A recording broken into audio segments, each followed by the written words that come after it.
Guilty Gear Exar, Rev 2.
Guilty Gear Exar, Rev 2.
Guilty Gear Exar, Rev 2.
Guilty Gear Exar, Rev 2.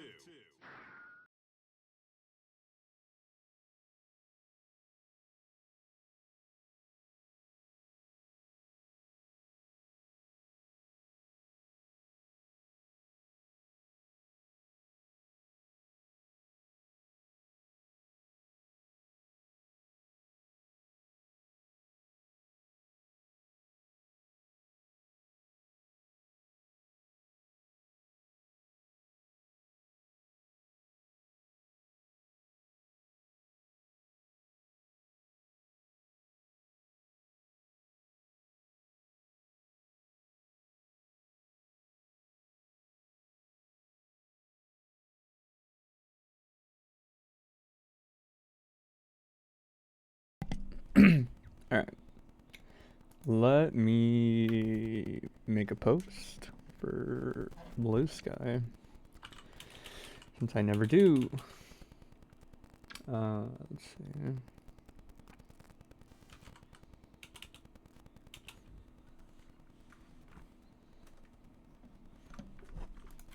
I guess I should like quote post the thing I did.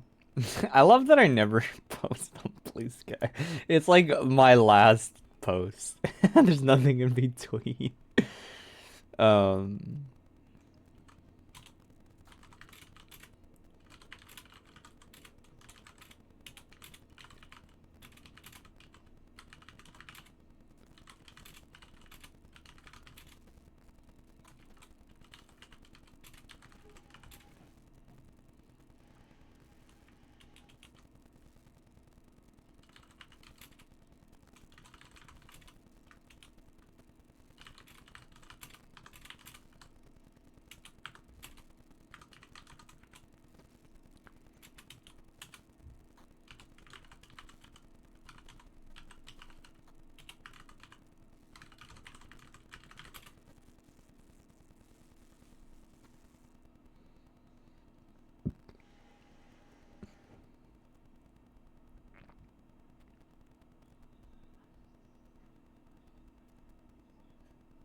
Okay.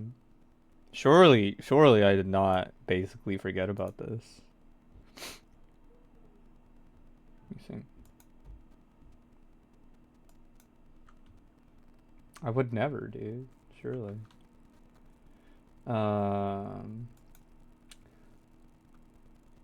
Should I eat my vegetables? I have been pretty lazy about doing my own VOD review. Like I would high key you know what, let's pull up Mixopedia.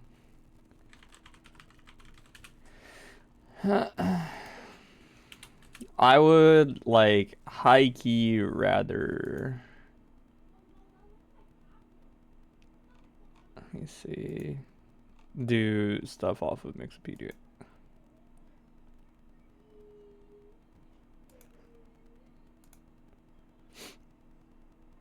Oh, that's what I forgot to do before this. I was actually like, for real, jokes aside, supposed to set up the better training mode thing, but I haven't done that yet.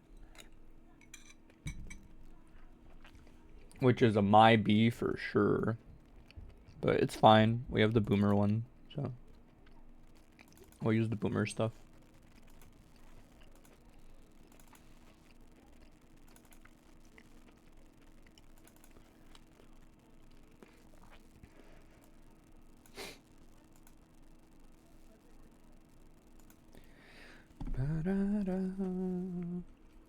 This is great. Because big if, but we'll see. If I continue committing to these, then I can very clearly tell people, be like, hey man, I help people on Sunday. Every other Sunday, man. Come through on a fucking Sunday. Don't just come through whenever. Come through on Sunday. That's Q&A day.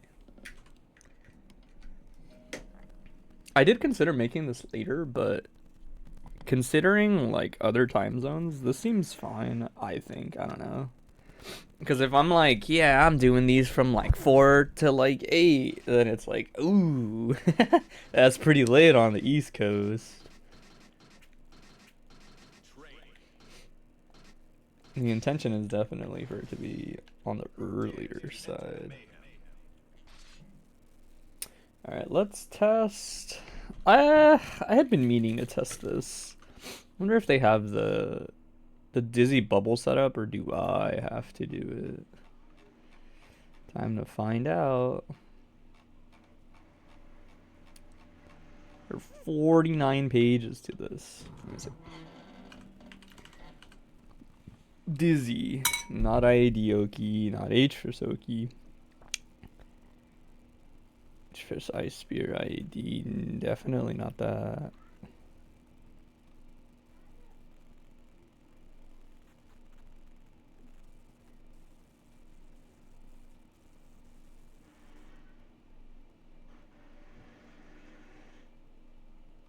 Okay, I was like, surely there's an Oki recording for the most common Dizzy Oki. Surely. Here it is. P-Fish K bubble. Should be this.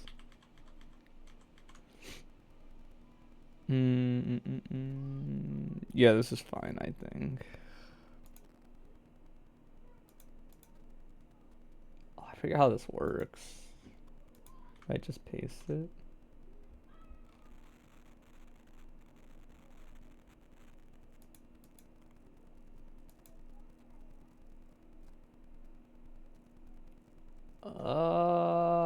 Dang, I have a weird time remembering how this works. I think this is fine. I think this will work the way that I think it does.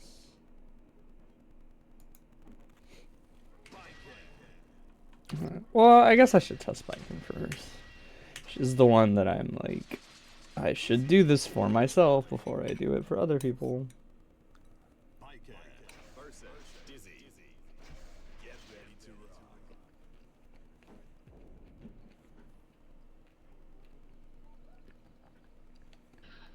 Alright. Does it work or what?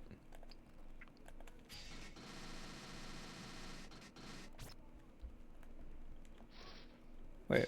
Oh, wait, duh. I was not playing biking yesterday. There you go.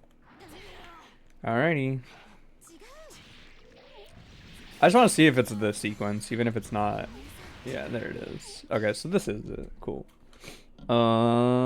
What's the timing on it? Wake up timing 21 frames. Can be modified. Modify. Gosh. Where is the 542 one?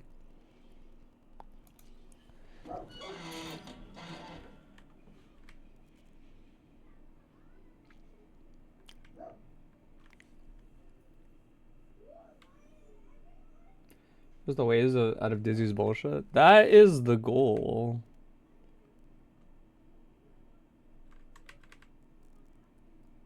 Hey, what's up? Keep in mind, since people are like slowly showing up, what am I analyzing? I am just. Do I know about new mods for Xrd? Yeah, I know about them. I haven't set it up. That's like the one thing I did forget to do before this. So I have 5 more frames, so 47 should probably meet me. Oh, that's weird. It actually like changes it. No, don't do that.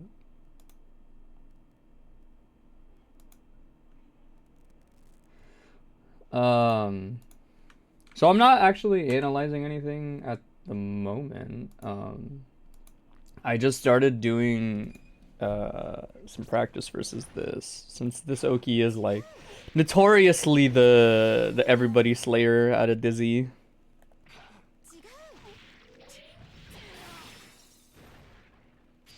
That is not working. But yeah, keep in mind it's like open forum, so it's like if you have a question, you just have to ask it. I'm not like explicitly working on just my own stuff, but if nobody has questions or VODs to analyze, I'm just gonna do my own. Right? No reason not to.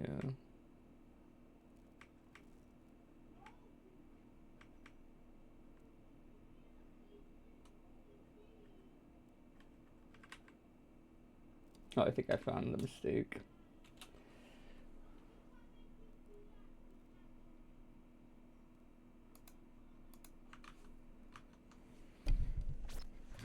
Alright, let me save. Is this it? cool. This is better, but she is not hitting me with heavy, which is kind of a problem. This means that I believe that there's like a gap here now, yeah.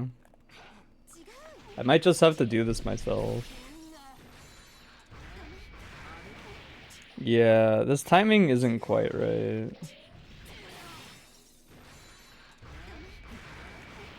I mean, it's like kind of there, but it's weird because missing the 5H block stun is going to affect how this like times. It's not going to affect what I'm doing, but it is going to affect the timing of a lot of this, which is weird.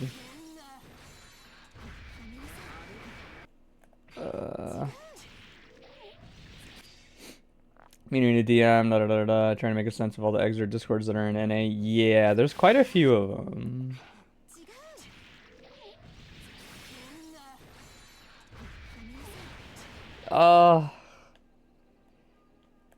I am using the reversal tool, but I'm using it for this, not for practicing reversals.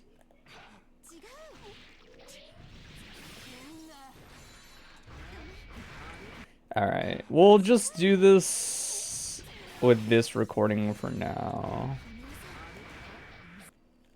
Or I could do it manually. I'm just kind of lazy.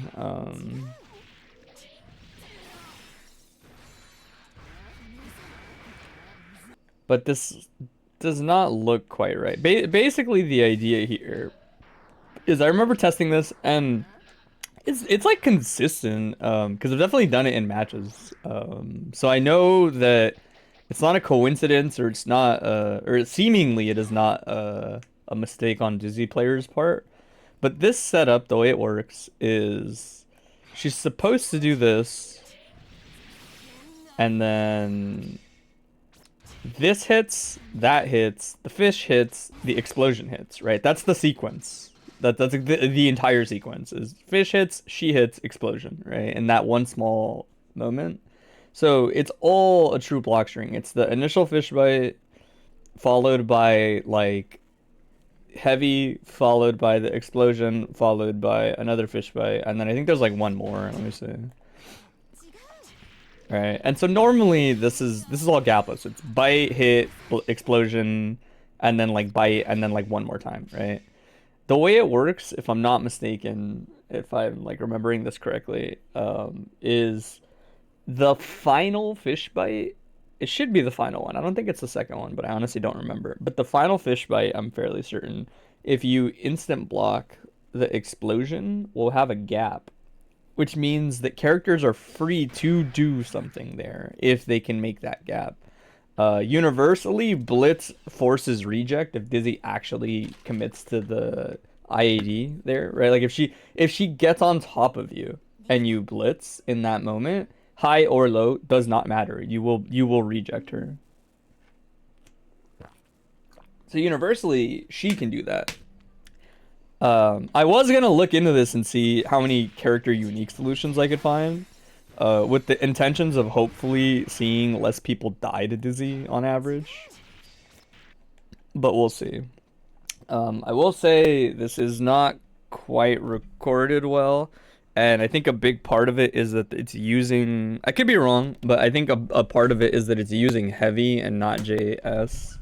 Where, let me see, I think it's just like more inconsistent.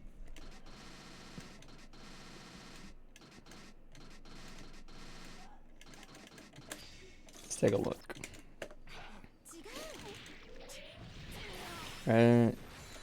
Yeah, so normally JS is what they use there. So this fire bubble into S.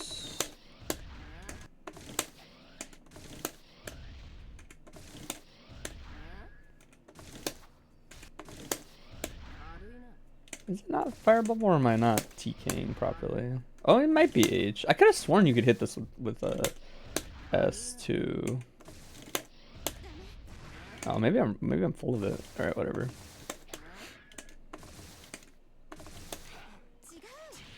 What is this, microdash 2P6H? Oh, 4S. Let's reverse input. The angle it downwards, that matters. Oh, cool. I don't think that's why I was missing this in this moment. Oh, you're right. It was weird. Actually, I definitely can just do it without angling. I just wasn't timing it right. It's fine. And then this, into this, into this. Keep in mind, I labbed this before Mixopedia was a thing. Shoutouts to me.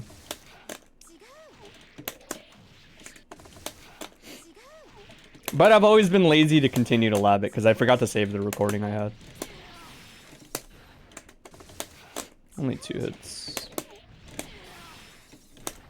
And then fish, TK. I think biking is a relatively natural timing, but we will find that out together. That's pretty close. We'll use, it shouldn't, I could be wrong, but it shouldn't make a difference what normal I am using for the, I could be wrong, but I'm like just hard assuming that it doesn't really matter what normal I pop the bubble with, because bubble is ultimately the thing that hits me afterwards anyway. The same way, if you press something that's plus 1,000,000 on block followed by something that's minus 1,000,000 on block, guess which one gets priority, right? Let's see.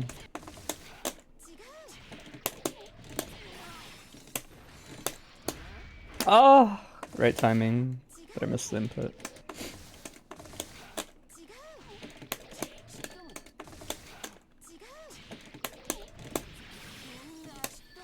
Yeah, a little too high. Oh, wrong thing.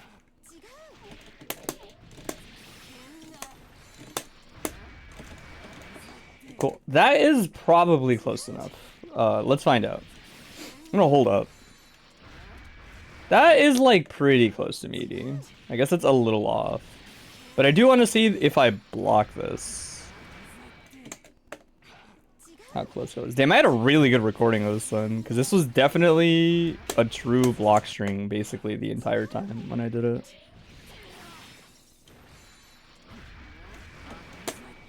No, that's not it then. Let me see. Or maybe it is. Maybe I'm just not doing it right.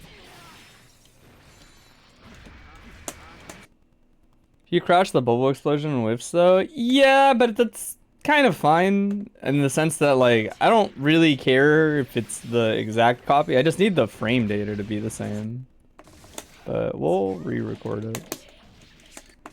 Because this is purely like for escaping the setup, so I don't think it should matter. I really don't.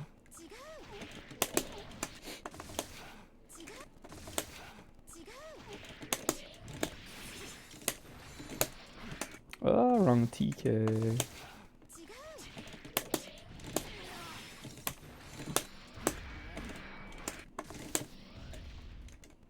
Let me see. If I just do a normal input, it doesn't rise that high, right? Oh, that's not that bad. You literally just tap it. It's like modified Shingen input. Not really, but the idea is like the same.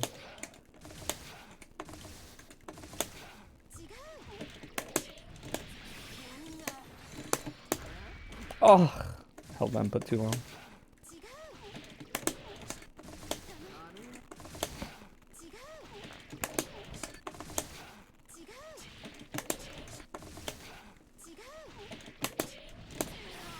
This is really far.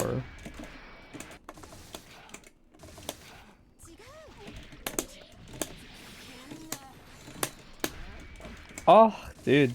Timing the S is always what kills me on this character. Everything else is so chill.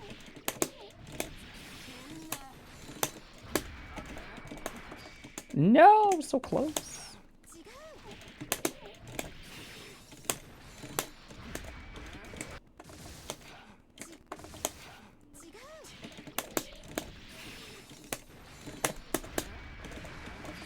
That is closer, but I don't think that was meaty again. I think the fish was late.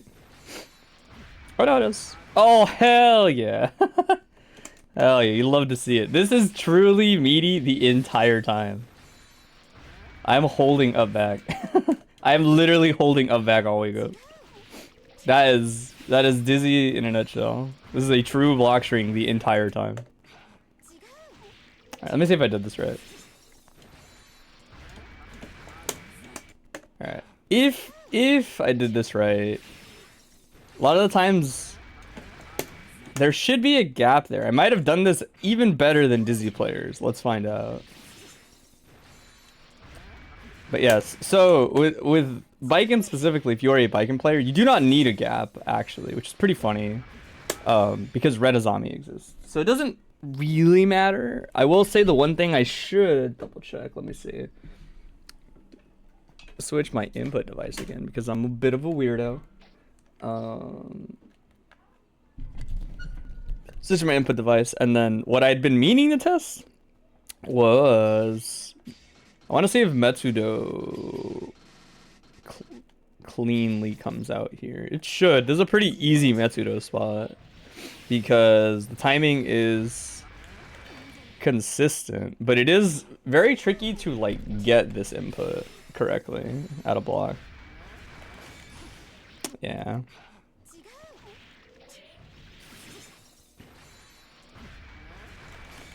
Oh, it's so hard to get Metsudo. So the way I do it a lot of the times is I buffer Metsudo's input and hopefully just nail the timing. Because to do it the other way is very like time consuming to do this and often does not work at all.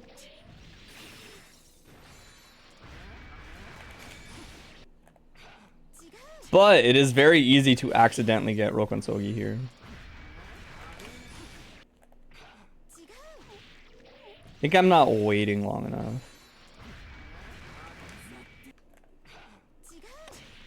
Yeah. It looks like it should be fine though. Because normally that is how you get out of that situation. I'm wondering if I even air dash earlier than Dizzy's normally do. No, that's about right. I think the setup is just very, very well timed. Is it? Is it before the explosion? There it is. There's the gap. It is so tedious to find the sequences here. So that has a gap, but that's like a useless gap if I'm not mistaken. Yeah, because of the reject, it's never like particularly useful. I would say maybe alpha is like the only thing that we're gonna get out there. Certain DPs, maybe soul reaches, but I doubt it.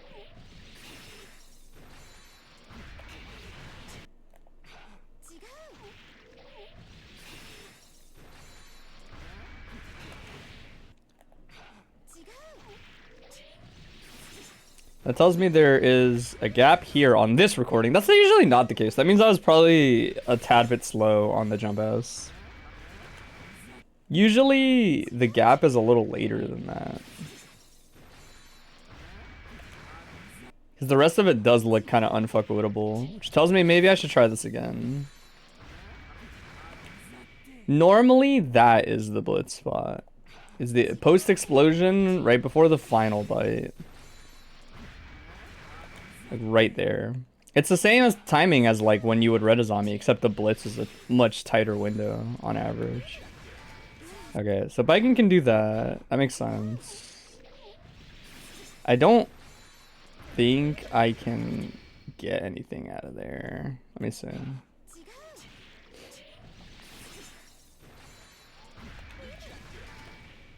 That is okay, I would imagine. Let me see if I can actually do late Rokonsogi and get the hit on the reject timing still.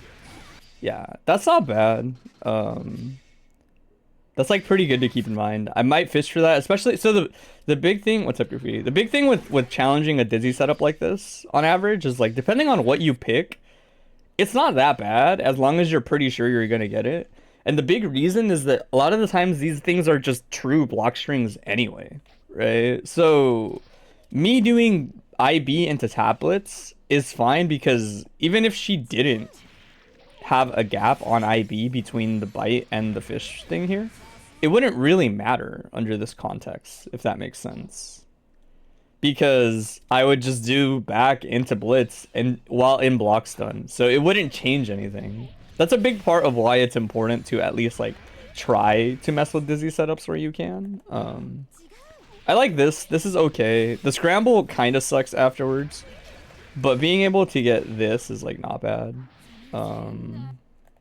Shouldn't be too bad.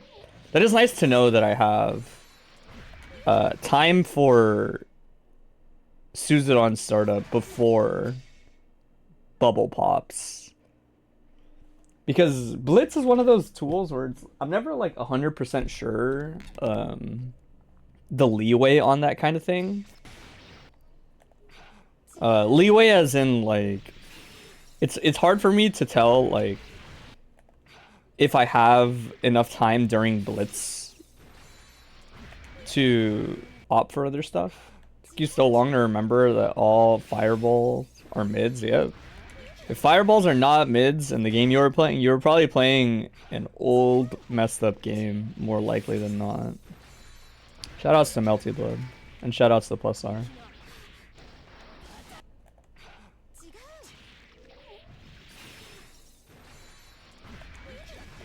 Yeah, so I can't get anything besides Rokonsogi, which is kind of ass. Suzerain throw is also pretty goated there because they're gonna recover and be throwable. But this is good if you're not expecting them to return the blitz. And honestly, most dizzies don't. Most like I would probably opt for Rokonsogi here at like most of the time at surface level because most dizzies never return the reject. They just know that Bubble has their back. So it's very rare for a dizzy player to commit into the return blitz because they don't expect to have to do it. Hence why I'm like, oh, I should probably make sure that this is real, you know? Similarly, okay, it is set to block everything. Oh, well, the recording's long. What's up, Noah? Alright. That was okay. I already kind of know what to do if the... Working on a paper? Good luck with that. I already kind of know what to do if the block string is tighter in a different spot. Let's do the same recording with slot 2, but let's do heavy because heavy will be slower. Heavy should always have that gap then, I would think, like that blitzable gap, which is interesting because that means I would be able to RPS there with that option every now and then opt for Suzerain in the reject. Or at least it should mean that. Let's test with heavy, and then after that, well, I think I'll just go character through character, honestly. We'll see what everybody has, if anybody has anything. There's some interesting stuff in the cast, man. Like, you can maybe Bedman counter it, Chip can maybe alpha, but you probably need to blitz first. DP seems like it'd be good in the later part.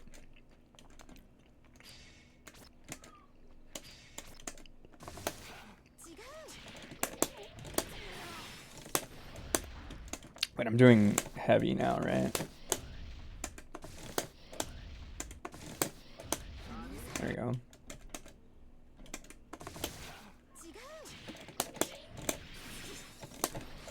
Oh, wrong Pygarny.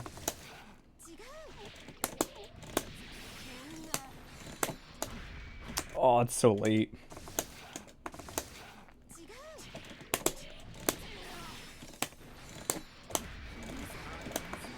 Alright. Doesn't have to hit me. Would have been better recording if I did, but let's check the quality of it. Okay, that looks pretty meaty to me. I'm holding up. Biking is just kind of like an instant timing. You just kind of do it like as fast as possible. At least to me, it feels like it. Alright. What about afterwards? So there is a gap there. Which is kind of like what I had assumed. What about if I block from here? Okay. This might be like the timing I was thinking of before.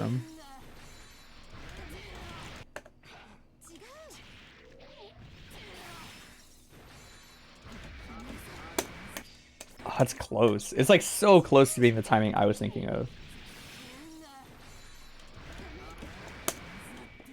There is no gap there though, which is really interesting. I'm wondering, I might be doing that slow, the heavy that is, because I know I get that gap a lot. I feel like when I fight Ray or like any Dizzy that knows how to do this setup really.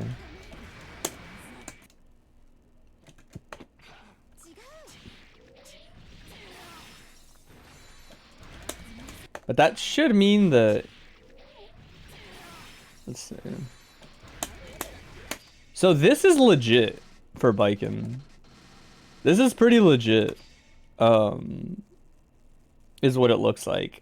S, I should test again. I swear I'm pretty sure you can make S a true block stream. Because I could have sworn I did it on one of the recordings when I labbed this. Not close enough.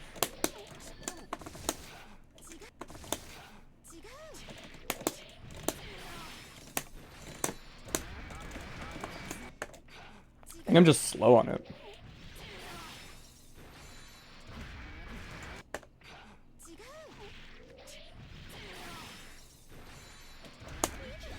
Maybe not though.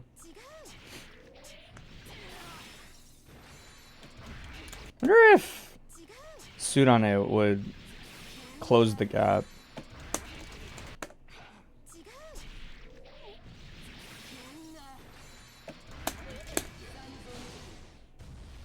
Yeah, that's what I figured. You do this in time for reject?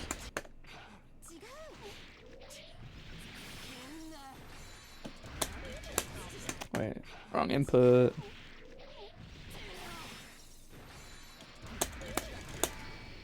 Nah, you're too far.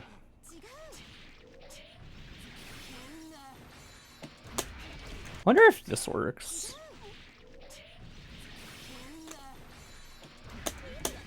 Nah, you don't get low profile fast enough on it. Alright, let's test other characters. That tells me that... That's so weird. I must be doing it slow. I have to be doing it slow if that isn't hitting me the right way. Let me take a look at the like for real recording. Where is it? I think I still have it on slot 1. Yeah, this is like really high up.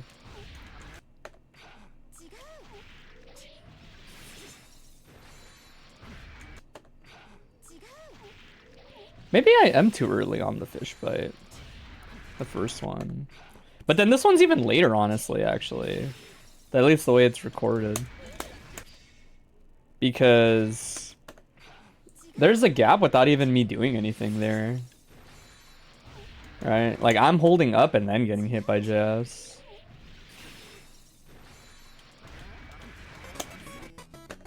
Let's back. Hey, thanks. How did the tournament go? I usually like tune in to all the international tournaments if I'm not doing stuff, but clearly I'm doing stuff, so yeah. Welcome to the Blitz backers. You're not really missing anything fancy, but I did start doing Q&As on every other Sunday. So if you have questions, kind of about anything, if I'm being honest, my knowledge is not that good, but it's like okay. But any QAs or VOD stuff, you just have to post it and we'll talk about it. But if nobody posts their own homework, then I'm just gonna do my homework. And possibly some other people's homeworks.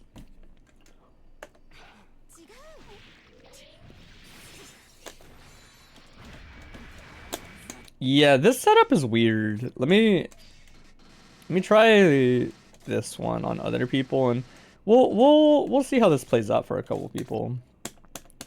Soul and Bike can have basically, hey, how's it going? Have basically the same wake up timing. I think they might differ by like a frame, so these should be fine. I am doing other people's homeworks. Oh, but he's heavier. That makes sense. Well, time to re-record it. Get an Axel versus Pot Grand Finals. Interesting. That's a tough one if you're the regional pot player. I gotta do that from far. You know, I'll record over this one because this one is easy to replace.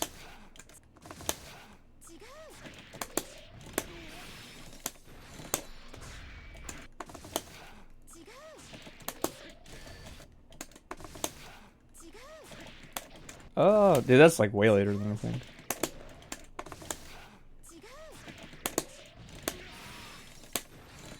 That's in the range of Volcanic Viper, which is not good.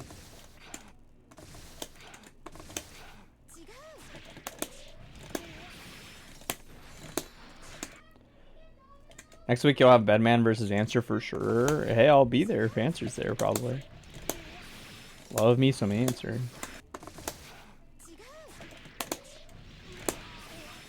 God damn, that was a lot of hits.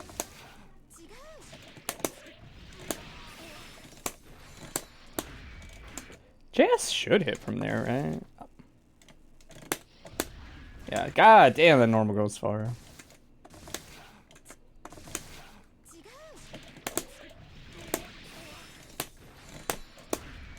Oh, I always do that too soon.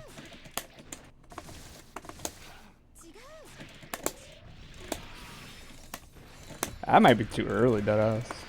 We'll see. I am seeing that I can, in theory, like maybe do the bite too early. No, that was godlike. I got the whole sequence. Dizzy player in the making for sure. So does this have a gap? Oh, see, this one doesn't have a gap. I knew I could do it. You do this Venom combo. Is that close slash Q5 5K? Oh no, Q5K version 6P 6H.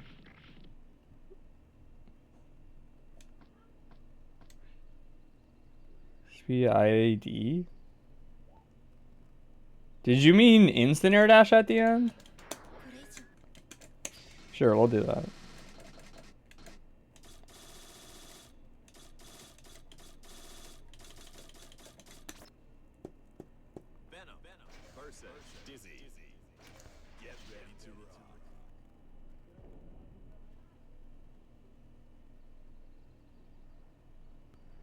Do I get any like hints? Is it supposed to be on a specific weight class? Is it supposed to be on a specific hit? Is it supposed to be at a specific position? There's a lot of different ways this could. 6P, 6H. What's QHK?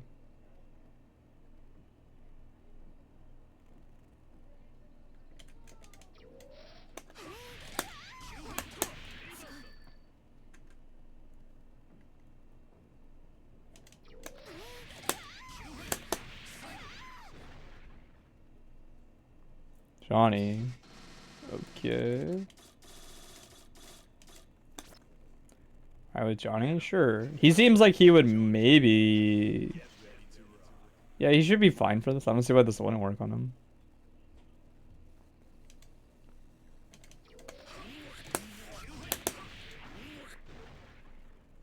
What are you supposed to do after that? What's QHK? Q5K, I'm assuming, again.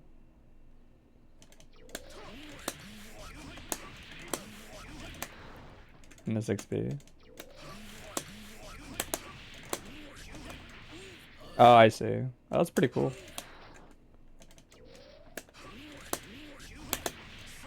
And then Q5 again. Yeah, this guy's big as fuck if this works on him. Alright, then 6B.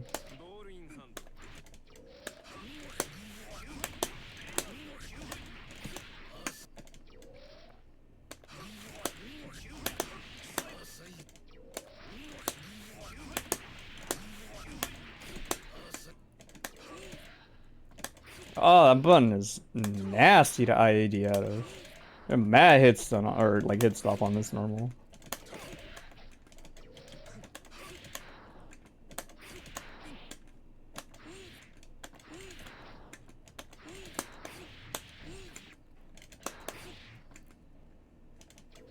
6p. 6p! Exert 6p is a button of all time. Absolutely. We can always talk about it. I know, that doesn't mean we can't talk about it.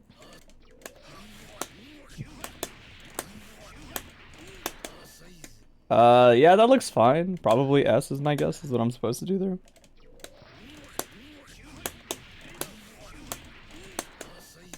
This does not really look mid-screen friendly, I will say.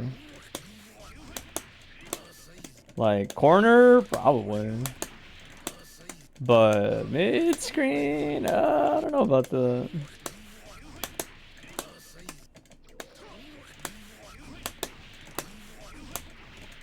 Or, never mind, even worse. I didn't realize... I forgot balls don't position differently in the corner, obviously.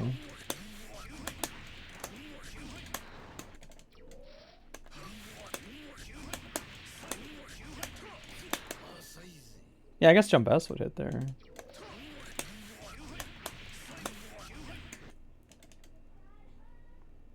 Yeah, it definitely looks big body exclusive. Just seems like you delay at the beginning, if I had to guess. Just a little bit.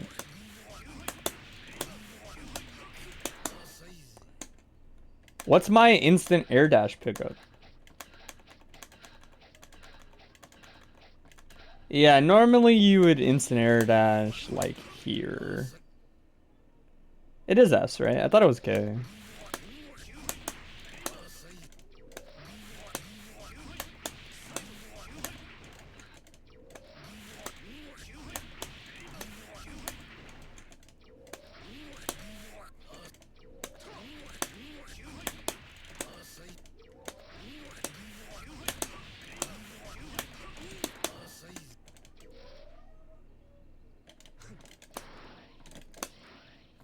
I wonder if it makes a difference if I super jump IID with this character.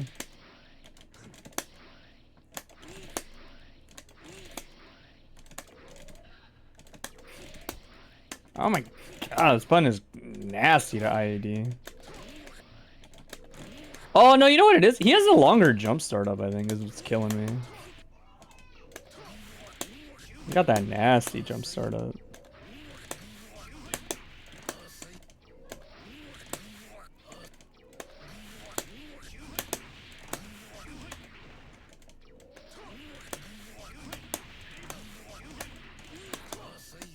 Yeah, that doesn't look too bad.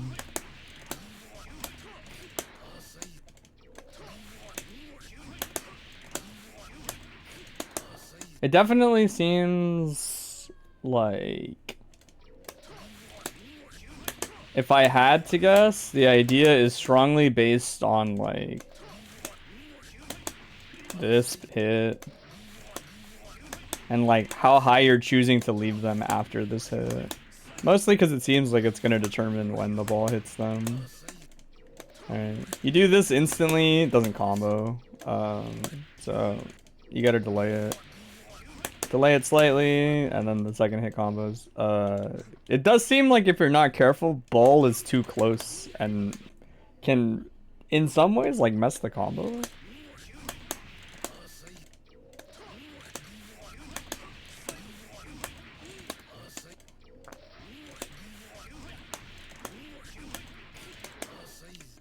Yeah, I mean, the IID seems tricky. This would be easier if he was positioned like right here.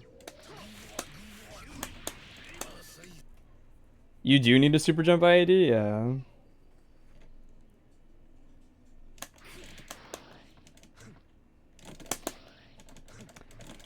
Yeah, super jump IID makes sense. I could try it buffering like this. Oops. Yeah, I will say I don't usually see max distance IID. He usually picks up like in the middle of his instant air dash.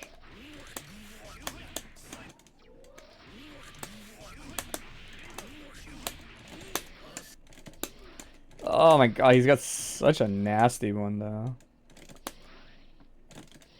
That's crazy how big a difference minimum altitude can make for like air dash stuff. Also, just his like jump stored up. Because I have to do super jump IAD all the time with answer, but that input's really easy. Like, it's very forgiving once you know the timing. All of these would be super jump IADs as answer. The Venom's is like awkwardly, deliberately slow. Yeah, that looks better.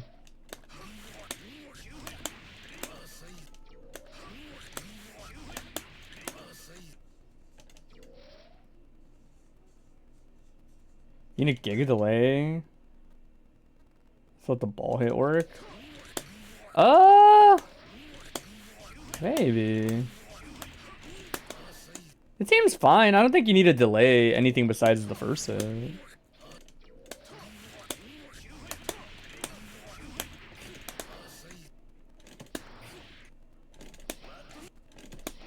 Oh my god, I forgot he has that. That's funny. Ah, my input method. Fuck. To do it the old-fashioned way.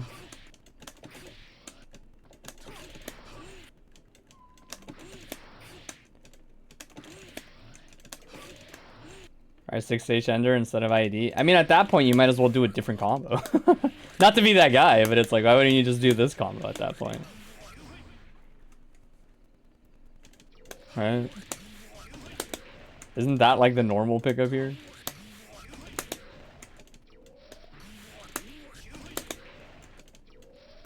Can you really not microdash before that?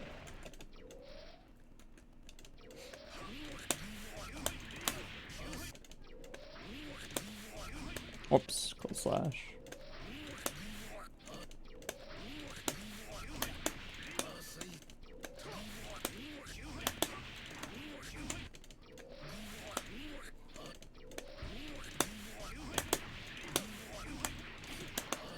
Oh, that was pretty good looking, actually. I just keep pressing... Well, actually, JP would be fine, as long as anything hits. Actually, wait, why is this normal so slow?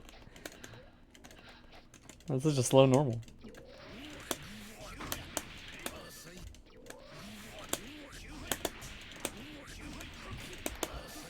Oh, that's gonna kill me, dude. Not being able to do it the way I'm used to it. It's gonna kill me. I never learned my super jump IEDs the good boy way. I learned them the evil degenerate way. Just using a shortcut. But the shortcut is not universal.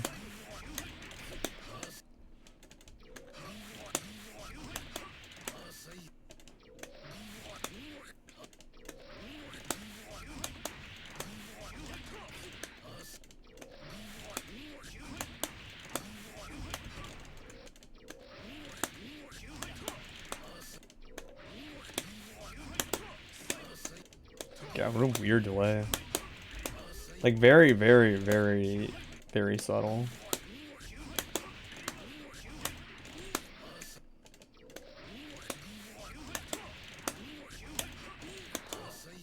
There's no way I'm supposed to delay the 6P, right? That wouldn't make sense. Might be able to buffer it from 6P. I mean, that is essentially what I'm doing, yes. You microdash the first 6P? That would also help. Oh, you know what? That actually helps a lot. Because that's just gonna delay automatically anyway in the combo. That's a good point. That's a woke adjustment for sure. I could see it.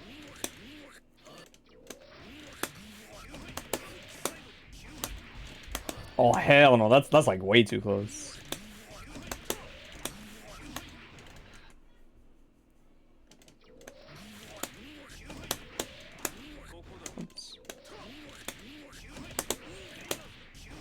Yeah, I'm like microdashing way too deep. There you go.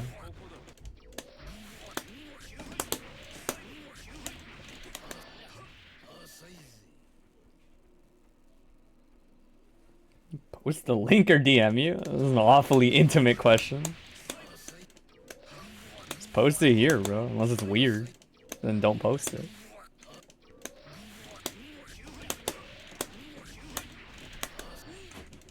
Yeah, I know, dude. People life is short, Noah. Oh wait, I'm in the wrong ball set. Fuck. Hold on. Like, super autopiloted.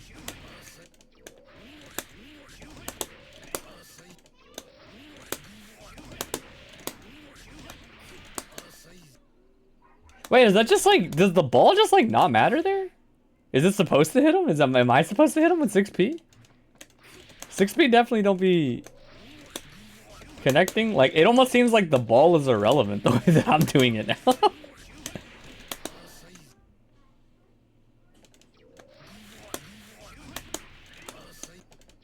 I might just be like too close. 'Cause I'm getting that deep 6P.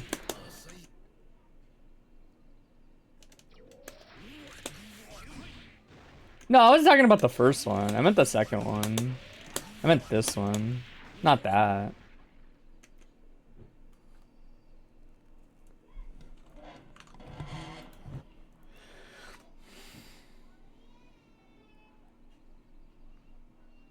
Oh, that's mad far. What the fuck? That does kind of make sense, but that's late. That's super late. Well, there you go. There's the answer to your question.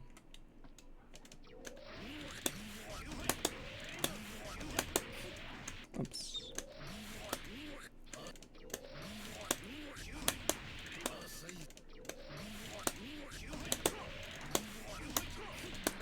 I'm like too close. My 6P always duffs them mad early. Am I supposed to K-ball the second time too? Like, are we sure that's that's like the Q5 that I'm doing? It's double K? God damn, mine hits mad early.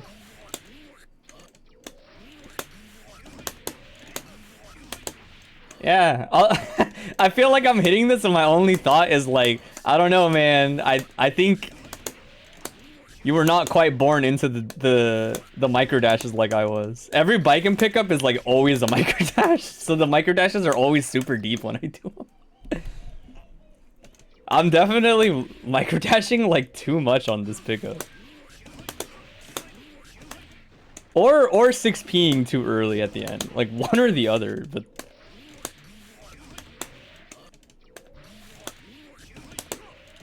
I will say this combo does not seem like... I've seen some big body Venom combos, and this does not, like, strike me as the one I would go for. I've definitely seen them go, like, yeah, like, corner to corner, so it's like... There's, like, way better shit than this in my head. I mean, it's not fake, but I think the consensus is that you could probably find a better thing than this. Yeah, Noah literally did it. It's definitely not fake. Like, how does that hit so late?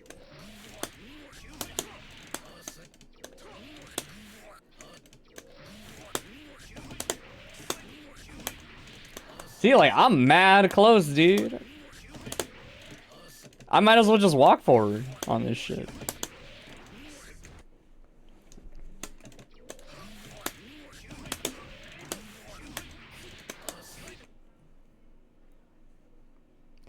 Well, it's not like really the jump cancel. My ball is hitting like instantly. Instantly. It's definitely hitting way too soon on the last 6P. Like this ball that I'm doing, this shit's hitting way too fast. This one, look at it. He's like inside that shit still. It's supposed to be 6P, then ball, then the next one. Yeah, I did notice that he's doing his close slash like a little further. And that might be why.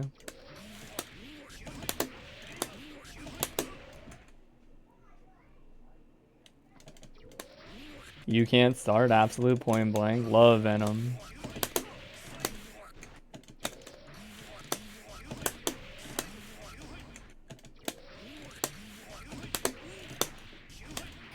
Oh, that was like better, yeah. This combo definitely does not seem like the wave. We'll do good old reliable. This should regulate a little bit.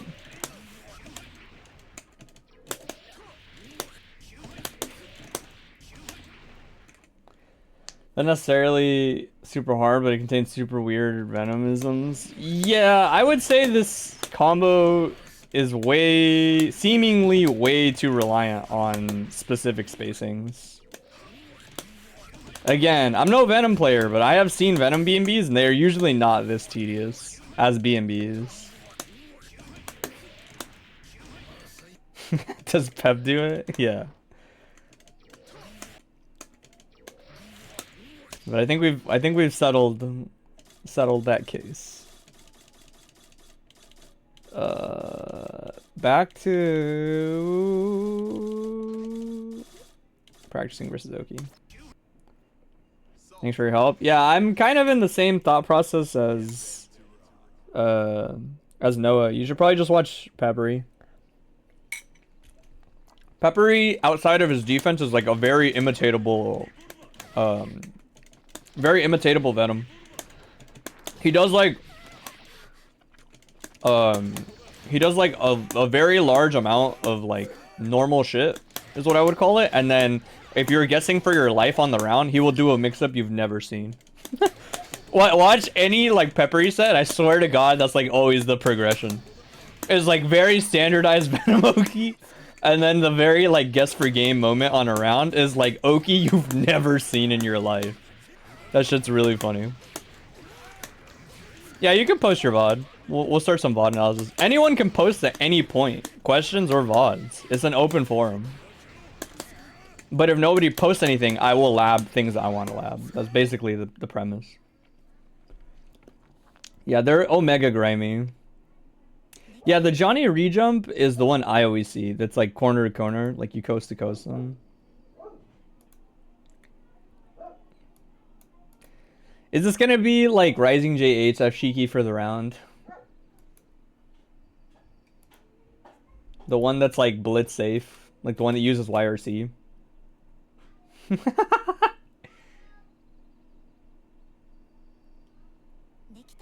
Yeah. Oh shit, Vidu the go. Sorry, I know that wasn't the takeaway, but that was godlike. Yeah, this is a little sooner than I would expect it, but usually if you're guessing for your life and you see Peppery do Oki, there's a YRC involved. It's probably safe to most reversals in the game. You know the vibe.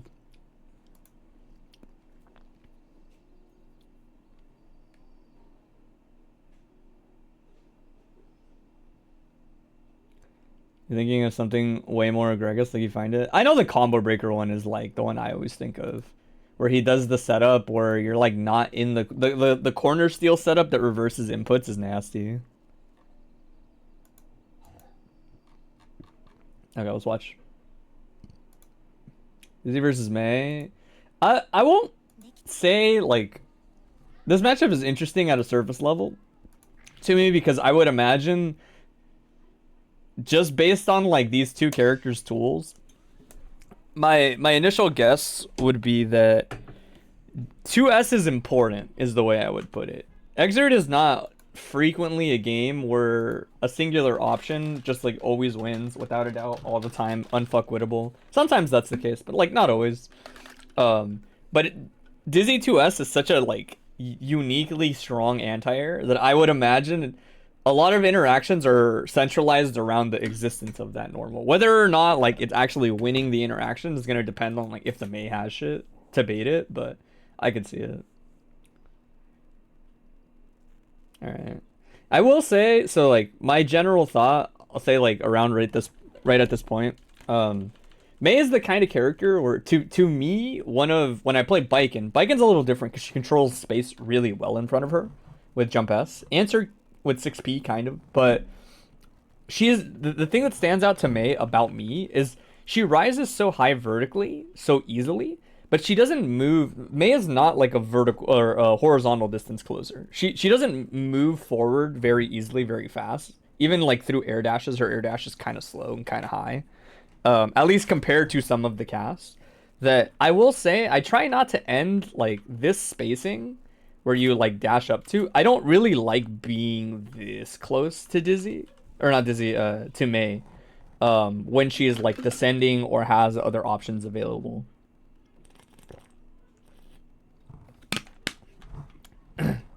ID ball set. Yeah, I've seen that one too. That one's nasty. That's like the impromptu Ashiki, right? Or at least I think it is. Ball, you're gonna get hit by ball. Yep. Every time you see this timing on it, Kedako doesn't have 25 bar. So he is going to meet you, most likely. There's like a chance that he could just overhead kiss, and I think I don't quote me, but I'm pretty sure it's still times where the ball doesn't ruin it. But like the big thing here is when this happens, you know Kedako's gonna meaty into like the ball. The big elephant in the room, I'm pretty sure, is like don't backdash. I think if you backdash, the ball like might hit you. But more frequently than not, yeah, he does something like this. Button into that.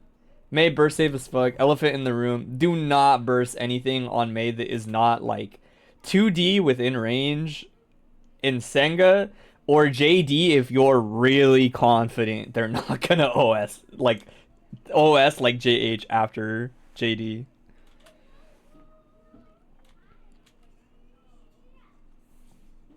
Nice route. This is tough. This is like almost guess for game. I don't think this stuns. Oh, it does. Daga's a serial backdash hunter. Every exert set you see him, one is a full charge 6H on backdash. People like to backdash May because, again, she doesn't cover horizontal distance very well. So she's a pretty backdashable character a lot of the times. Yeah, so again, this is kind of underrated, I think, but this distance to me, I mean, 6P is fine. I'm not trying to like emphasize the option at round start, but I do think in general, I do not like this distance versus May as a character. As like almost anybody, mostly because I like to try to abuse the fact that I can approach May or retreat versus May, and she cannot do the same as easily, right?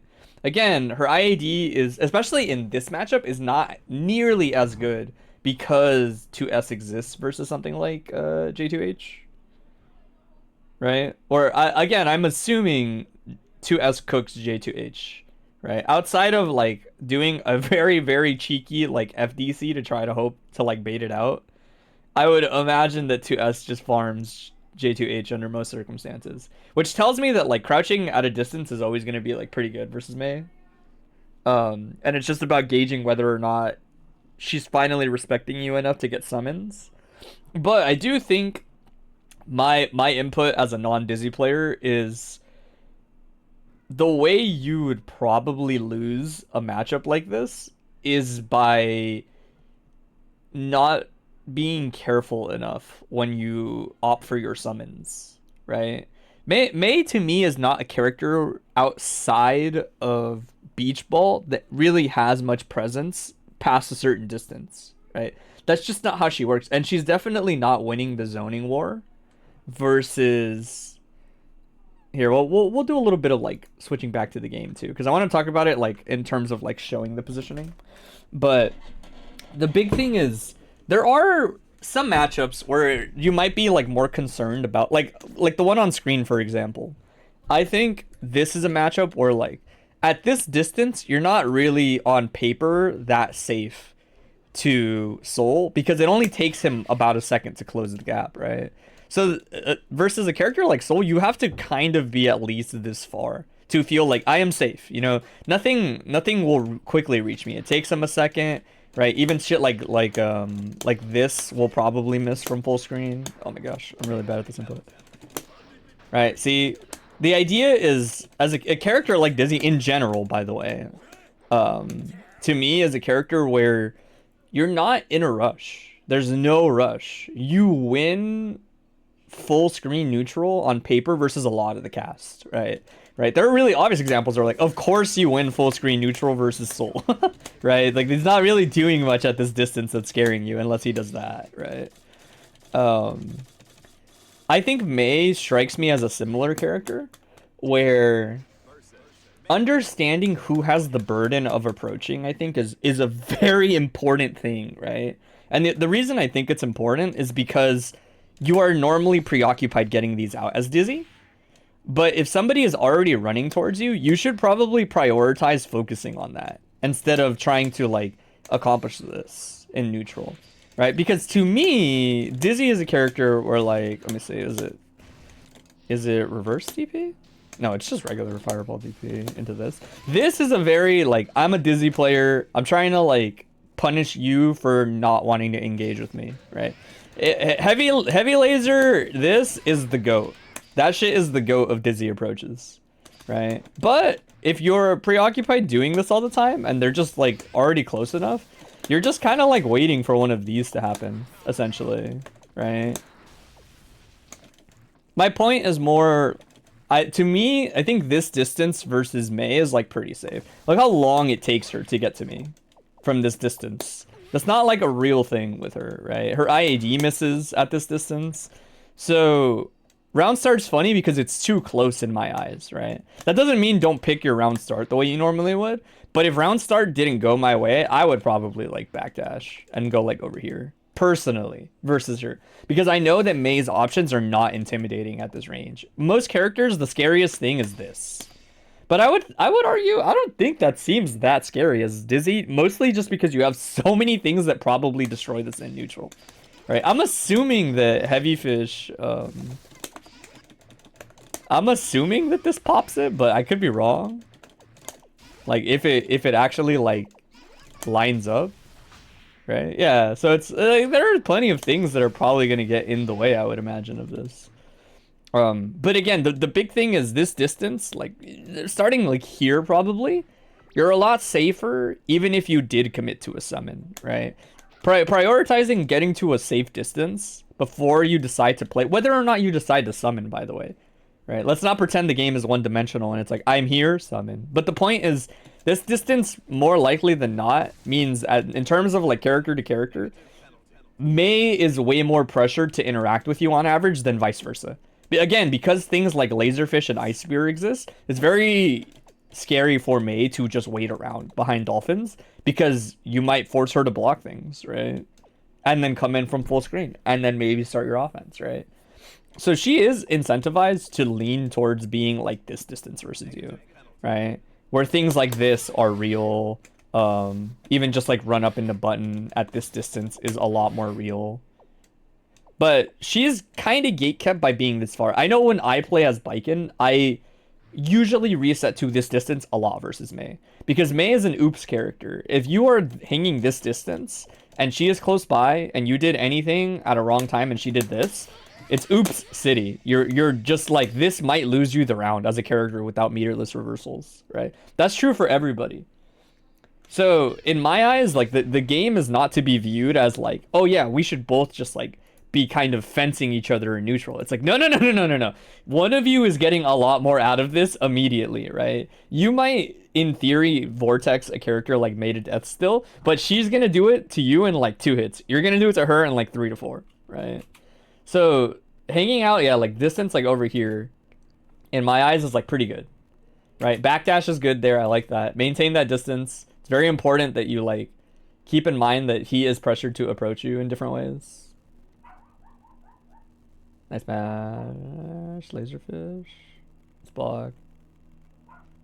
Nice Ice Fish. I was about to say, in this spot, as soon as they block 2D, I was going to say, you gotta spend meter.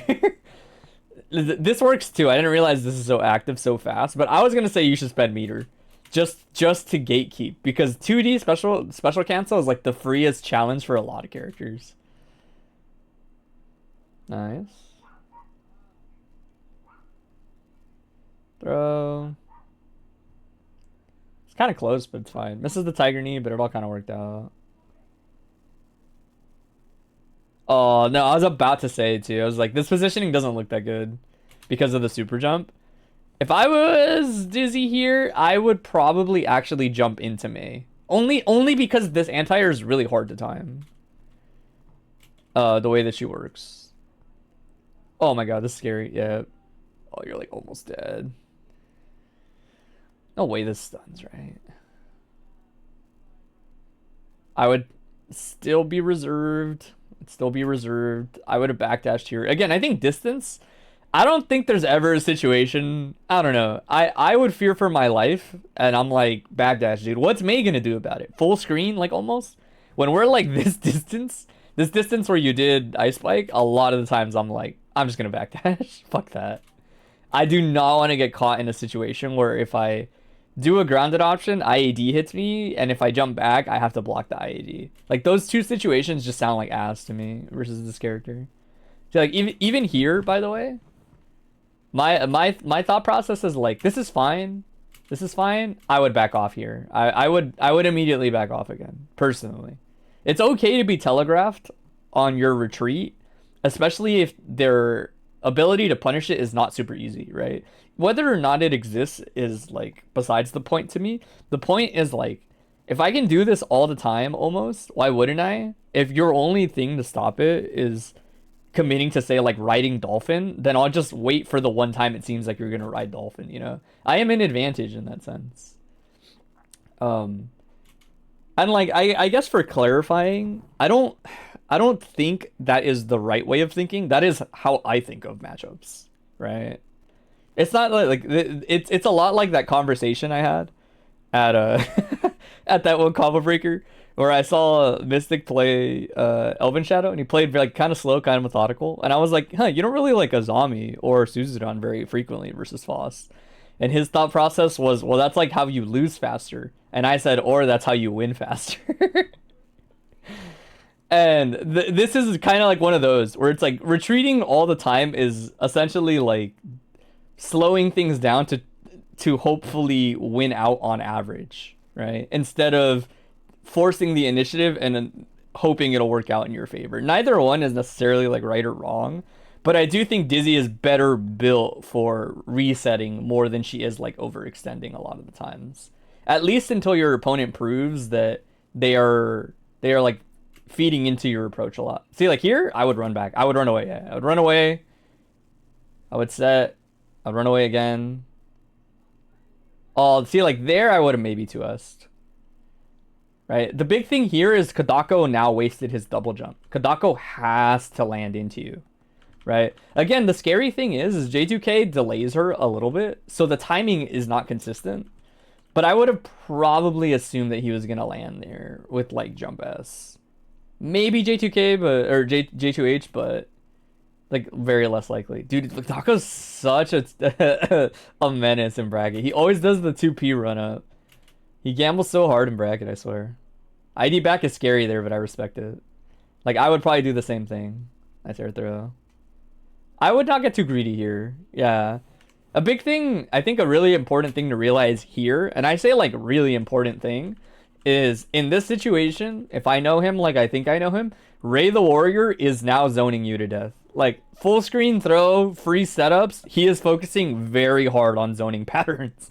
Like anything that is just safe and going to probably hit you is his end goal here. Right? Because you can absolutely win the chip war here as Dizzy, just focusing on it the whole time. Like you really don't need to get greedy and approach there. Set up like a situation like that and then prioritize doing it again, in my opinion. Again, my thought process is like just be consistent. And how you reset and how you prioritize like minimizing risk as a character like Dizzy. Yeah, those situations are scary. Never. This is important for everybody, and I stress this a lot because I do this. Do not tech forward on this option. I hate teching forward on this option. The teching forward here is to me like the fastest way to die. Even if it's not a real combo, teching in the corner feels really shitty because you want to get out of the corner. But teching into anything May could maybe beat you with here is so terrifying. Like, my thought process is always, like, tech neutral, tech back. Not tech forward because I am really scared here if it doesn't work out in my favor. And the funny part is you were right, actually. I would have died for teching back in the ball, but I just hate the idea of, like, teching forward here and trading with, like, 2H or something. That shit is the fucking death sentence, dude. I would air dash back. Air dash back again. Yeah, see, like, mostly because in this situation, he's already been like crouching in a lot of moments, so you kind of tell that he's like looking for that. Nice to us.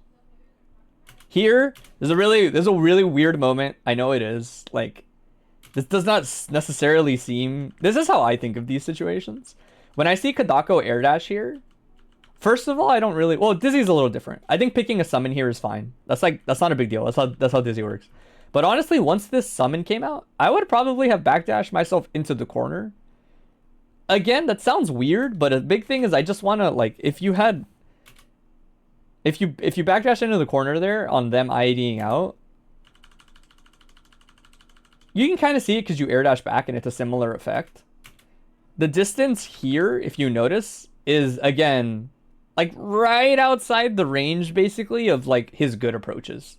All he's got are dolphins from here, and he has to have them out already to ride them, right? So even though it's scary to put yourself in the corner, as long as you're maintaining a distance like that, I don't think it's that bad a lot of the time as most characters. Your options haven't changed. It's just scary because retreating is no longer an option. But your options haven't really changed at that distance too much. Dang, how did he get that air to air? Oh, ID. Yeah, see, this is also, I think, like a... I would say this is like a questionable habit to have. A lot of Disney players have this habit, and I think it's fine in some matchups, and I think it's really bad in others. Where a lot of Dizzies will retreat with this air dash and then go forward with JK.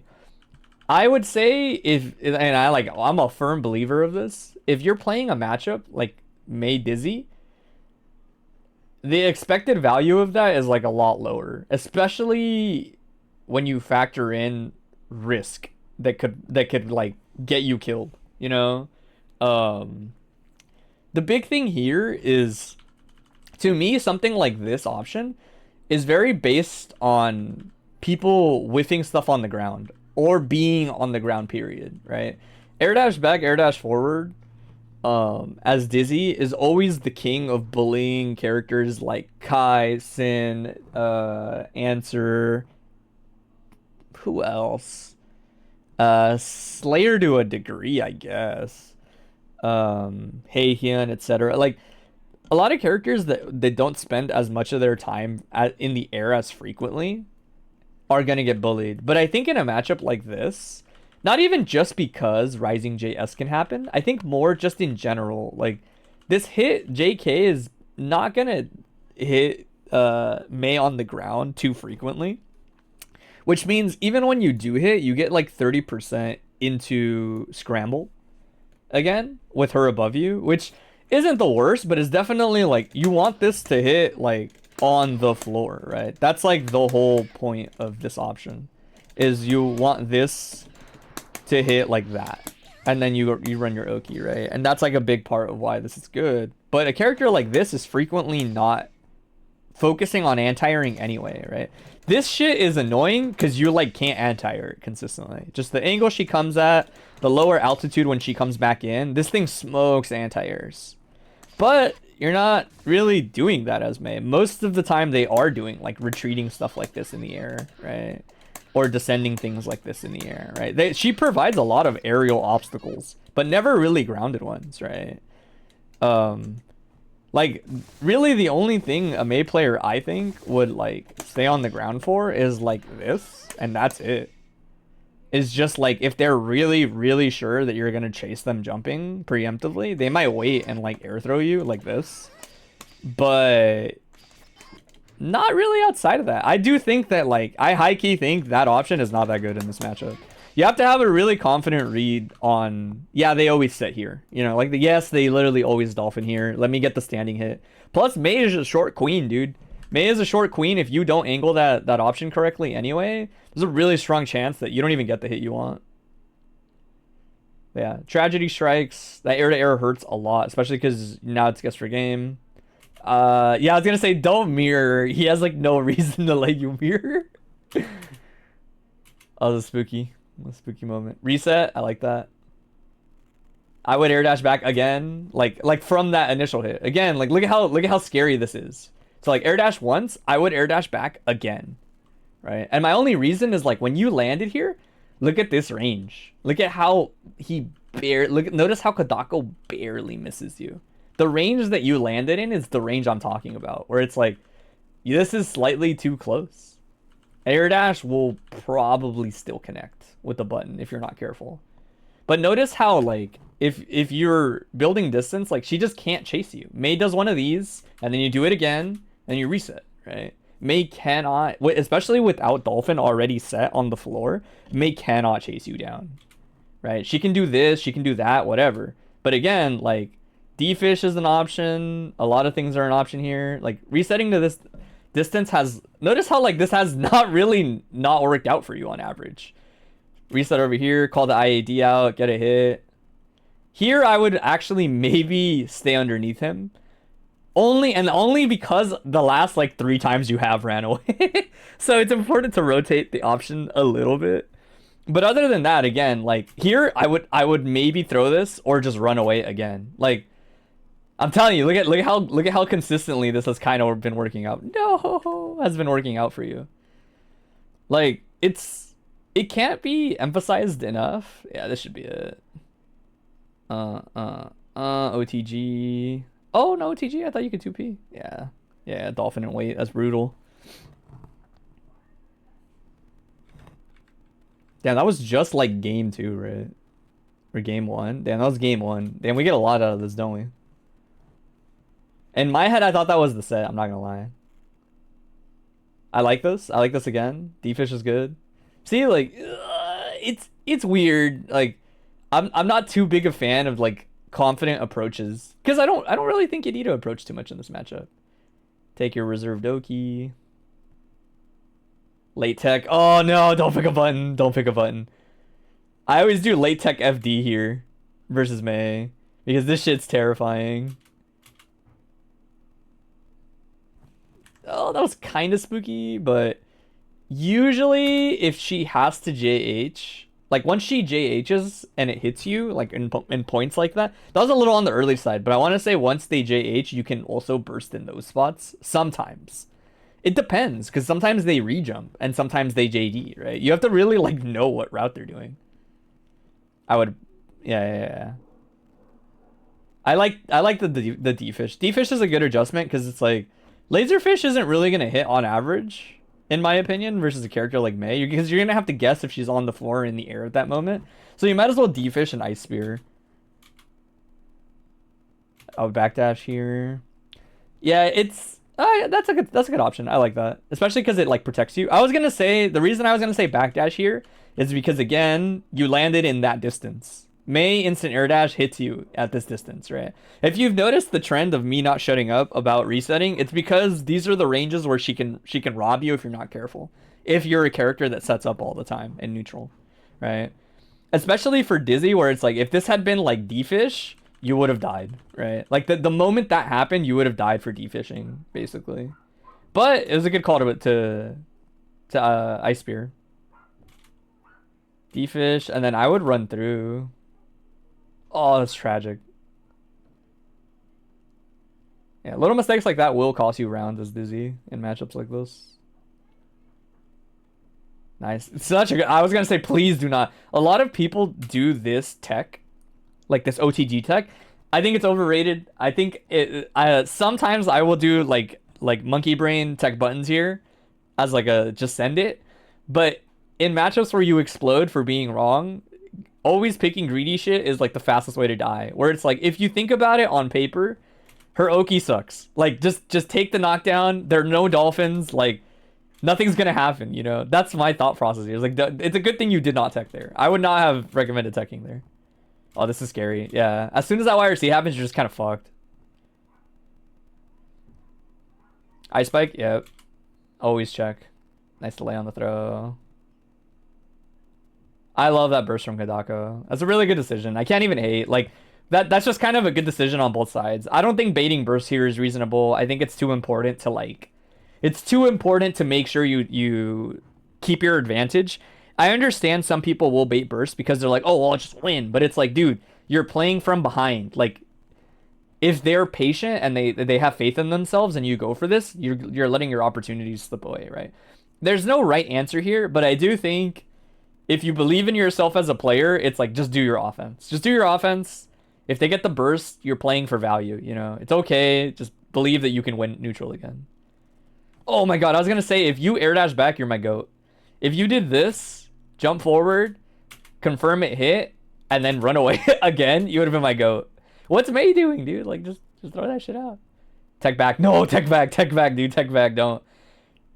Teching forward, again, is like, if you tech forward here, and Kedako does not... Kedako's actually kind of a beast. He would have smoked me. Maybe you're just woke. Because he's always doing this ball because he's expecting you to tech back. So tech forward's been beating it. But in my head, it's like, oh, dude, if he 2H's and you trade, it's over. Like, it's just so over. So I always play for... I'm pretty predictable in the sense that I usually play for minimizing risk all the time. Nice, I love resetting. These are fish. I would air dash back again. Keep in mind, by the way, things are a little different when Kedako has done this, right? I keep talking about like just reset, like what's Mei gonna do? How's she gonna chase you down? If you guys reset and Kedako sends that out, you gotta be a little more patient. Because that is Kedako's one way of closing the gap and making contact. This matchup is scary because like he just kind of needs to make contact and then hopefully guess right? If he rides this dolphin, makes contact, brings you to the floor and you block 2P, that's a good situation for Kedako, right? Like he might not necessarily come out on top every time, but he's always getting an opportunity to just get like 30% of your health basically, right? So these dolphins are scary, and you should consider them something to keep in mind if you're prioritizing like just resetting. If you're in like right there, for example, he doesn't reach, I think. I'm not positive if dolphin reaches at this distance, but it was an option, right? Like he could have rid that dolphin. I think maybe he even tried to, and it just ran out on the timer. Oh, this is rough. That worked out nice, good shit. I'm not gonna lie, I would high key consider bursting here. Personally, there's no right or wrong answer here, but I would high key consider bursting because 2P has always been a reset from him, like almost always, right? He's always done 2P into something that it's like even if I gold burst, that's not that bad is how I think of it. But there's no right or wrong answer here. That's definitely like I would just be gambling. I would essentially be gambling. Nice. Oh, just zone, baby, just zone. No. Oh my god, I was gonna say, I don't know. This is tough. There are no right or wrong answers in scrambles at low health. But I was gonna say that 25 bar is your lifeline, because Kedako has no resources. If he does a block string and commits to dolphin or set, you are pressing 236HS YRC so fast. And there's not much he can do about it. But it worked out. That was a good air throw. Because that was the one advantage you did have in that context, basically, was your meter. Nice. See, so like this is what I'm talking about. This is the downside to resetting to that distance when people are confident, right? Is when Kedako's like, I know you're scared, you are just gonna run away, I'm just gonna chase it, right? Because round start JS just loses to crouching, right? Had you crouched here, that's a free air throw. That's literally a free air throw, right? Which, by the way, I think is important to consider. I should mention that. I keep talking about like resetting, running away, da-da-da-da-da. Learning to punish people for finally chasing you down is so important. Because it's demoralizing. It's super demoralizing for people fighting you. If, so like this situation at round start, we'll say, right? I do this all the time because I play Biken, right? So 70% of my round starts are air dash back to Tommy, right? That's not an option that's unfuckwittable. If somebody commits to instant air dashing, a lot of characters can catch you. Not all of them, but a lot of them can catch you at round start with IED, right? So sometimes, not all the time, sometimes as a read, I will just wait. And I will get my free air throw at round start, right? The pressure is on my opponent if it's a matchup where it feels shitty to let me get away all the time, right? And Dizzy 100% is one of those. She's 100% a character where like, you know, you might think like, oh, I'm going to run away at round start. This is terrifying. Blocking this is terrifying as Dizzy, right? Because you're like, fuck, here comes like RPS City, right? Where it's like, as long as you're not getting 5H'd, it's okay. But it means the next opening, you're actually dead, right? Which is a shitty feeling. So sometimes you wait, especially because Dizzy's reward is so high on winning exchanges that it's like, all right, buddy, it's time, you know. Here comes fish. That it's like keep that in mind too. As good as it is to retreat, it's important to understand when it finally feels like they're on the same page and they're like, yeah, this guy just runs away. Yeah, he's just looking for shit like that, so that you can look for things like waiting at that distance or waiting at this distance and doing this, right? That it's like the beauty, especially on Dizzy, even more than other people, the beauty of running away in a game like this is it's so hard to chase down that just crouching is so good. Just crouching at distances like this is so fucked up versus some characters. Because instant air dashing is their fastest way of approaching. And normally other characters would want to space like around here so that they can still get air throws like this. Or sometimes you get better punishes depending on the character you play. Sometimes you can do things like that with your close slash. But Dizzy's the kind of character where even at this distance, where it's not as like reliable to anti-air and people aren't looking for air throw as much, even here, Dizzy can always punish you with 2S, right? That's why she's so terrifying to finally like say, I'm just gonna IAD at. Because if she finally gets the read on you and knows that you're just chasing her down while she looks for summons, 2S is brutal, and so is air throw, depending on like context, right? Like if you're like here, and they're like, yeah, he's just gonna run away, and you opt for crouching, and you get like that air throw, you be next? Yeah, we'll do you next. That situation's brutal, dude. Like this air throw, oh, I'm so bad at these air throws. These air throws to me are like brutal because Dizzy has corner now. So depending on the situation, you're so fucked, man. But yes, that is something to consider, right? Eventually, crouching is goated. Like here, I would maybe crouch, right? Right? A big thing again is like this distance when Kedako flies back right here. Yeah, he's minus, but if you backdash, you still have space to work with. I know that, again, it sounds really scary to just put yourself in the corner, but as long as their approach hasn't gotten any better because of it, your options defensively are similar. You just can't run away anymore, right? So you have to be more ready to engage with them, finally. Oh, that's scary. Oh my god, what a tech forward throw. So like here, yep, reset. Like, the way I would put it, I don't know, is just based on watching, Kedako is approaching a lot more. Like, he's leaning towards actually, like, chasing you. The moment you went this way, he went that way, right? Like, he has sort of switched gears at this point in the set and is like, yeah, he is trying to run away. Let me chase him down, you know? Backdash. So you're like, oh, dude, it's so scary. It's so scary committing to special moves here as Dizzy, in my opinion, because it's like, look how close this dolphin got to you. Ball. I love air dash back there. See, like, even when you corner yourself, it's not the end of the world sometimes, man. Like, you cornered yourself, but his options didn't get any better. JD, summon. Oh, he's holding that tech. Oh, that sucks, dude. That sucks so much. Yeah, this is tough. It's just like a bad situation. I guess you had to keep hitting him, but he was like really, really delaying his tech. That's just a rough one. Scary burst, but it works out. I would run through. I'm not even kidding. I would dash through him here. I think I've seen Ray do this before too.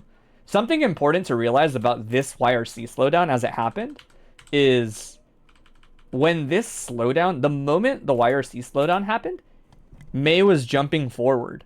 No matter what, as long as you run forward here, you can reset full screen. No risk at all. Like, at all. That seems like a really weird option.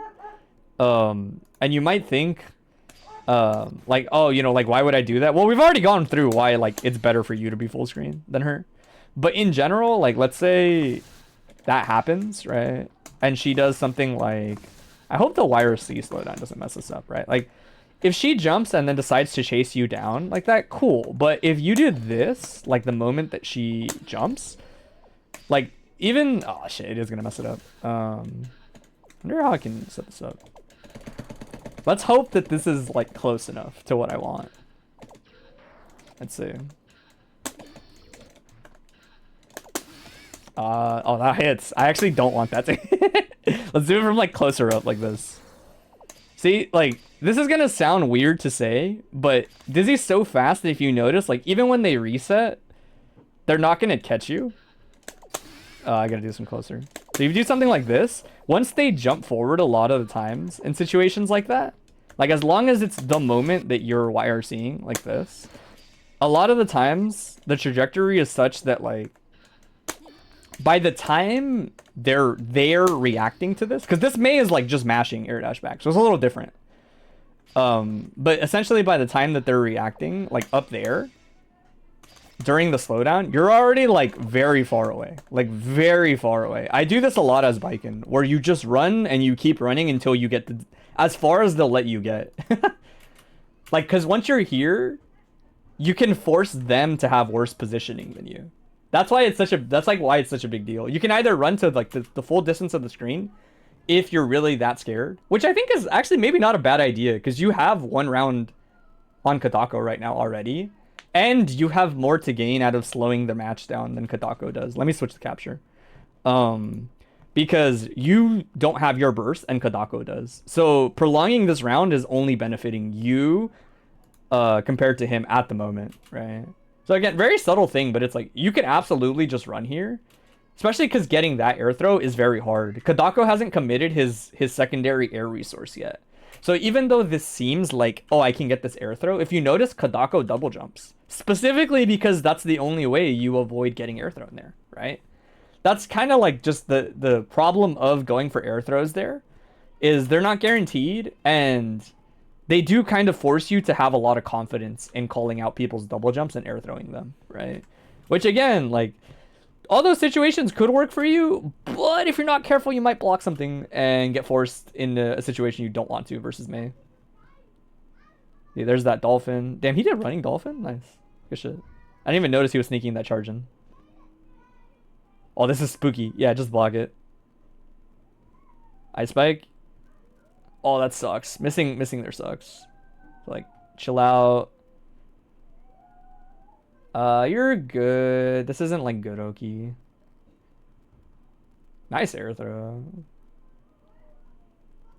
Back off again. See? Oh, so like, this is kind of like the reason I'm not a fan of this option from earlier, is because when you did it again, notice like Kedako wasn't even like remotely close to close to the floor.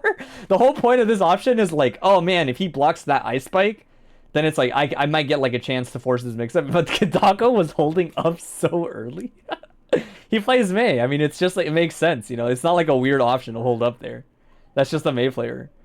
But because of it, it's like, oh my god, look how close you were to potentially getting two. Like, look how close you were to getting 2P'd.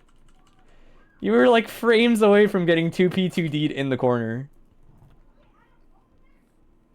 Oh, I would air dash back there. High key, Ray air dashes back here, I feel like. Or Ice Spikes, actually. Ice Spike YRC is probably what he would do. Ice Spike YRC here is pretty good. Off Far Slash, because you get a free summon. I think that's like a really underrated thing here, that Ray will do sometimes. Because you only really need to win like about one more exchange, probably, to win the round. Like, you might need to win a second one, but chip is also a factor for Dizzy. So even if you don't kill, you're in a really good spot. That Ray in these moments will be like, yeah, like Far Slash block, YRC immediately. It's also important because it's like, you're gonna head out. Thanks for stopping by, man. You're gonna catch a bajillion things here, right? Like, if you do Far Slash, and then like delayed cancel Ice Spike YRC, what are you really losing to, you know? You'd probably catch jumping. Backdash would avoid it, but would not improve their circumstances at all, because you're just going to run forward and press a button again, right? Mashing loses. I think air dashing should lose too, just because like you're not going to close the gap before it tracks, I'm pretty sure. That a big thing here is understanding like you guys are both fighting for control in this moment, right? Like Scramble City, you get a knockdown, but it's like not that good. Right? You guys are fighting for control and stability. YRC, Ice Spike YRC is the fastest way to get there, right? Where if you kind of do this, like, yeah, see, like you could have had this sooner. You could have just forced that shit earlier. And Kedako did jump for what it's worth, right? From the looks of it, he did jump, or fuzzy jumped or whatever. So there's a good chance you could have caught him jumping in the air maybe. and then just ran up and stole all his meter, like you do here. Yeah, see, so like this is tricky because it's like, oh, that was spooky. Good shit. All right, we'll see how much of this stuff plays out in the final round. So like again, it's scary. It's really scary, but like, look at Kedako chasing you now. IAD, jump. IAD again, right? Like, these are all situations where I'm not saying to like always do it, but sometimes all it takes is like one good crouch and an air throw to make people really, especially because he's really scared to use J2H, because if you wait on reaction, you can probably 2S it off of IAD, if I had to guess. Then it's like, ooh, that is rough for him, right? Like, to get air thrown there just feels shitty. Because it's like, what am I supposed to do? I've been trying to chase this dude the whole time. There's that dolphin. Like, again, see, like, oh my god, you have to be careful, dude. This is the one context where you have to be careful about being telegraphed at that distance. And you can see it, because Kedako is setting this up in advance, right? Kedako is explicitly putting this dolphin down, getting to it, waiting for you to do an action, and then trying to make contact, right? That's like, he understands like what he's looking for, right? Same with here, right? Like, he is like full on aggression mode right now. He whiffs something. Remember, I said at this distance, most of the time, there's little to nothing Mei can do without hard committing to stop you from running away. So Kedako hard commits, right? Like, he does the IADJS. 2S would probably still catch at that distance on the spacing. Air throw would definitely work at that distance, right? Like, Kedako has like high key just kind of adjusted to, oh, that sucks. Has adjusted to like playing aggressive and abusing you being uncomfortable with it. And you just kind of have to rotate like being comfortable defensively there. And punishing him for being over aggressive. Oh, this is scary. Yeah, that's a hard ball wire team challenge. What a throw. That's not meaty, is it? Oh, I guess it was. That's backdash. Oh, that sucks.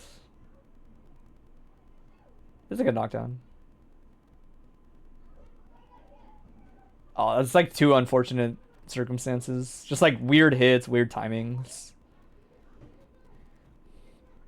Like, all I can kind of say, but again, this is like to be less emphasized. It's not like a big deal. These are definitely like, in my eyes, these are just like unfortunate circumstances where like these are like two separate moments where you like press the button you didn't expect to like whiff, basically. Like, you just didn't expect to get that hit like that. And earlier you didn't expect to get airborne far slash, so you press 2D, you know, like those kinds of things just happen. And it's like, at best you could say like, oh, well, you should have been more reserved, but it's like, like, not really. That shit just happens. Sometimes you don't expect airborne or grounded hit or tech scrambles. Yeah, this is rough. He's just looking to chip you out at this point. Oh, I love that option. Such a good option. This is pretty alright if you're dizzy.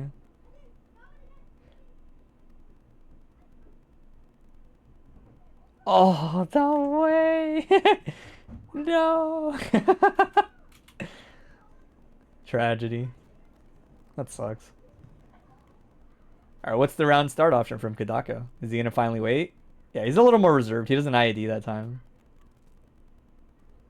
Oh my god, that's so terrifying. This is definitely what I was saying, where it's like, if you burst JD, you have to be careful that they can't get this OS. He looked a little out of line for it, so I guess maybe he just couldn't OS because the burst was a little late.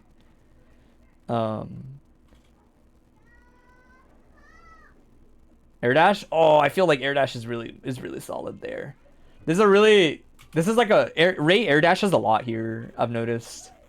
Because the difference is she blocked this in the air. Right? She blocked this low altitude in the air. So if you notice, like, I guess you can't really see it because he has to block JH when you do it. But Mei was gonna get forced to the ground kind of no matter what. Ray's actually really good about noticing this when people are in this exact situation, where if they jump and they block high laser and then they block spear right after, and you're already on this trajectory, Ray almost always, from what I've noticed, is like pretty good at realizing like you're so low altitude you have to touch the floor, right? Like, there's just enough block stun a lot of the times on this option, the spear. You have to touch the floor again. So if you notice, you're angled perfectly to do a mix-up, basically. right? So it's like, that's really subtle. I wouldn't like say this is like, oh my god, like you always notice this, but that is something to consider in that moment. Is you actually did have access to like a really quick air dash in and then point blank offense instead of doing this jump H like that. Specifically because he blocked low altitude spear like right as it was hitting and you were moving forward. Air dash back, I like that. Dolphin, if you notice, again, like, this is the one thing you have to be careful about once the maid does make adjustments, is like, Kedako is waiting by Dolphin. All the time now. Like, all the time it looks like. I'm surprised he didn't take it there. But maybe he thought you were waiting for it, so he just waited a little longer. There's that, again, see, like, he's really, like, honed in on that in this, like, final game, you can notice, where it's like, I kept talking nonstop, like, run away, what's Mei gonna do about it? This is what Mei does about it, finally, right? But that's a really obvious thing to stop. So it's like, you just kind of gotta buckle down and get that air throw. Like, make them feel like it is still an RPS situation, and you're gonna ride your value off. Yeah, you're so dead. Dead as fuck. Do I think your HP Windows 10 Elite desktop computer would be able to run this game, or do you need to buy extra stuff? You're probably fine. This is like a pretty forgiving game to run. There's also mods that lower the appearance to make it look really ugly but work better. You're strive brained. Hey, what's up, Simline? That air dash button in a full combo spooked you. What do you mean, man? Does Soul not get like? Does JH never catch backdash on strive backdashes? Because they don't have much invul. Like, can you not? Because I always see people safe jump with JH half the time anyway. So like, does the hit not pick up into 5K? Do they actually just like backdash that shit every time or what? Play a long set with Sad Moon playing Ram. You know how to play Ram. Is that time code in the comment? Feel free to skip around. Yeah, we can watch that one since that sounds like the one that you're Oh, they're in Japanese, Gnoz. Come on.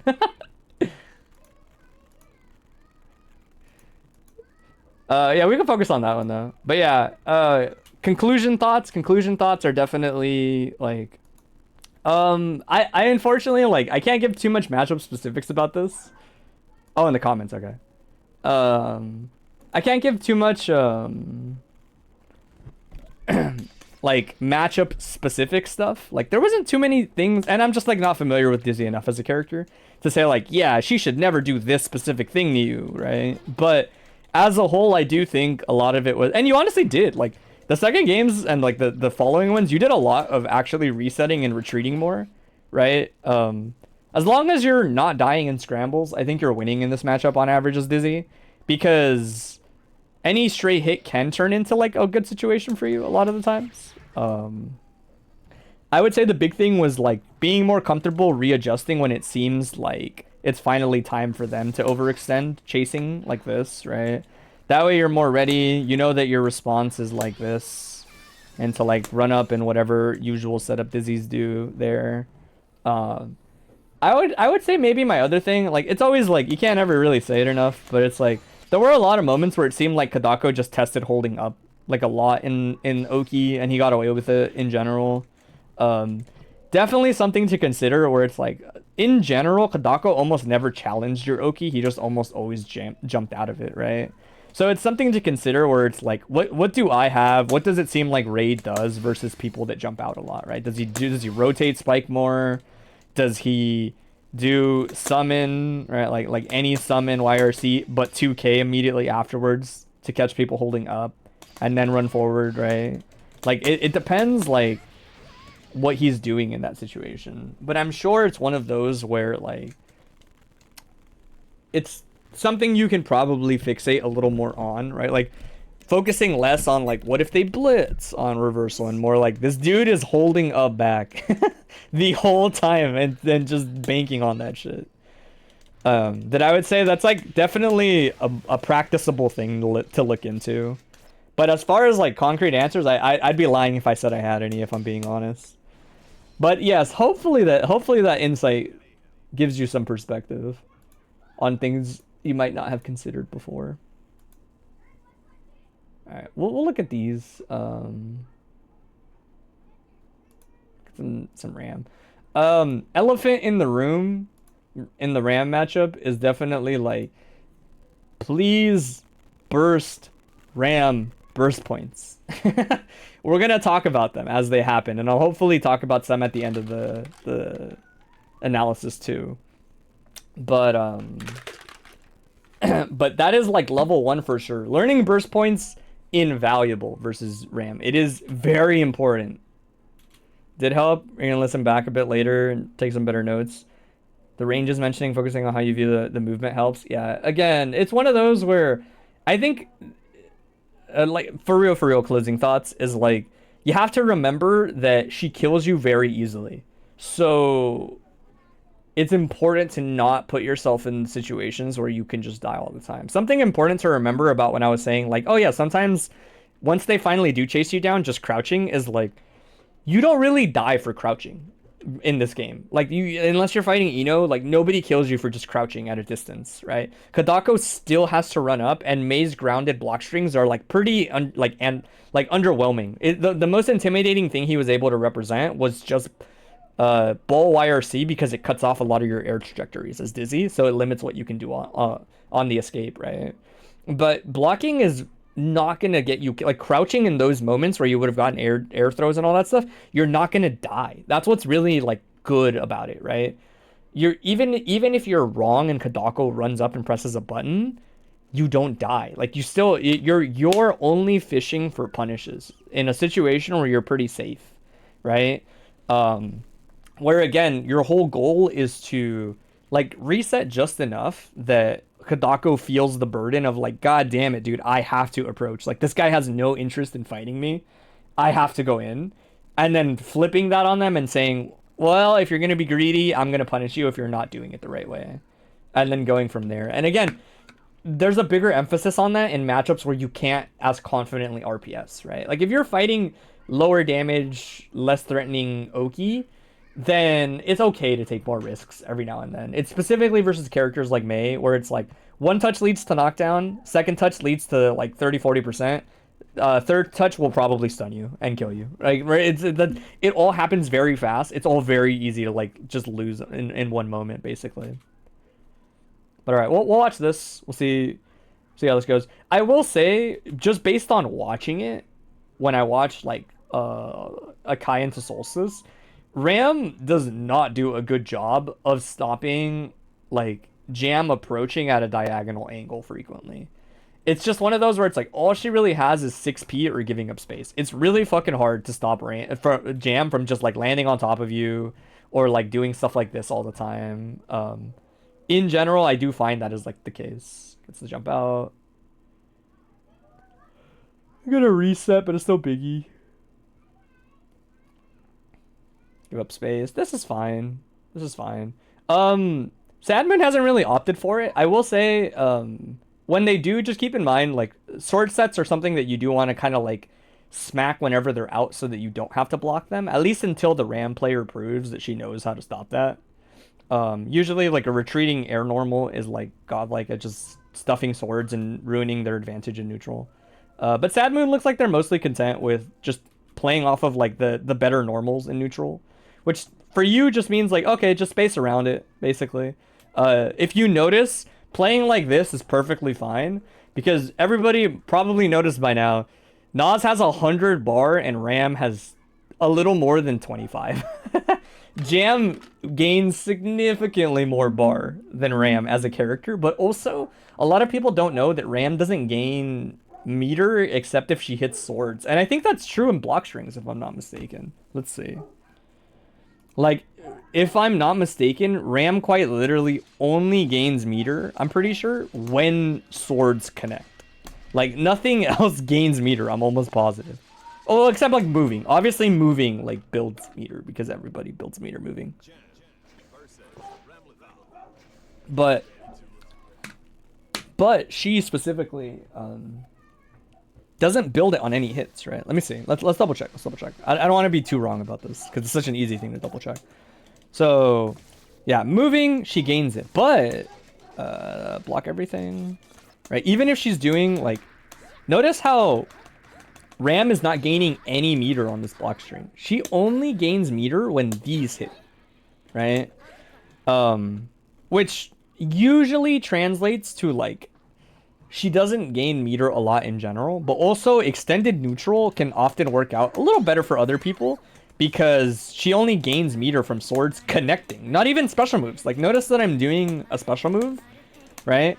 Nothing she does gains meter except swords. But they do gain as long as they hit. So like sword summon gains meter, see? But swords have to hit you in order for her to gain meter. I'm pretty sure if I had to guess, the reason is that Ram hits you a lot in combos. So they didn't want her to either have like by far the worst meter gain in the game so that it limits that. Also, they just knew like she's just going to gain a lot of meter, like literally doing 20, 30 hit combos, whatever it ends up being, right? But yeah, that's a big part of why Sad Moon does not have all that meter, right? One, Jam just gains mad meter. Two, Ram just doesn't get it without hitting swords. Blocks the Daro. Daro, if you... This is like a little more nerdy. Don't worry about it too much. If you instant block Daro, I think you could probably press 5k most of the time as Jam, and I think it's a punish. I could be wrong, though. I could be pretty wrong on that. But I know it's definitely minus on IB. I think IB 5k would be a punish most of the time because it has a little more range than a lot of 4-frame normals do. Nice throw. Super. Oh! Yeah, super definitely closing the round out there. Like, or actually, I guess it's missing the run-up, right? Any like run-up would have also done it.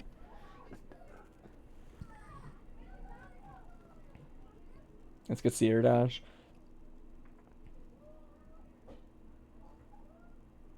This is pretty chill. Gets the overhead, nice pickup. So, we talked about burst points earlier. This is a burst point. This is a very notable burst point. This is the most well-known Ram burst point by a landslide. Like, everybody and their mother eventually learns Daro is burstable. Doesn't matter which Daro she does. I think if she does the green one, it's a little better at baiting burst. But I actually don't know if I'm being honest. I just know I see Daro, I burst. Like, that shit is guaranteed. It takes a little bit to get used to it because it's kind of fast. But you do get it because Ram is in recovery the entire time she's doing this, all the way until right here. So when she does that big old lunge, it also helps to know when it's coming. That's like a really big thing. It's one thing to tell people, hey, Daro is burstable. It's another to tell them when to expect Daro. Usually it's her extension off of close slash or 2D. So like they get this knockdown, right? Boom, boom, boom, knockdown. Bam. When they run up here, close slash on crouching hit, or just 2D in general, is like Daro is gonna happen. Daro is coming. It is the most common pickup. It is how she pulls you into the air and gets those extensions that she likes getting to the corner. So burst here. If they have 50 bar, they can try to bait it. So be mindful of that. If they are like willing to either do it as a read or are good enough that they like are ready to react to it and Roman cancel on reaction. But other than that, definitely guaranteed. 5D is also like pretty guaranteed. This one's a little weird. I usually clarify because this one is like a lot more ambiguous the way it works. Like when this slump happens, right? This close slash into slump into 5D, they don't have to 5D here. They can do other things. They can just do 2D, right? Which is why I say like it can get a little weird versus Ram. Because it means you have to learn how to burst 5D, which is funky. It's not as intuitive as people think. 5D can outspace burst, I think, if I'm not mistaken. Let me double check. I don't want to say that without actually like knowing for sure. But there are circumstances like around here where like if she's hitting with the tip of it, we'll say, on like wall splat situations, that might not be the tip, right? Like from around here, maybe a little further. Yeah, max range, I think it's like here. Yeah, so like max range is not a thing that you can burst, right? So even though some people say like, oh, you know, 5D has like enough startup that you would maybe be able to burst it on reaction, or just anticipation because you know that's the point in the combo where she does it. It can outspace your burst under the right context, right? So it's not 100% all the time guaranteed. Another thing to consider is like depending on the pickup, even when they do like 5D, if they do it from like over here, we'll say like closer to that distance or it baits burst, but like not quite. Oh shit.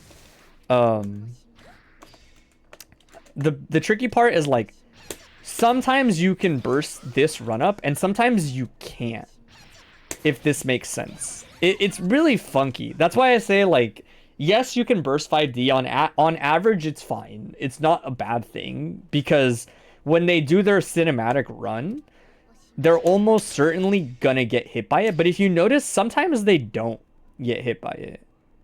And part of the reason, if I'm not mistaken, is that it's based on where they start their run, right? So like if she's a little further out, like over here when she gets the pickup, the cinematic plays and she like runs into the corner and then does her combo, which can at times cause this to whiff. Not all the time. That's why I say it's weird. Like, sometimes the spacing lines up and the timing lines up where the little cinematic running into the corner baits it. But if for whatever reason, say they're doing a combo where they're like basically point blank, this will hit if I'm not mistaken. Like if they're doing their combo, this will hit. Because they're already starting in the corner when they do their run. So they're just in a spot where they can get hit by burst. They don't have to move into a spot where burst hits them. The only way for Ram to bait that burst is to do 5D into nothing.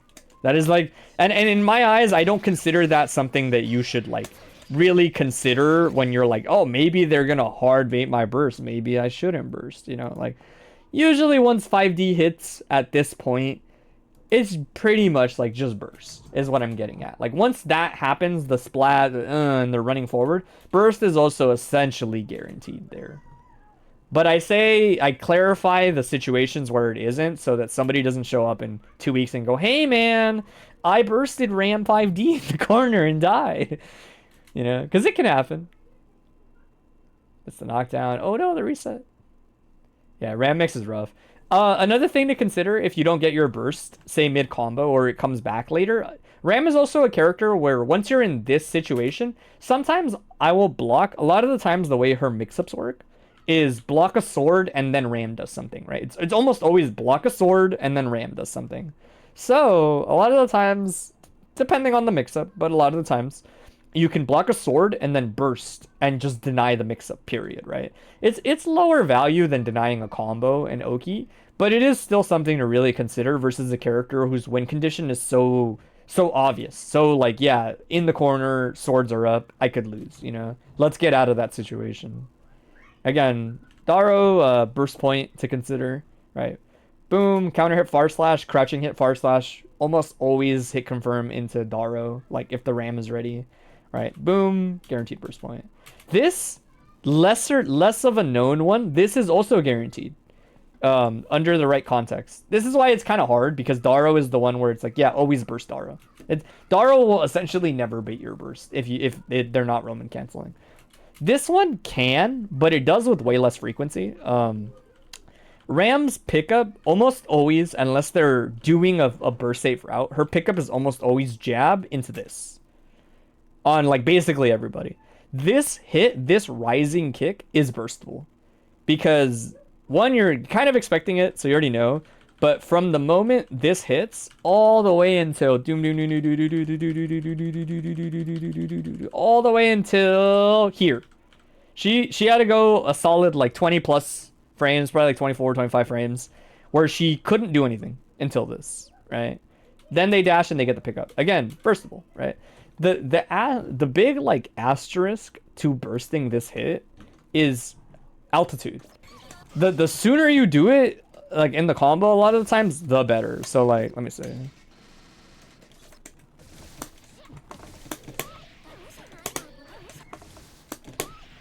Oh my god, I'm so bad at the good Daro input. Doesn't really matter. There you go.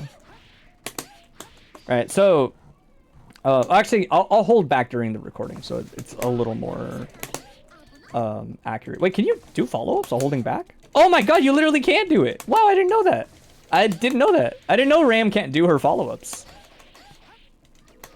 Oh, that's because that's how she gets jab. Oh, that makes sense. I guess I never thought about that. I forgot PPP is a string. All right. Okay, then I have to hold it a little later. Interesting.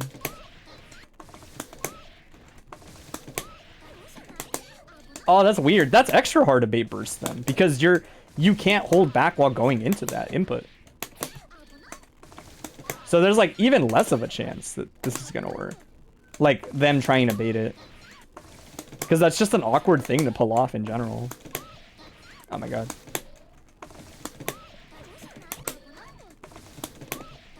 Alright, whatever. We'll do regular Daro. It doesn't matter. It doesn't matter. Well, alright.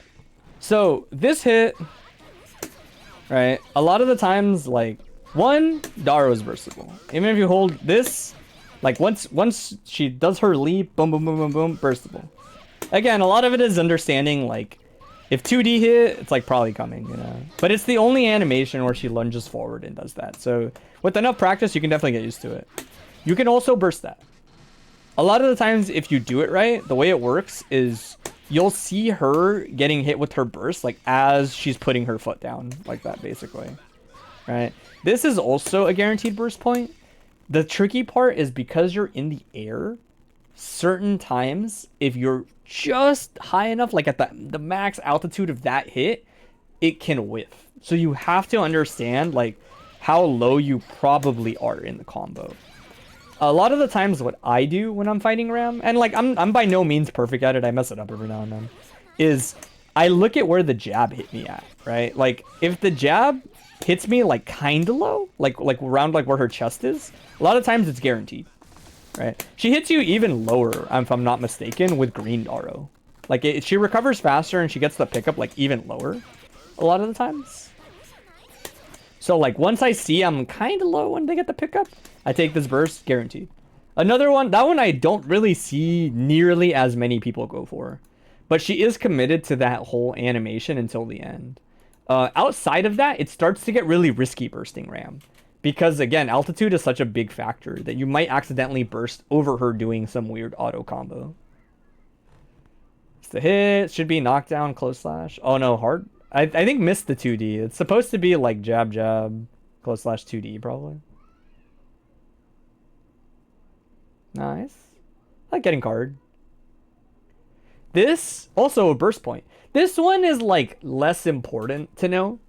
Because Ram's Okizeme off of 2KKK, I think is what this is like super underwhelming. It's like not that scary. Most of the time it's just like 6k or not 6k or something. She doesn't have like that much frame advantage, especially if a sword isn't already on top of you.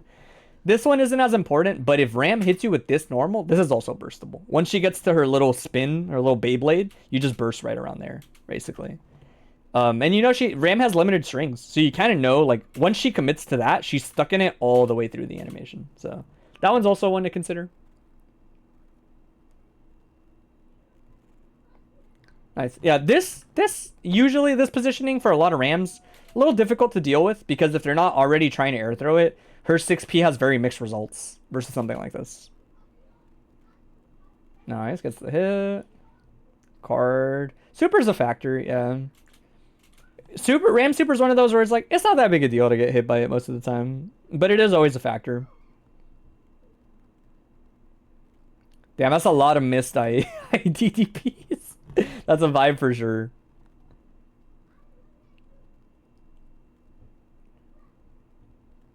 Nice. I like running past the swords. Jam definitely fast enough and enough of a bully that like sometimes she just runs past the sets and starts her offense. That's like very, very much a thing. Nice. Plus Rams, ops for jumping. Sad IEDJKs, yeah. Nice. This is like level 1. Like, how do I stop this? A lot of the times for a lot of characters.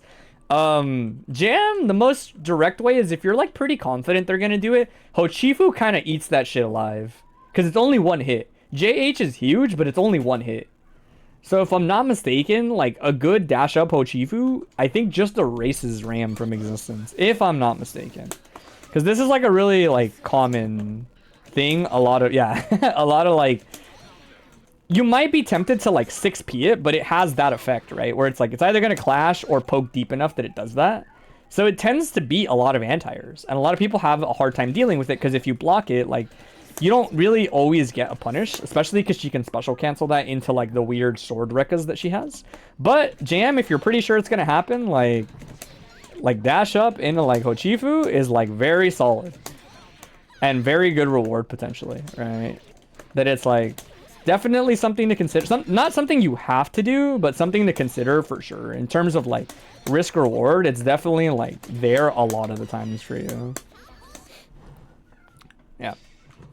And it's unique because like not everybody can do that. Only characters with like good parry type options can deny that on Ram. Nice. Keep in mind the sword is out, right? So like every now and then when you it's kind of distinct, but if you see her do this, right? Like you want to keep an eye on Ram when you see her kind of like wave her hand. She's either doing fast call or slow call, right? If it's the slow one, you get a chance to see it because the sword kind of like the sword face like animates for a bit and then hits like a second later. The fast ones are exactly what they sound like. They're fast. You're never reacting to them. So it's like usually you're either blocking or getting hit by them. Nice, because the IDDP, that's kind of high up, yeah. Yeah, there it is again, right? Like another thing to consider, I would say, as Jam specifically, that's a little like more forgiving than something like Hochifu is you can also opt for standing outside that range and 6Hing as they land. So like this situation where you're like out of that spacing, I guess this isn't really like a good example, but let's say you're like a little further back, maybe like a step or two farther than where this Mawari Komi left you, and you're like, yeah, they're probably gonna do JH. You do your 6H kind of like as they're landing, and they'll land into it, right? They're not gonna have landing lag, but they will block your 6H is another thing to consider, right? Unless they're hard matching backdash the moment they touch the floor, you should get it, right?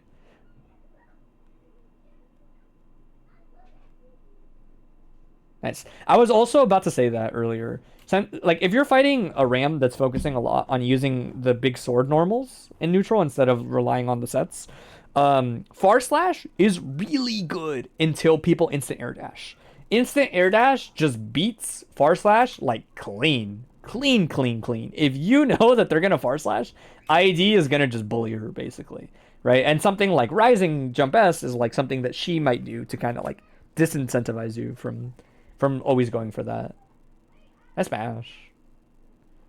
Yeah, 2KKK is minus, but I don't think it's a punish even on IB. I would have to double check, but I think that's always just minus, right? Again, kind of tricky.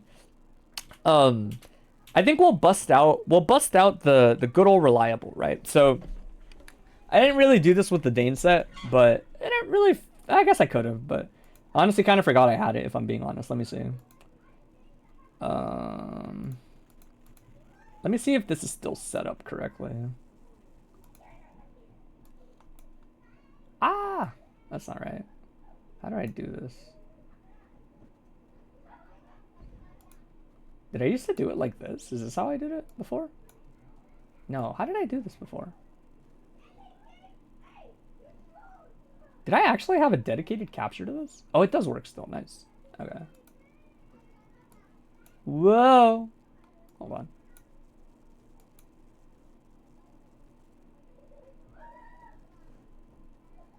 Golden Wing Requiem. Hold on. It's been a minute. Hold on, give me a second. I haven't used my whiteboard in like a while. Clear my whiteboard. You know what? I think I used to just have it as like a normal capture. Oh, you know what? I think it's because I have this on. I think. Right? Is that why?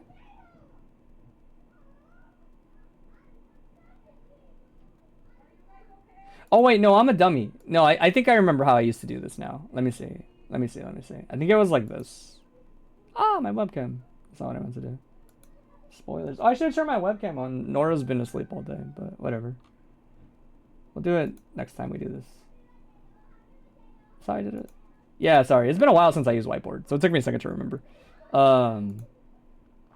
So let me clear my whiteboard. And then...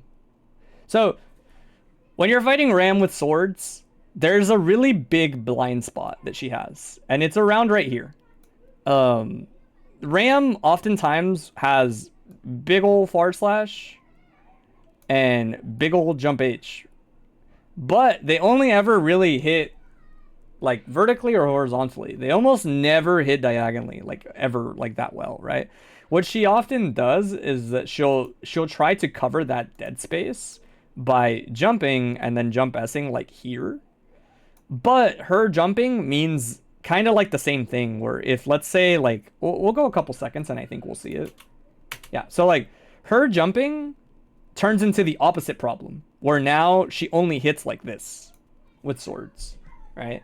So usually you want to think of Ram like that, where if she's on the floor in front of her, she has that like really big blind spot like diagonally, because her 6P is kind of whack. So like, one, there's a chance that it doesn't work. It can, as long as it's well spaced. Even her 6P does the job, but compared to others, it's definitely not as intimidating to instant air dash on. And when she jumps, this is like the trajectory that you're essentially, well, this is a little inaccurate. Let me like adjust it, because she jumped forward. It's a lot like this. This is like the space that you want to consider like the danger zone, right? So if you're, let's go back like a couple frames. If you're Ram or if you're a Jam, when she jumps, this is like what you're working with, right? If you jump, then you might jump into the jump S, which is fine. It's like not that big a deal if you block it. But if you're like rising with the button or something, you might just die. And then the thing that kind of stops you from approaching is usually the wall, right? Jump H usually comes out. That's why I was saying, like, in a spacing like this, if you're anticipating it, you could always just wait and then 6H, right? Like, wait for her to finish her jump arc, land, do her jump H, and then you'll 6H as she does it, and you'll kind of force her to block as she lands, right? You could also opt for Hochifu. You could also... This one's a little funky, but, like, as she does her little, like, jump arc like this, you can start your own like that, right? So you're going to jump as the JH comes out, and you'll end up, like, kind of here as she is, like, right here. And her only good option is 6P, which is not that good, right? A lot of the times from this distance, you can, like, air dash through her, and then probably, like, JH if they're not ready, right? There's, like, a handful of things that you can do in that space. But a big thing is definitely just remembering, like, this shape. When Ram has both of her swords, that shape is her effective range, basically. She could always, like, continue her descent and then instant air dash, like, at you, but that is super 6P-able. If she starts doing that, then you just definitely just wait and 6P it, and it's not that intimidating, right? But it is important to remember that, because that's how you get caught by that. And yes, Mawari Komi gets absolutely smoked, as you can see. Or that was just Bakusho, but even if you Mawari Komi, you'll still get hit, right?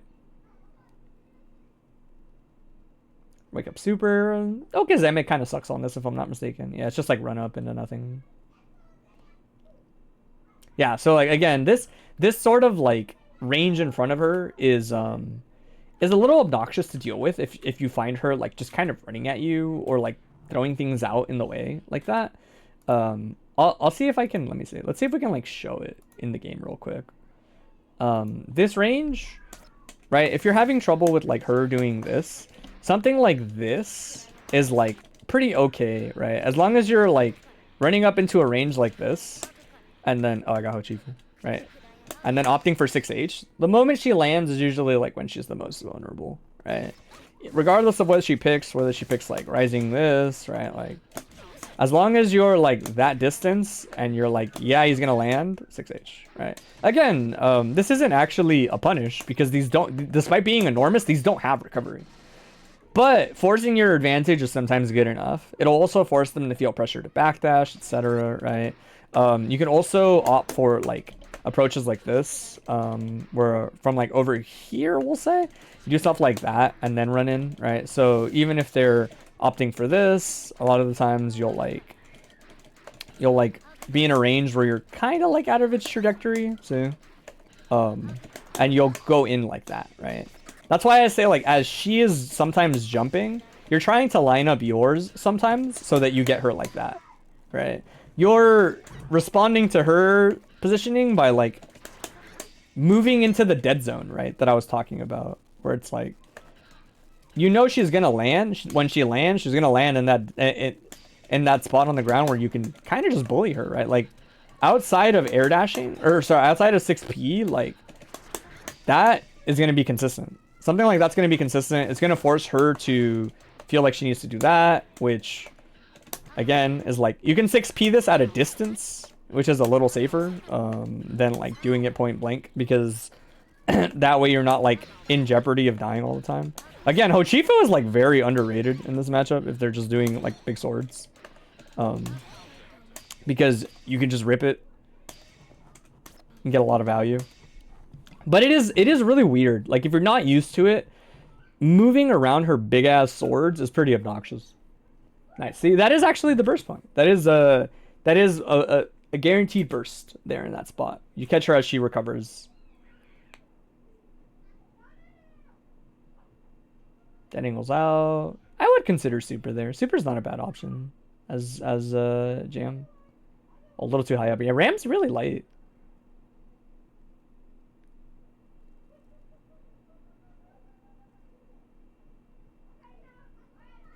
Nice gets out. Nice jail. Oh yeah, that's the other thing. She's also just really good at rising and JSing Ram a lot. JS is a nuisance for Ram. This button is a nuisance because you make contact and then you just jail them back down half the time. Ram is a character that often just kind of jumps either setting or doing something else. And JS smokes it as long as you're catching them on the way up. Nice IAD over. Yeah, I will say I don't think I've seen it as much when I watch you. This is kind of just like a jam tool in general that I don't think I see you use as frequently, at least like when we played, is 5k stagger is like the GOAT, right? Everybody tells you stagger 5k, micro dash 5k, etc. It is godlike. +3 into 4 frames is fucked up, right? I think it links on standing it, right? Or is it crouch? It links on like one of these, right? Yeah. So like this literally links into itself on crouch hit, right? That's how good it is. But I was gonna say something I don't really see as much. I want to say is I never really see you opt for like this, which might seem kind of weird, like at the beginning, where it's like, why would you do this? But if I'm not mistaken, I think it has a natural gap in it. Yeah. So like this is good because it functions very similarly to this stagger, but it confirms on counter hit, I think, like just automatically. Like you'll get first hit counter hit and then it combos, I'm pretty sure, right? I think it does. Maybe I'm wrong. Is that 4 hits normally? Yeah, it does. So like the big thing about this, I see most notably like Fiery use this a lot, is the way they'll set it up is like, obviously the first 5k is usually like to check people. It's to set up being in advantage. And then the next one is very like, okay, I expect you to mash on this, right? Like that is usually how it works. Sometimes you'll do it an extra one. Sometimes you'll do 1, 2, and then you'll do the frame trap, right? But this string is pretty nice for like a handful of reasons. One, nobody abuses the fact that it has a gap, right? So like normally, let me see. Oh my god, this is weird to set up. This is set up right? Yeah. So like, I can't even like set this up right.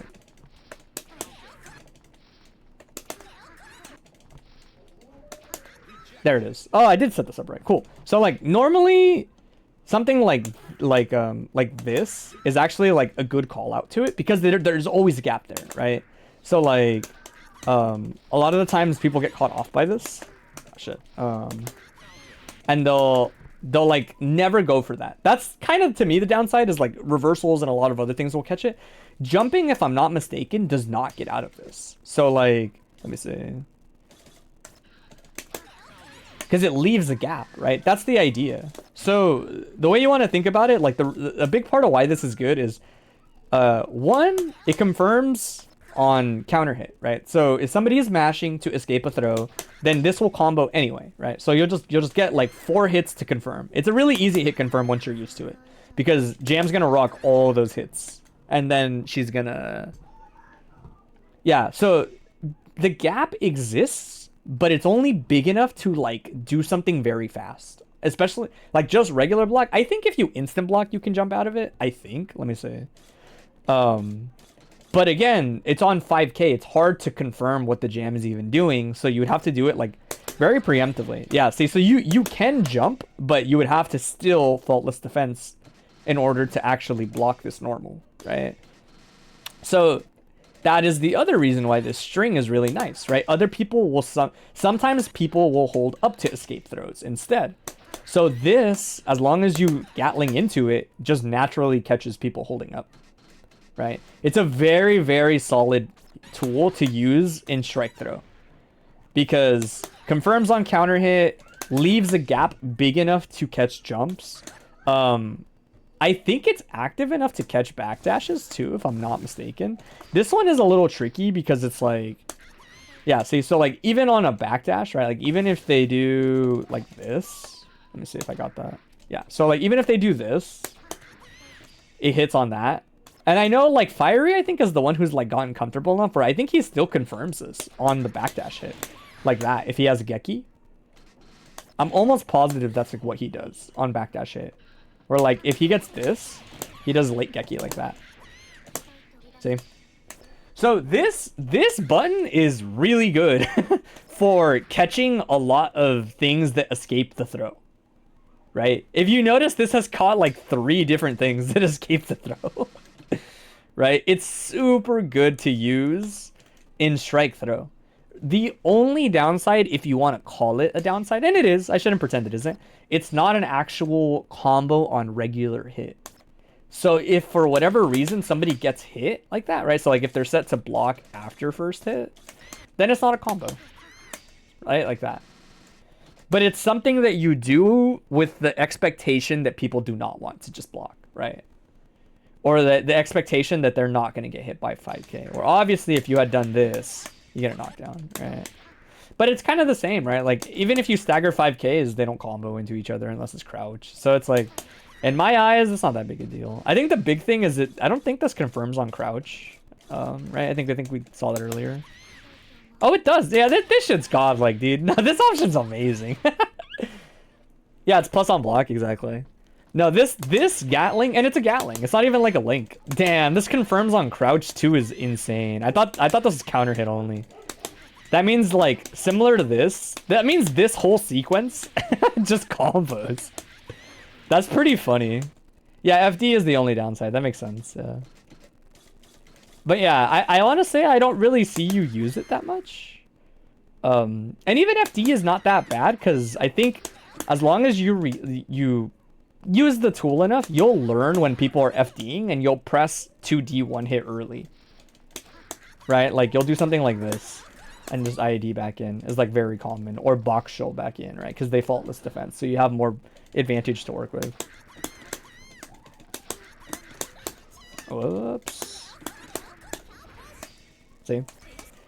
The good thing is so many hits means you can also like practice confirming faultless defense. But again, very solid option that has like really specific counterplay that is not like, oh my god, what do I do about this? You know, it's like, oh, they faultless defense. It's not the end of the world. But yeah, for situations like when you make contact with that 5k, that thing is really good. Like right here, right? Doing it immediately, doing 5k, and then doing 5h is really good. Like right in that spot, basically.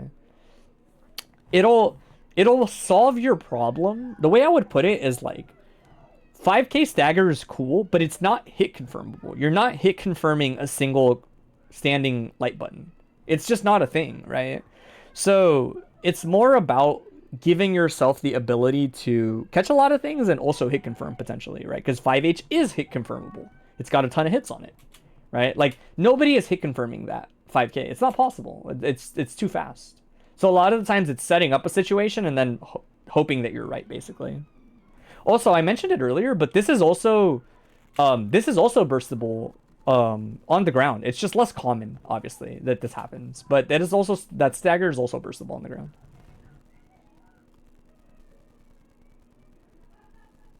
Yeah.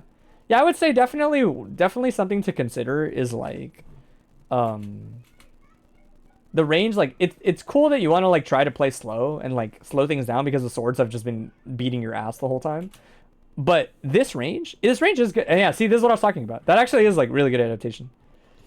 Is utilizing your 6H to catch the moment they land is really good. Another thing is like instead of always feeling pressure to play grounded footsies, that distance that you hold is solid, but jump in the air a little bit more at that distance, and you might get some interesting results, basically. Doom, doom, doom. Again, like always worth considering. We're gonna go back just to like re-emphasize it a little bit. Burst point, burst point, burst point. So this is the one I'm talking about. Notice that this 5D is like mad far. This probably would still, because this doesn't look like it's max distance yet. It's like just short of it. This would probably also be burstable, right? But something to consider, and again, like it's a big part of why she's a weak character. You gain, if I'm not mistaken, I could be very wrong about this, but I'm like almost positive it's how the game works. You gain your burst back in relation to the hits that you're taking, not the damage that you're taking, right? That's why some characters give you your burst back a lot, because they do a lot of hits but not a lot of damage. Ram does a lot of hits, not a lot of damage, right? So if you look at your health bar when this happens, look at how little damage this does in relation to like how many hits it does, right? Look how long this combo is, right? Still has not killed you. This does kill, by the way, if the Ram does like the good combo. Right. Would have killed you, but either way, like you're about 20 hits in, right? Yeah, exactly. So it's based on hits. That's why Ryunagi, that's why Raven Super, that's why Ram combos, that's why Bedman hits a lot of the times, like things like Spinner, all add up, right? Or just low damage confirms in general will give you them back. Like to me, not an exaggeration to say if you don't take your burst on the first instance that you kind of can versus Ram, like the first moment that makes sense, essentially, you are probably not playing the matchup right, because it is genuinely one of her character weaknesses that she has so many burstable points in combos while also having really long combos, right? Even her supers, tons of hits, right? The Beyblade, a bajillion hits. The laser super, a lot of hits, right? They always kind of give you your burst back. Oh, shoot the gun. Nice safe jump. Gonna Roman cancel. Oh, just short of 50 is rough. Not being able to force the knockdown there sucks. Yeah, so like this range is not bad. The range that you're hanging at, not too bad. Not a bad range in the slightest. I do think jumping here is like pretty nice, because it means that, especially if you jump while dashing, you kind of drift forward a little bit. So it makes your air dashes a little better in terms of like approaching, right? So like this distance is kind of fine. You want to probably dash around this distance from about like, you know, like where you are more or less. Like, let me see. Oh my gosh. Wait, how did I unpause? I thought I was on my whiteboard. We'll use her like far slash as a metric because it's like pretty good. So like, wait, what? What am I tabbed in on? Oh, there we go. Oh, we'll go back like, oh, I see what happened. Sometimes I lose track of my mouse with whiteboard. That's what it was.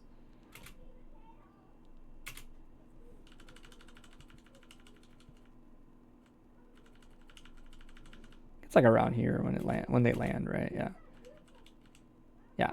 So like around here, if you dash jump from like here, you can either neutral jump, and with the dash momentum, instead of being right above where jam is, you'll be like right here, which makes your approach options a little better, right? Because it means that instant air dash is no longer as reactable as it is from where jam. If you jump right where jam is, like just neutral jump with no momentum, 6P is very easy to do either on reaction or very safe to do on anticipation, right? There's very little risk at that distance.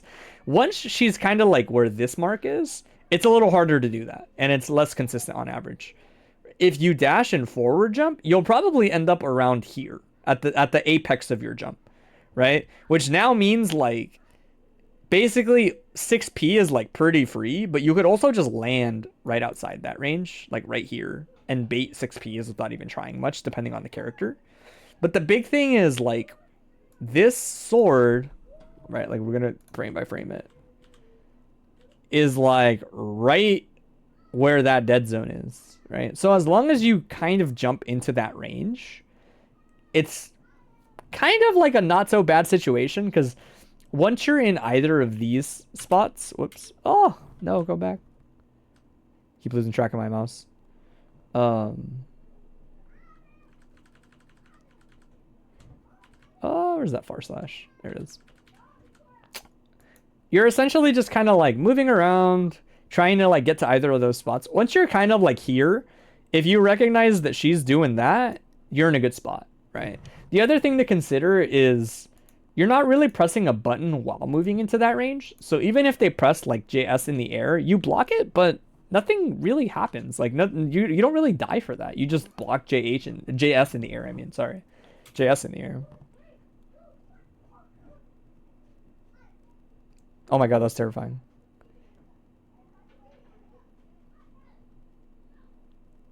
Yeah. Again, like, especially because, like, slowing the pace down, it's not bad. But it does, I think, maybe not play into Jam's ability to run at RAM when you kind of get a better feel for the angles to use on it. Burst point, burst point, burst point. Definitely burst point. Like, off close slash like that, definitely a burst point. Off that distance.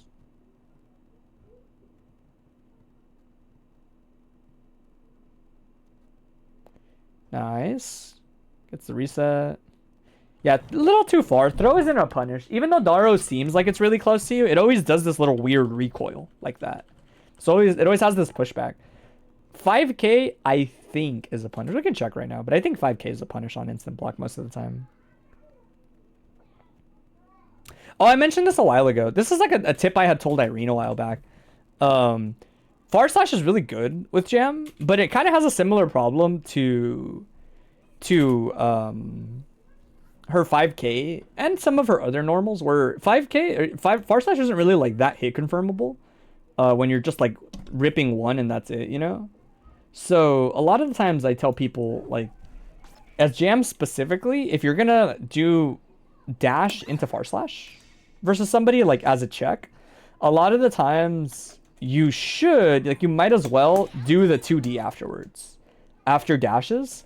A lot of the times the dash momentum can give you the 2D, and you'll get situations like this where it's like, cool, I got a knockdown, right? And then you can run up and actually do more proper offense. If you're like a real sweat, I guess you could like do this and like try to Street Fighter it and like buffer the card and then try to get the special cancel only if you hit. I don't think that's like necessary is the way I would put it. But do I think it's like theoretically possible? Like maybe, right? Right? But that's besides the point. Honestly, besides the point. My point was more like, as long as you're kind of fishing with it, this is whatever, right? You're either going to get a knockdown like this, or you still make contact anyway on a normal that's jump cancel and special cancelable, right? So you can either opt for this, and then even if you box show, it's not that bad. I don't know. I don't think it's that bad, but maybe it is. A lot of the times you're just kind of fishing for this, and then when they finally do like block this, either this whiffs, and it's still not that bad. I would probably just mash backdash here. Or actually, we will do this with random block. I have to prove I can do it like with random block, right? Right, like this is a pretty like hit confirmable thing to practice. Right, into puffball or into jump, right? You can even do IAD because you're jam. Right? Oh, damn, you just do it early. Work. Damn, Jam's jam, man. She always be jamming. I guess JP would be better there, probably. Yeah, JP is okay. Right? But essentially the point is, like, if you're doing those micro dashes or like deeper dashes with far slash and neutral to check people, you should lock in 2D every now and then. It's not as punishing as you might think. A lot of times if it misses because you were too far, like that, you're still at a distance where, like, backdash is like pretty free if it whiffed. Nobody's poke is gonna reach you from here, pretty much. Right? But that means that a lot of those far slashes that you poked with would actually lead to a little bit more offense, basically.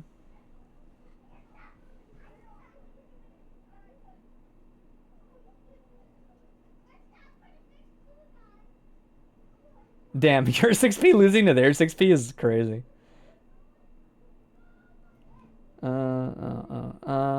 She can kill here with the right combo. Ram just has to deploy both of her swords mid-combo, and then you would just do boom, and then you would super, actually. You would do super, and you would OTG, and it'll kill. I will watch one more. I think that's probably enough, I would say. We'll watch one more, and then maybe talk a little bit about maybe like one of the other matchups, or if anybody else has like QA or questions or whatever, we'll do that. But we'll see how much of it kind of like just comes up in general in this match. Right? So like, yeah, see, that's perfect.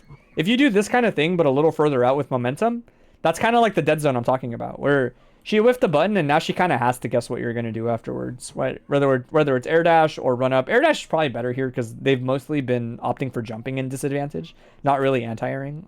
But see, that time they did anti-air, right? So it's like jumping forward, landing, and then running forward and pressing a button would beat that anti-air because she's already dedicated to it. And the reason that they have to do it that way is because you're so close they can't react, right? At this angle, air dashing forward is an option at like 100%, right? So they have to anti-air preemptively. But if you land at this trajectory and then dash forward and press a button, she will whiff her 6P when you are like right here. And 5K would probably just destroy her. 2K as well, you know. That's kind of like how you play around people that have to anti-air in situations where they have to be preemptive. You get to do this versus characters that don't have big 6Ps. Ram 6P functions as an anti-air. It's got the upper body invo and stuff on it. It's okay.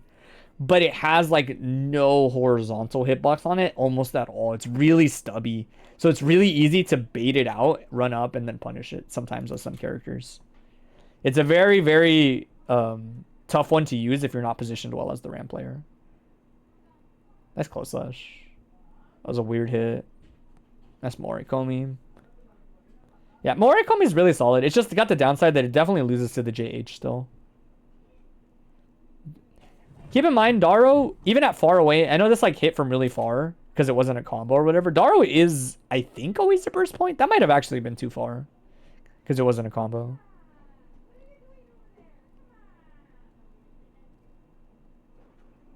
Yeah, it was a lot of meter to get as Ram. Damn, Bakusho goes under far slash too, huh? That's like pretty good. No, I think maybe that was a timing thing. It looked like it just wasn't active anymore. Yeah, see, stuff like that, right?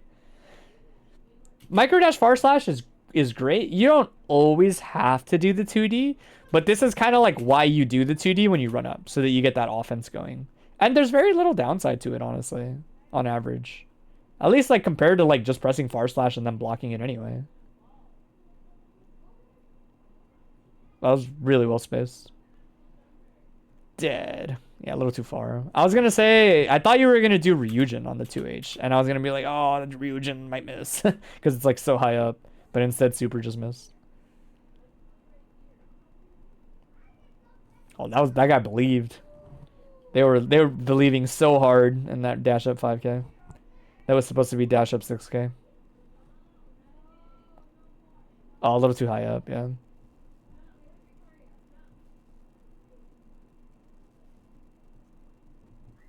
Oh, that's a brutal rollback.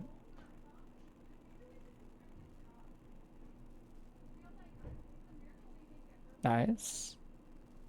Ram is actually the character where a lot of the times I burst her even when I don't have my burst because I just don't really think about it. Like, I'll sometimes still input it and just believe in my heart of hearts.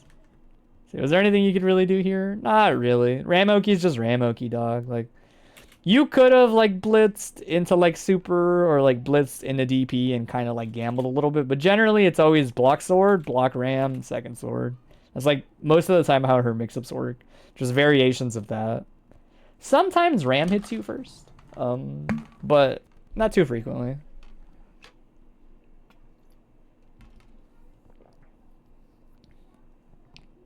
Wow, going under jab's nuts. Nice.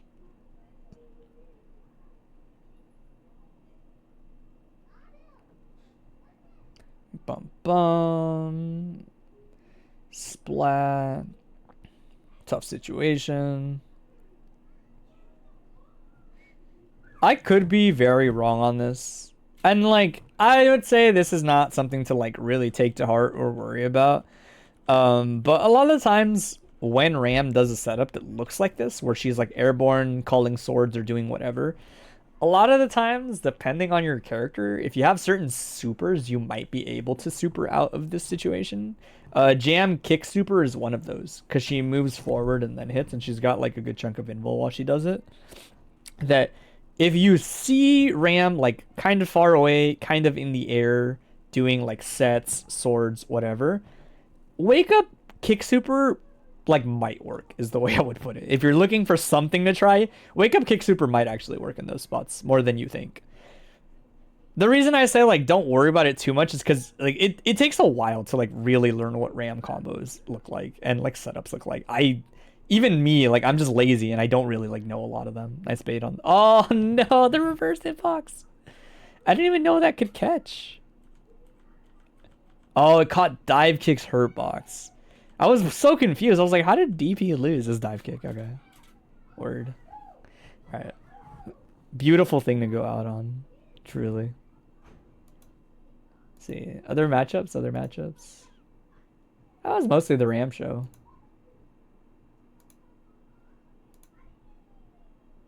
A little bit of chastity. You know, I've already seen Ram corny. Kinda, but what can you do? It's a game for corny characters. Yeah. But, is it? Also, this is old news. If you're me, this is old news. I had a friend on Steam that had Hitachi Uchiha already as his Steam tag. The last round went to time. Nice. But yeah, hopefully that gives you some insight. Gives you like a couple things to consider or try. Without like hyper fixating on like, ooh man, you could have IB'd this, you could have FD'd that. It's just like, nah, you just need a general game plan. I do want to check this though. Let's see. That actually a punish? Like every time, that ass?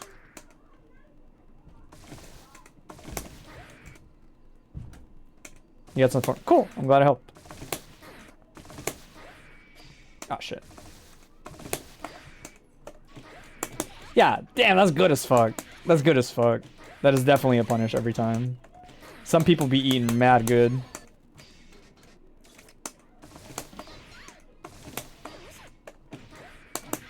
What about at a distance?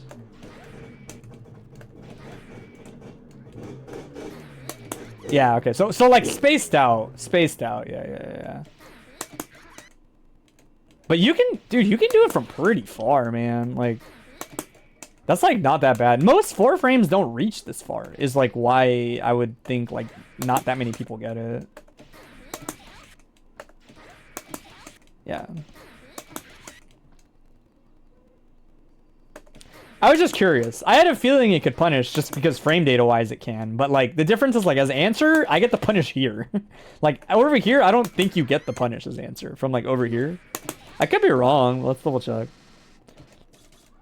So for anybody that is lurking, showed up, is vibing out, I'm doing like essentially like open forum, like VOD reviews or Q&A stuff for Exerd. The hope is to do it like every other Sunday from 2 to 6. But my point is more like, if you have a question or if you have a VOD, just like post it. It's not a formal thing. You don't have to like pencil it in or schedule it.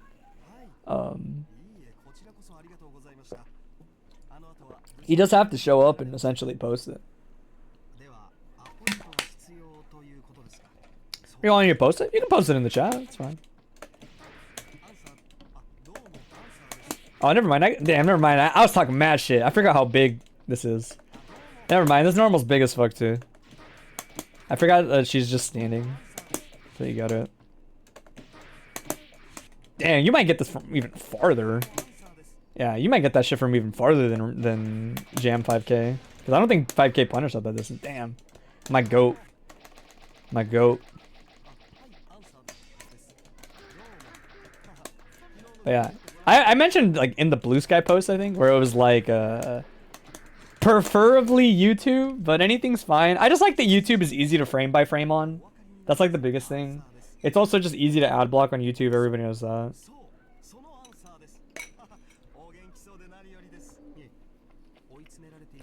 But yeah, like I'm not kidding. Like I have a question. Otherwise, again, I'll just lab my own shit. That's like the whole point. Is there anything I wanted to test? As answers. Oh, cool. We should probably have enough time for just Kevatog. Maybe more, but we'll see. We'll see. G versus attack. Yeah, we'll talk about it. This one should be easier to have a little bit of insight on. 2 weeks ago? Nice. I like a fresh VOD.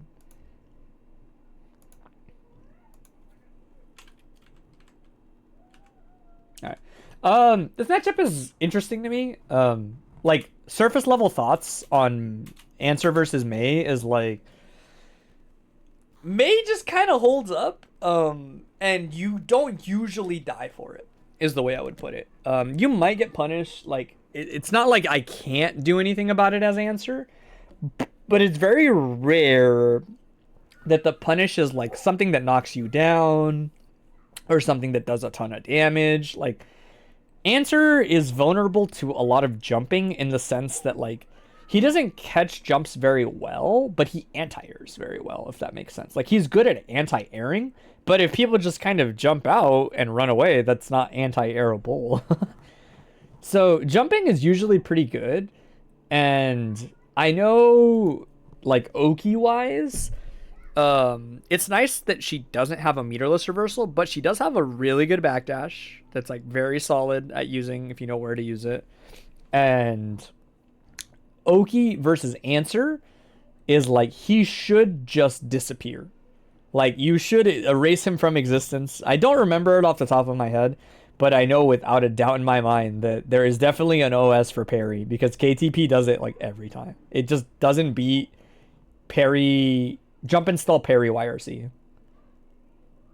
Nah, you don't even have to. He does it during Dolphin Oki, because 2K still goes under Answer parry.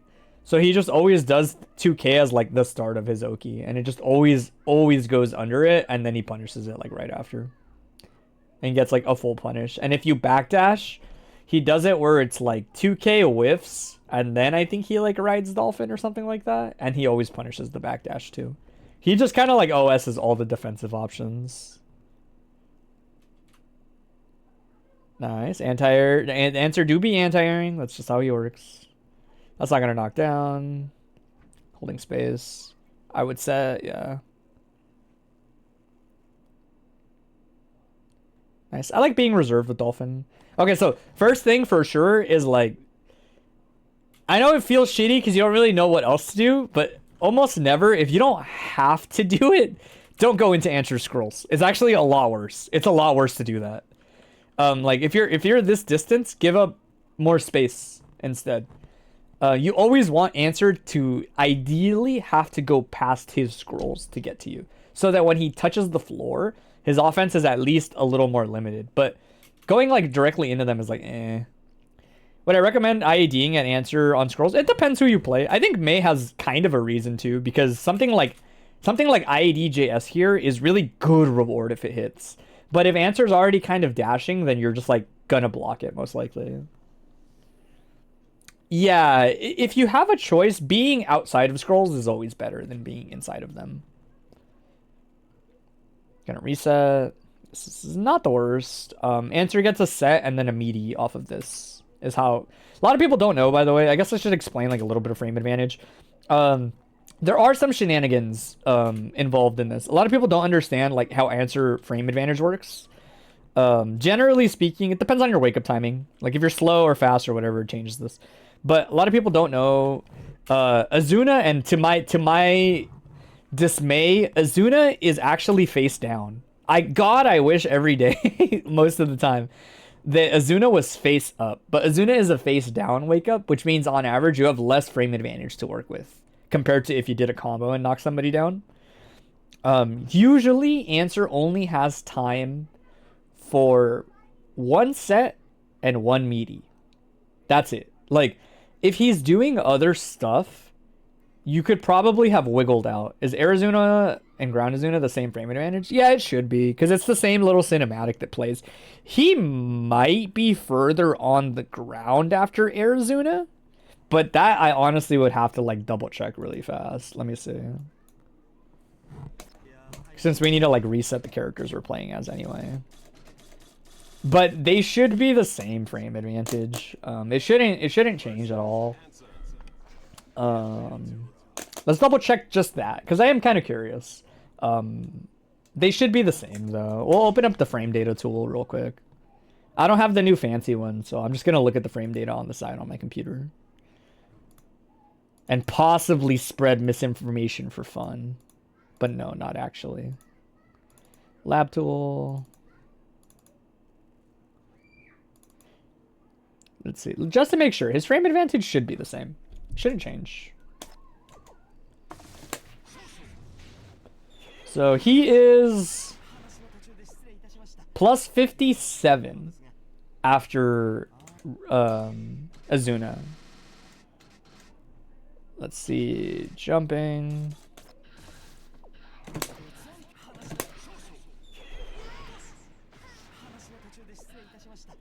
Oh, he's plus 60. It is a little more plus. Or actually, hold on. Maybe it was because of the jump. I wasn't really like looking. Forgot to do this. There we go. No, he's plus 57. It was because of the weird jump. It was like it messed up the reversal tool. He's plus 57. So he's the same frame advantage. Let me check distance wise, because he was like a specific. I remember the distance he was at. Let me see. It's about the same. He like maybe was like a step further back on Arizuna. It was like kind of hard to tell, but it looks about the same to me. No, he's the same distance. I'm like looking at where the seam on his pants is in relation to the stage. And it looks the same to me. But yeah, besides the point. It is nice to know, yeah. His frame advantage does not change. But 57 is enough for a scroll set and then like a meaty that's actually meaty. Scroll sets are 29 frames if I'm not mistaken, which should tell you, right? Based on them being 29 frames, set is not real. If you do running Azuna, does it change the distance in the corner? In the corner, no. It should be the same. Running Azuna just affects how far he goes, but it does not affect like recoil or where he ends up. It's just the distance that he travels while performing the Azuna, but nothing else changes.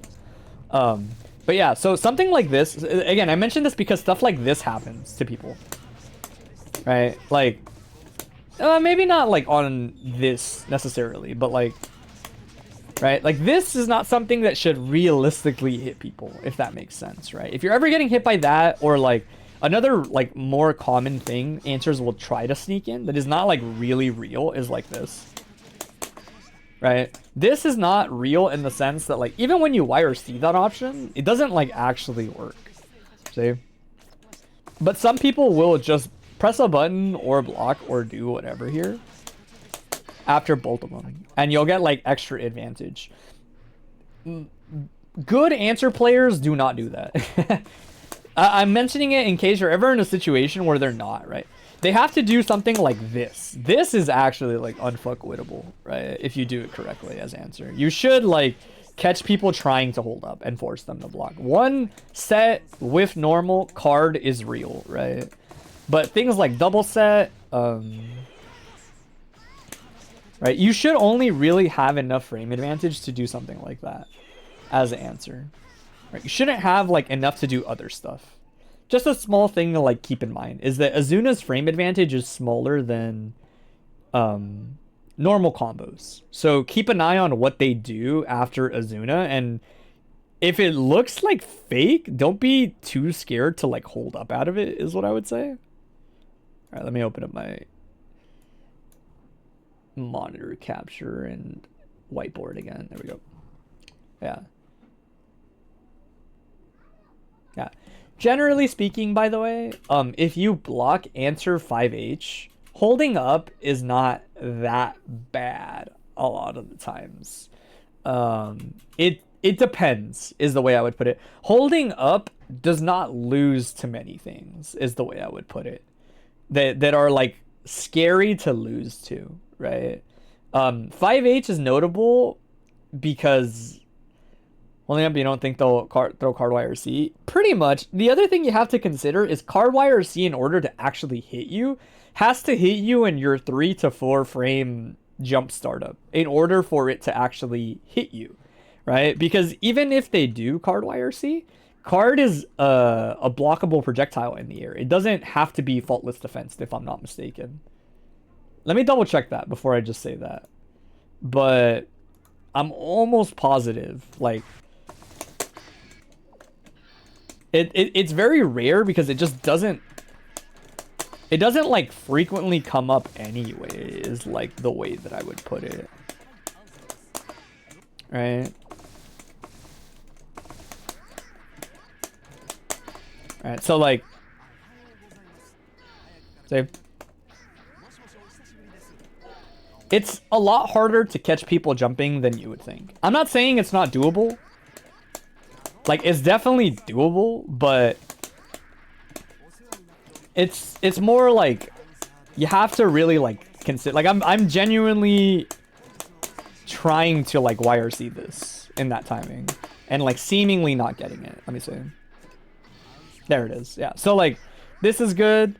You could also just like as you block it, like fuzzy jump. I think if you IB it, it becomes even less likely that because you have to remember it's level 3, so the frame advantage changes quite a bit in spots like that, right? That it's like if you IB this, it's like very rare that card YRC will hit you. They have to react to the instant block and change the timing, which they can do. Again, they can do it, but it's like not that bad. But like, yeah, like fuzzy jumping is like pretty okay here because better to be late than early here, right? But if he sets, you'll get it. If he Azunas, the big thing to remember is like, even if he opts for something he should not opt for, which is this is not a knockdown. This is just another tech scramble for you. Even on air counter hit, I don't think this knocks down at that altitude. So none of his strikes are really that intimidating to eat there, right? And if he does the obvious thing, right? Like if he does this, oops, right? Then it's like, the way I would put it is whatever. You know, you kind of were not banking on this happening, is the way I would put it, right? This is the kind of option where, when used too frequently, is like asking to die as answer in different ways, right? Right. Okay, some characters can walk out versus it. Like that, put you in the corner. Depending on your character, you can trade and just destroy answer for trying this. Right. You can... This one is like less advised, but you can air throw him. This one's like kind of preemptive, kind of like not that worth it. I think you can maybe walk out in 6p. That's some characters. I know Maze like 2H is like pretty solid. And like the obvious risk is like him doing this, right? Is like him setting. You whiff a low against it. Defensively? yeah, it depends on the low, but yeah, you should be able to. You just wouldn't like get anything out of it, you know, but you could do it. Like a fuzzy mash, like here, like that. You should be able to do it. If you mean for like getting out of the corner, that would like kind of depend. You could probably 2S and 6P. No, I think you're giving 2S too much credit. You could probably 2S and block. What do you do if they scroll in the string and you're in the air? Usually getting out is fine, in my opinion. And just like making sure. Answer's really scary if he has you cornered. Because he holds, his effective range is really big, right? The whole reason for me mentioning is like, oh, you should jump a little more, is because he's not that good at punishing it for good value. He needs the scroll in the air, right? Like, even if this instant air dash, JS, JH caught you, it doesn't lead into a knockdown unless you have 50 bar as answer. Or a scroll. You need a scroll, and then you would get a rejump, right? So, like, really the takeaway was, like, this is fine most of the time. If he does something like this, which is, like, what I'm assuming you mean, a lot of the times, like, probably just, like, press a button, if I had to guess. Like this. And just press a button defensively. Just depends, like, what kind of character you are. You could also, like, delay double jump. I think Maze JH might be solid here. Yeah, Maze JH is really good for this. Right. The idea usually is, the way I would put it is, like, holding up is good for a lot of things.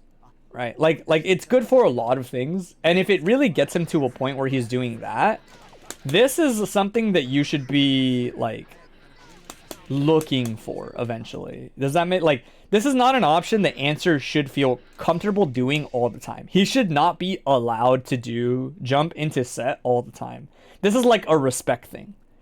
Where it's like, if he just thinks like, yeah, you're jumping, you're not even like trying to pay attention to my options, you're just trying to escape, he's gonna start doing stuff like that. Which means, like, you can always just wait, and I think you can maybe just dolphin this on reaction.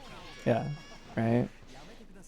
So the idea is, like, something like fuzzy jumping is such a obnoxious answer, like, to so many things the answer will do in strings, that it will essentially, like, guide him into wanting to do shit like that instead.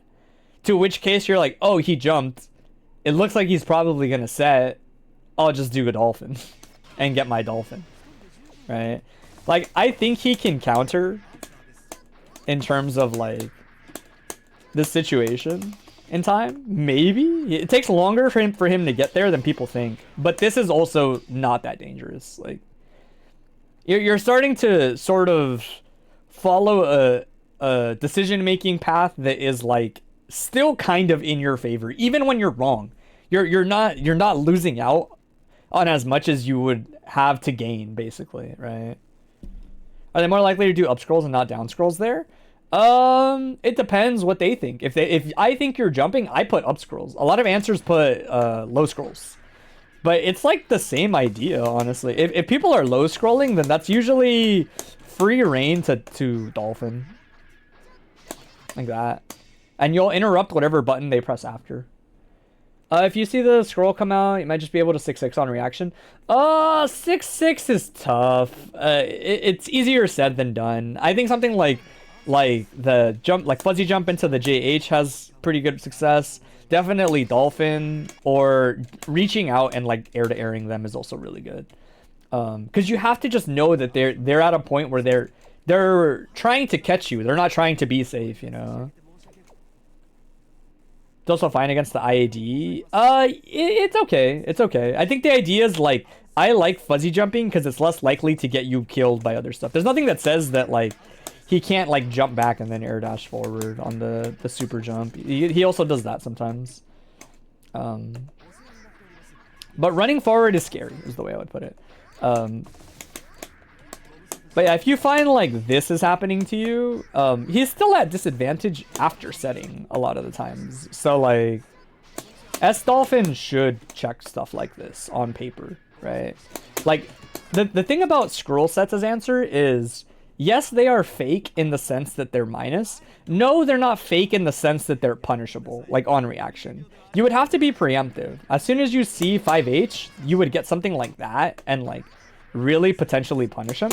But it's not really, that's not why they're bad. They're bad because they leave him at disadvantage, so he shouldn't disrespect you afterwards, is like how I put it. Usually, Answer's supposed to do things like this,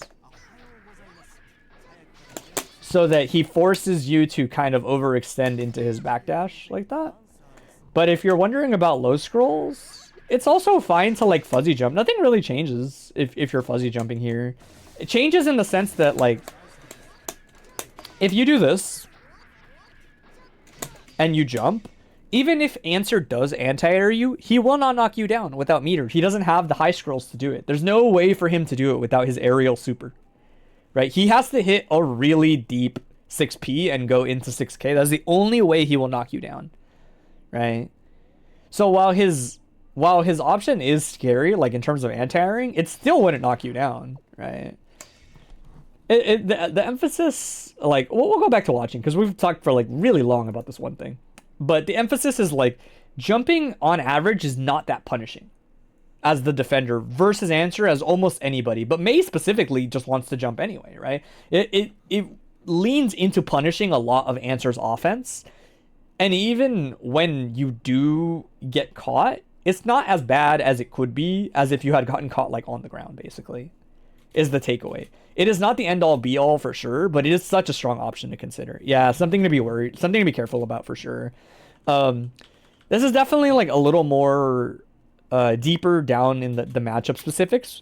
If you instant block this, you create a gap. You always do. You always. It doesn't, from what I remember, it doesn't matter. There is now always a gap. If you IB scroll dash, it's not a true block string into the stomp anymore. Which means, depending on what he picks, like if he picks the overhead, or if he tries to dash off another scroll or something, there's a gap that's big enough to challenge. But you cannot press a button here. This is still a frame trap, and it always is a frame trap. On IB, the stomp into delay is a frame trap, and depending on what you press, like if your best challenge normal is a standing normal, he gets his best combo on you, right? It's not a big deal, because most of the time you'd be mashing 2p there, so you'd be crouching state anyway. It wouldn't be too bad. But yeah, it is a frame trap. Usually the most obnoxious thing to deal with when people instant block this option and I don't have a scroll, it's annoying teaching people the Answer matchup because it's so dynamic, right? It depends on what is on the screen still. But if you block that last scroll dash and you IB, oh dude, backdash is so good here. Backdash is so good. It's so hard to stop backdash as Answer, because you're just gonna backdash that last stomp and I don't have any other scroll to like cling to or play off of or do whatever here, right? You remember you're trying to time. You're trying to remember which time to mash. You said you remembered wrong. Yeah. Mashing is when he's doing it like scroll to scroll. Dash into stomp like as a sequence on its own is a frame trap on instant block. But blitz is obviously like the most obvious check to it.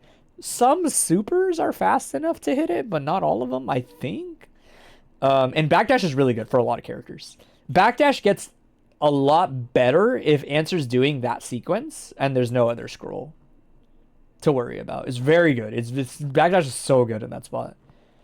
Like as long as you don't have like Answer or Sin backdash, or maybe like Raven or Chip, if you have a relatively fast backdash, it's really good. 6p. I like getting away from Answer. I also think this is a matchup where like normally Answer is like a character that gets really, really solid value out of being full screen, right? Gets all his cards up, gets all his scrolls up. He does not mind being full screen. I do think if you're ever going to reset spacing, like you might as well beach ball sometimes as Mei, because it's like your one way to contest his advantage at this distance. Is like just throw beach ball out outside of card YRC. You're not going to eat a big punish for it. You might eat like one card and that's it. Once the card is out, be careful. Clone, if it counter hits you, is guaranteed hard knockdown. But other than that, like, the full screen projectile game isn't really real for answer. Nice, I like setting. Ball is out, that's good. Holding space is good. Oh, that's definitely full untech. That counter hit beach ball. If you ever see beach ball counter hit, on God, for real, just run up. They're not going to be able to tech that shit. Counter hit beach ball is so much untech time. Like, he might have not been in full untech time there, I think. But it's a lot, dude. It's a lot. You might as well run up and try your combo. Good blocks, good blocks. Yeah, see, so like again, a lot of these resets are like fuzzy jumpable. You just want to be careful. I talk a lot when it comes to defending answer. Something to keep in mind is like he does it when he dashes back in. I think 2S is a normal that answer almost always does a stagger on. It's a very like nice thing to keep in mind. It'll force his offense sometimes to be a little bit more airtight and not as reset heavy. 2S is +2 on block and is generally like pretty solid for answer, especially if scrolls are up. It leads to some pretty like solid interactions. But knowing how to play the situation after is really important. This isn't as true in the corner, but if you block 2S, backdashing is like pretty okay versus answer. If he does not have high scrolls set and you block 2S, backdashing is surprisingly good. It's like very solid in terms of like you're mostly looking for one specific thing versus answer there. But if you get it, you're in a really good spot, right? A really common thing answers will sometimes do after 2S like this, they'll 5H, right? Because +2, it's usually going to get the counter hit. Even if it trades, we'll say like this. Like, I think this trades. So, damn, it's still too slow. I don't think you have a normal in that situation that's fast enough to trade. Because you get low crushed pressing lows on it, right? So 5H is like very solid most of the time. This situation is very like, okay, you press buttons, you get duffed. If you backdash, backdash usually for a lot of characters can lead to a punish. There's no normal there. You have to jump to beat it. Yeah, that makes sense. Jumping is also good. Yeah, like neutral jumping is good. The tricky part is that he doesn't have to commit and he has a really good anti-air, right? So it's like if he does 2S and you jump and he sees it, he can kind of just run up and anti-air sometimes. Whereas if like he backdashes like this, if you backdash, it's a lot of the times like a free far slash, a free whatever you want. I don't think Mei can get a punish mid-screen. Let me see. Yeah, your 2D is like just too short when it's spaced out. So you don't get 2D as a punish. And you don't seem like you have enough time to micro dash and get it, if I had to guess. Let's see. Yeah, you do, but that's like tedious. I would not really like... That's kind of hyper specific and like it's pretty easy to miss trying to get that punish. I will say in the corner, even when he's spacing it, you're probably gonna get it because your backdash no longer moves backwards anymore. It only has the invul on it, right? So it's like a lot of the times here as the defender, this is kind of fine. I did my 5H a little late.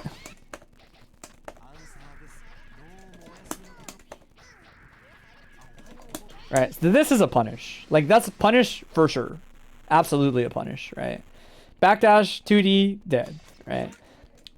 That's not like why this situation is bad. To me, this situation is rough because even when he adjusts his strings and say does something like this, nothing changes that much better. Like, the situation doesn't get that much better for answer. The big thing here is you're airborne when you're backdashing.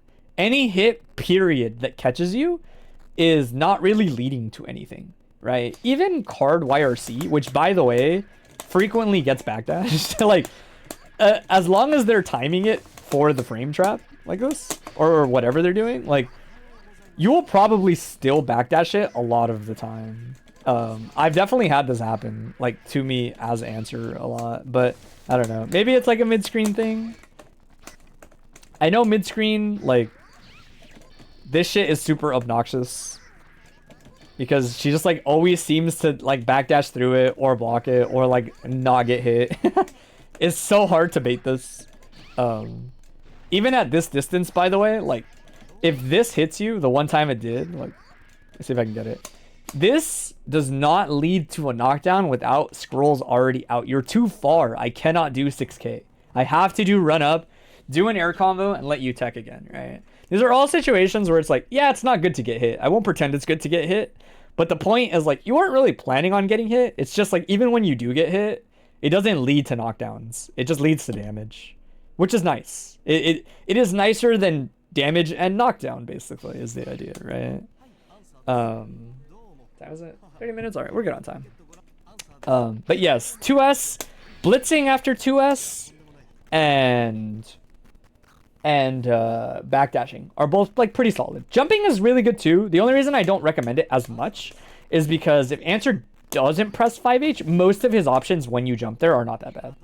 Like, most of his other options are not that bad at that distance, which is why, like, jumping is cool, but not after 2S. After 2S, he doesn't really need to do that. Technically, like, this also exists and, like, is supposed to catch people jumping, but sometimes it doesn't if you're farther away. But 2S does go into 6H like that. It's usually when it's further out like this that it's, like, way less likely to catch your jump for a lot of characters. But it still can, right? Which is, again, why, like, jumping is kind of here. It's not as good. But again, like, if you backdash, like, I think this has a gap on it, right? Yeah, so I think you should be able to get it. Yeah, maybe you can. Maybe it's like a proximity. Maybe you block this standing fast. Yeah, that's weird. I thought you could backdash this. It looks like too much hassle to get it, but you would probably just stand block it, which is fine. Which is honestly better, because blocking it early, I imagine, it helps out a little bit. But yeah, jumping after 2S, it's okay. It's okay. But backdashing and blitzing are surprisingly good. Because after 2S, most of the time, it's far slash, card YRC, and 5H. Is 6H special cancelable? Yes. But that doesn't really mean anything unless scrolls are up. If scrolls are up, yes, it's a big deal. Grounded, not that big of a deal. Usually it just means card YRC. Right. But my point is, like, yeah. So, like, jumping is good because of this, right? Where it's like, he does this 2S, he does 5H. Keep in mind, backdashing would also have just worked, like, literally every single time he redashed. So it's like, this one was different because he did it on 2K. But if you saw 2S and backdash, you would have... I think you would have backdashed that 2P still. Maybe. Right? Definitely would have backdashed the 5H. But either one works. It's fine. Jumps out. This is a weird situation to be in as May. All these spacings are really weird. Right? Yeah, so this is real. Set card YRC, when done correctly, does meaty.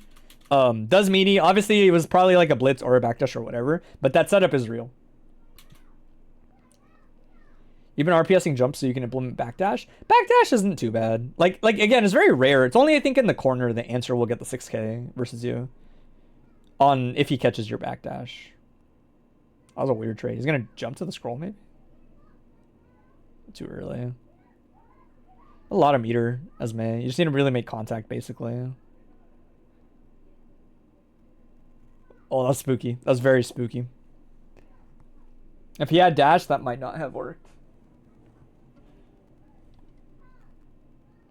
Oh, that sucks. That's a terrible spacing for me to get into. Yeah, so like here, you IB this hit. I think backdash actually does dodge this. I think May's backdash is good enough to dodge that. And then you could probably jab afterwards. Again, not something to worry too much about. It's very hard to consistently be right versus answers block strings. That's why I'm like, don't like hyperfixate on it. This is tough. If you are airborne, 6k burst is dicey. It can work, but it can also not work. You have to be grounded. Grounded 6k is where, at least if you're a lightweight, he has to like jump cancel it and not get a knockdown, or use 50 bar to get the knockdown. He can't really bait your burst easily. Yeah, the combo doesn't really work on me. Yeah, ending up directly underneath him is tough. You have to like gamble between J2H. J2H is solid though, like especially in that spot. Like you just have to, sometimes you just have to be like willing to J2H as May, even if it feels dumb. It's just like, yeah, I've already wasted my double jump. The only way to like change my descent, like the timing on my descent, is J2H. I should do it. Like just fuck it. I have to. Sometimes you just got to do it. Card, yeah. Super, yeah. Should be dead because of the risk. Oh my god, Mayguts. Even if he had gotten the extension, it wouldn't have killed. I thought the extension was going to kill. That's that 70% damage. Yeah, I think backdash also backdashes this, but I could be wrong. Granted, 2S and an air dash is not really like an option I consider very normal out of answer in that situation. Oh, that was greedy for him to 6p that.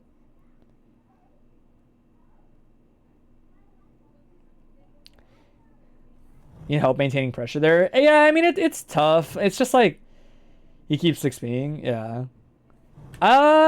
You're talking about the corner. Let me see.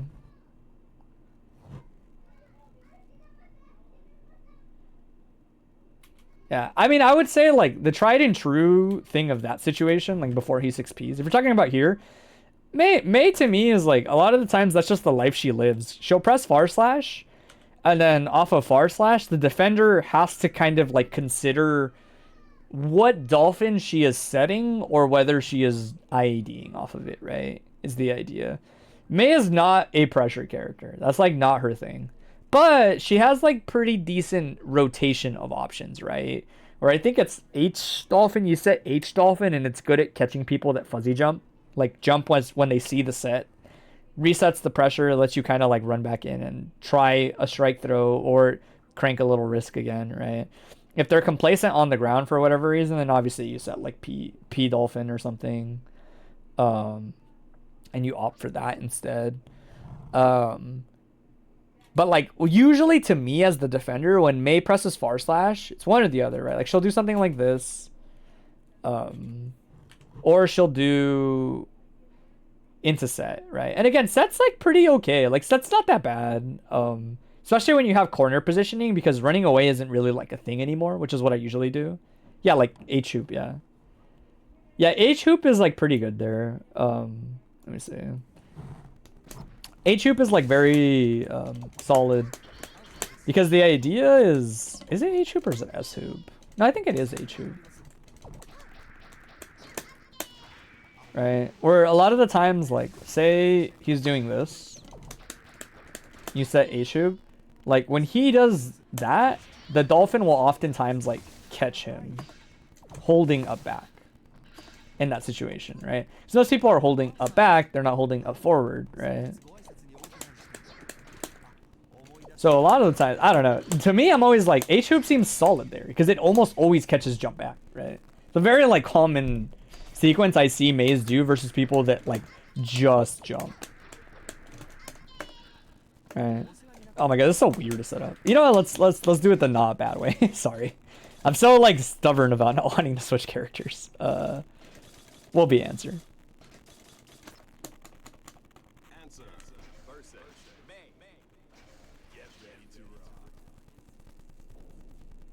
Damn, hearing Karen's theme from Street Fighter 5 reminds me how much better the music used to be.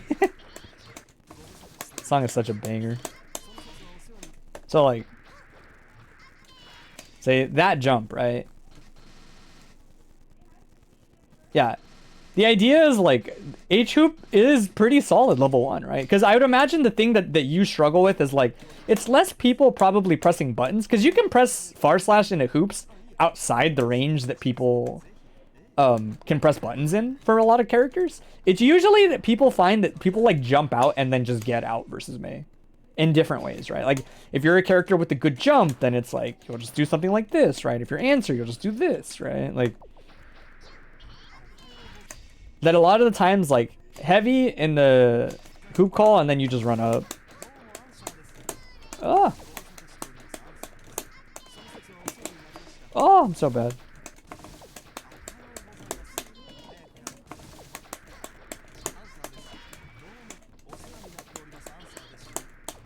I want to say most people get a little greedy and like IAD off of it, but I don't know if that's like what I would do always. Oh, it's such a weird like timing to get used to. So something like this,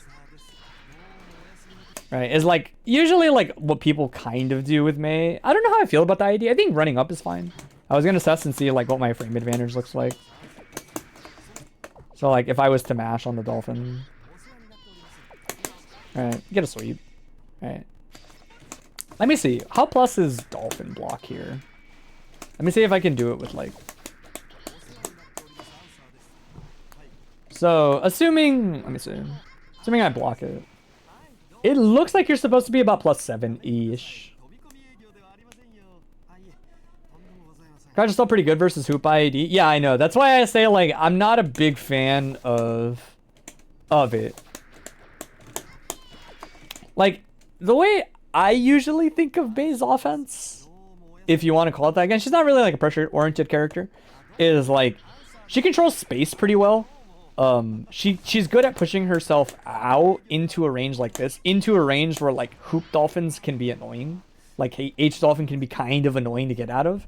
And a lot of the times, what she's losing to is, like, people retaliating, right? Is to people doing, like, this. Whoops. I keep forgetting this is a half circle input, not a quarter circle input. Right? Like, shit like this. Right? Like, oh, I'm just gonna send it. Or I'm just gonna do, like, this. Right? Like, I'm just gonna check your dolphin sets. Because they're not real, right? This is usually, to me, like, what Meis are scared of. Which is reasonable. That's a very reasonable thing to be scared of. Right? But getting them to rotate to that is, like, for a lot of characters, an easy way. This might be weird, because answer 2H, or answer 5H moves him. So this might not work out the way I think. But I know versus other characters, something like this is super solid here. Because they're pressing that button preemptively, and they're just gonna get duffed right there a lot of the times. Right, like if I press far slash, a lot of the times, like Mei's IED will just like connect here. Do it a little lower. There we go. That should work. Like that. Oh shit, never mind. But damn, this button's sick. He just crouches. I didn't realize she had to do it like so late.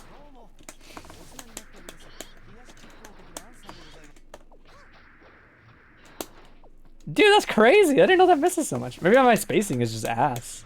How far does this hit from? I guess this does hit from farther. Yeah, I think it was just bad spacing on my part. Or not. Sheesh. Maybe I should match those normals more. That is kind of obnoxious. I guess you would have to like regular jump as her there. That's really awkward. I can see why that's weird. You'd have to like do that and then do things like this to beat anti-air, which is obnoxious. But yeah, I will say if you're struggling with 6P out of the corner, you could always do this. It's like not that bad. Because the idea is that they're banking on this, right? Anti-airing this. If you do this, it'll just kind of work. It'll go above answer 6P and then bait it. But I will say, more importantly, you should probably use H-hoop to bully a little more. H-hoop is pretty common for jumps, and then I think P-hoop is like what they often set for people that do actually block on the floor. Like versus him, it's like, yeah, he's setting a lot, so it's like, or he's just crouching a lot, so it's like P-hoops are fine.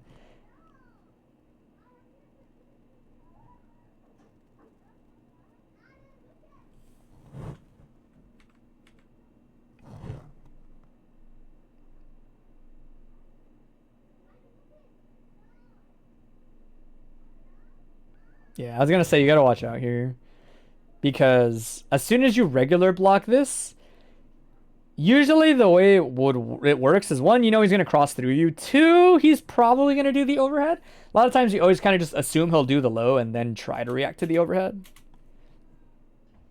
Yeah, May's bad. Wait for that. Yeah. I also think Answer's a very like safe character to assume he will usually just jump in scrambles. I jump a lot in scrambles as Answer, like into the air, especially if there's a scroll.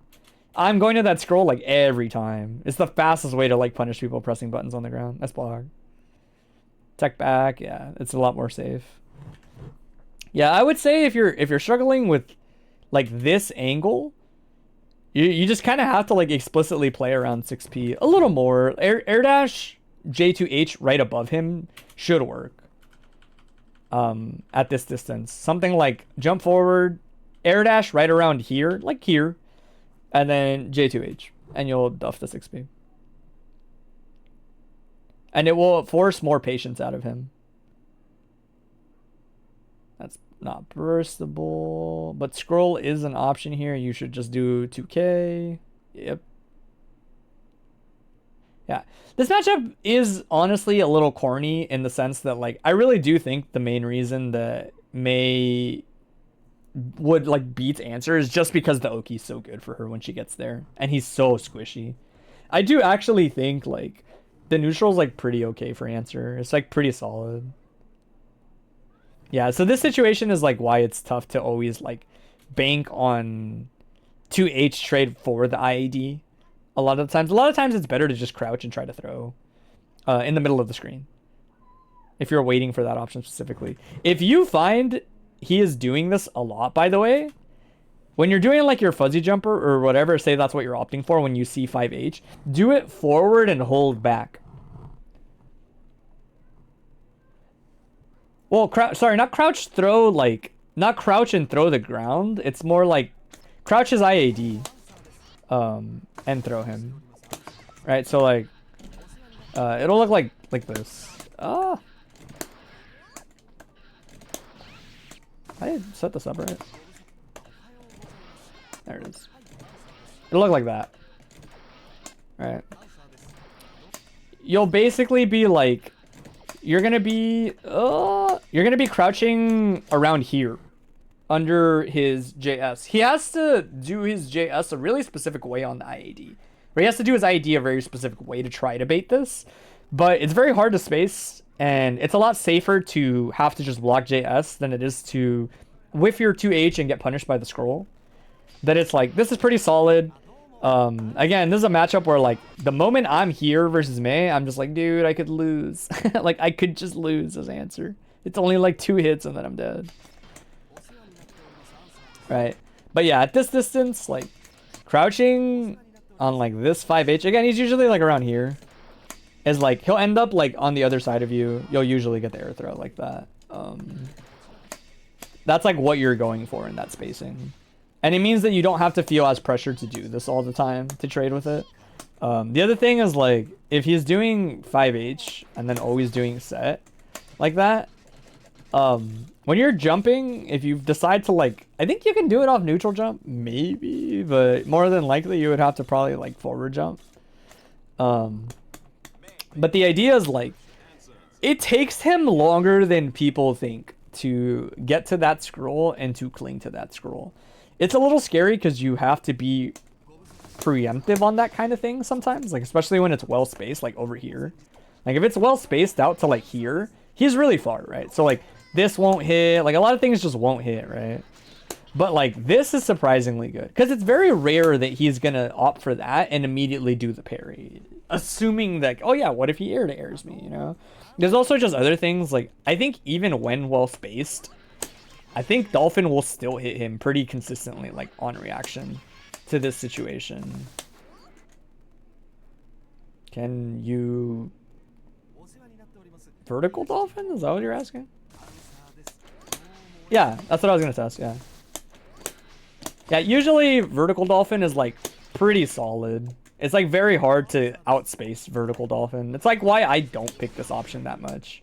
The tricky part is I don't know how much you test your reactions, Because again, like if you're just kind of like looking and you see the set, you might get it on reaction. It's kind of hard. He can definitely parry in time, but the risk reward is, I don't know. I would think this is kind of like straightforward. No, like he just dies if this hits. You don't have to charge that much. No, I just meant like getting it on like true reaction, not like as a guess. You know, is more so what I'm getting at. Not the time it takes to charge, right? Because like doing it like this is like, that's not a reaction. You know, if you're doing it like that, it's like not really. But that's a reaction. Yeah, I would say Aged Dolphin seems like it's just like pretty solid. I wonder if there's any like argument to do this, to get away. Because like if I do this and he does IAD, what does this look like? Oh, I'm so bad at doing the super jump IAD. There we go. Oh, that does hit. Yeah, but that's like still not that bad. That's kind of what I mean, where it's like even if you eat hits like this, it is not good, but it is not as bad as it could be. Like you won't get knocked down off eating this hit, right?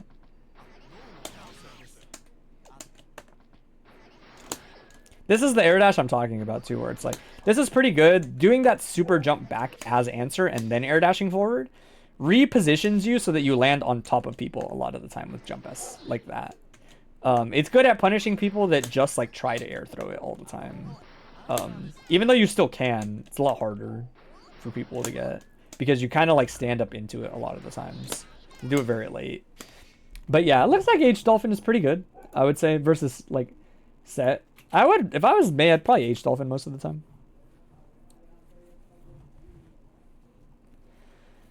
Okay, so this is a situation I was kind of talking about where it's like mix up, right? Scroll this dash. If you instant block this dash, backdash is so good there. Backdash is so good there because there's no more scrolls left, right? H Dolphin here again. Yeah, I get doing 2H because it's so good versus the IED. Like it's such a good gamble until he does this. Once he does this, you get punished for free so much as May, right? Because you don't recover in time, and if he does cling to it, you just die. That might hit. Oh, he didn't believe in it.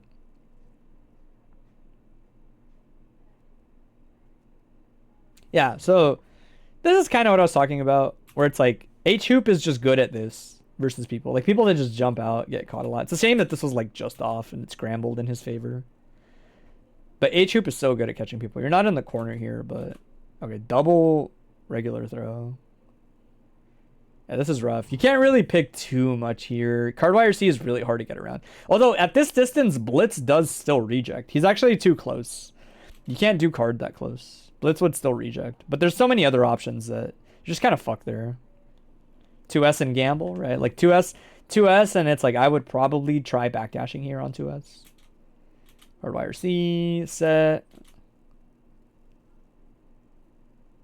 Nice, I like that. There is something I will say. We'll talk about this like really briefly because I think May gets to do this and other people don't. It's not a thing I can't play around, but I do think it is really obnoxious when good Mays do this. Where like it's a really common thing for answers to do this and then just big chill and then eventually like go to this other scroll. It's really messed up, right? Because it's like somebody air to airs early, then like maybe they'll miss it is the idea, right? Like they'll do this and then you'll dash through them, and then the idea is like some people will get caught whiffing normals here, right? Being preempted, doing whatever like this, and now they're in a bad spot, right? Now they're like right beneath me, I get a free block string, etc. I do think May is pretty good at doing this, where it's like JH is like surprisingly solid at like being thrown out in a range where it's like only JH is fucking with the scroll like this, you know? It's one of those where it's like not many people like get to fish in front of them like that, like she does. But I do think it's like okay. Because your intent is like not to feel like you're bad at knocking out scroll dashes. So the difference here and why I think this is like pretty solid is I'm not trying to hit answer scroll dash. I'm trying to hit like the moment he gets there. Like a little after, if that makes sense. It's really weird to explain. It's like it's a gamble that you take like briefly, but not for a long time. It's like, when I'm in this situation, it's like, he's gonna dash like now, you know? And I'll fish with jump H in that spot, and that's it. Just like once. Just once, as me. And the only reason I say that is because she has a really good normal for it in the form of JH. JH is really good at fishing because it's all in front of her. Right? Not many people have a normal that's like that good at that. But it's different from doing like this. You don't want to try to like hit scroll. You're afraid of them going past? Yeah, I mean, that's fair. I think that the key is I would just press it like on the way down a lot of the times. As you're descending is a little safer. Yeah. I'm not saying like do this, I'm saying try this, if that makes sense. I do think that's like a thing not a lot of maze do, where I would find that obnoxious as answer if they fished in front of it a little more. Because you're fishing to kill me, right? And I'm just fishing for like a straight hit, essentially, potentially. Nice dolphin. This doesn't kill, but it's like really close.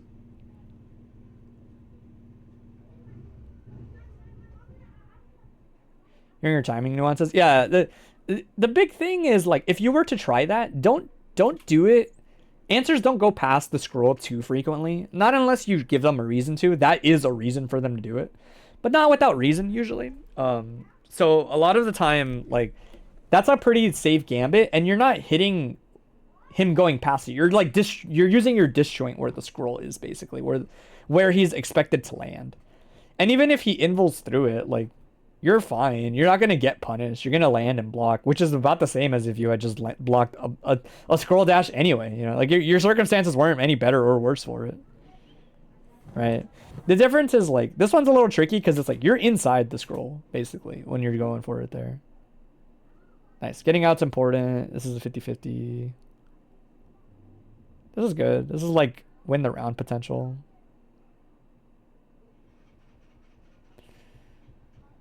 Nice. Yeah. I will say so far, like the way that Thumbtack's been playing, I think setting your dolphins and resetting like this is fine so far. He hasn't given you like a really specific reason not to. Like he hasn't mashed, he hasn't done anything. You know, like maybe he'll jump, but as long as you're pushing yourself out, it's kind of a commitment for him to go past you from the air, you know. Which is like the first time he ever challenged out of block, and it was because of the scramble. Good backdash. It's a classic. Yeah, Rusho block is awkward. It's like you want to check. 2P should win there. Your 2P should beat his on paper. Because he's -1 and you already have frame advantage. So 2P should always work there at that distance. If you time the button correctly. Missing backdash hurts. Although that would have caught backdash anyway. Something to consider a lot of the times. I'll say this like for everybody. This is not like just a May thing. The answer 2P range versus May 2P is scary. Oh, that's true. I guess I was just thinking about it in the sense that it's like I think you would still hit him. I think you would catch his 2P even at that distance before he does it. Because Resho always pushes him forward. Right? So he always ends like pretty... If you're not faultless defensing, Resho always kind of ends a specific distance most of the time. It's very rare that Resho is like spaced because that's kind of like just not how the move is designed, if that makes sense. We can test it. But I want to say, despite what it might look like visually, I think your 2P does just win most of the time. Like even on a well-spaced Resho like this.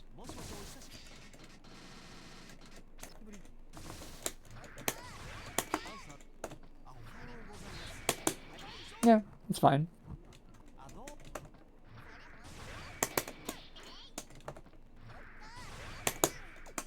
Surprised that that's clashing.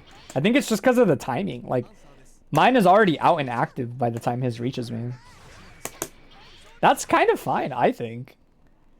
As May, most of the time. Answer probably wouldn't pick another 2. I wouldn't pick another 2P there as answer because it kind of doesn't reach, I'm pretty sure. Yeah, it like barely reaches, and then nothing else reaches after. So it's like, I personally would not do two 2Ps in a row there as answer because of the range on it, which means I would almost certainly press a different button, which is probably going to trade or lose to May 2D. Keep in mind this is on regular block. It might be different under IB, like. But in theory, like, I don't think he can ever space this outside of the range to punish it. This is always just a punish, I'm pretty sure, on IB. Again, just because of the way that Resho works. Because it always moves a specific distance until you hit them, basically. It always gets to a certain range before it's active. So it's pretty rare that it's ever, like, outside the range to get punished. But it can happen, I think. Like, this looks like it's spaced for once, yeah. This might be, like... This is also the best possible spacing by far on Resho. This is not by any means, like, the usual spacing. This is absolutely the farthest it ever gets. But yeah, this seems fine. I would still probably bank on a clash most of the time. Personally. Yeah, it seems fine. Because if you're even slightly closer, you just punish most of the time.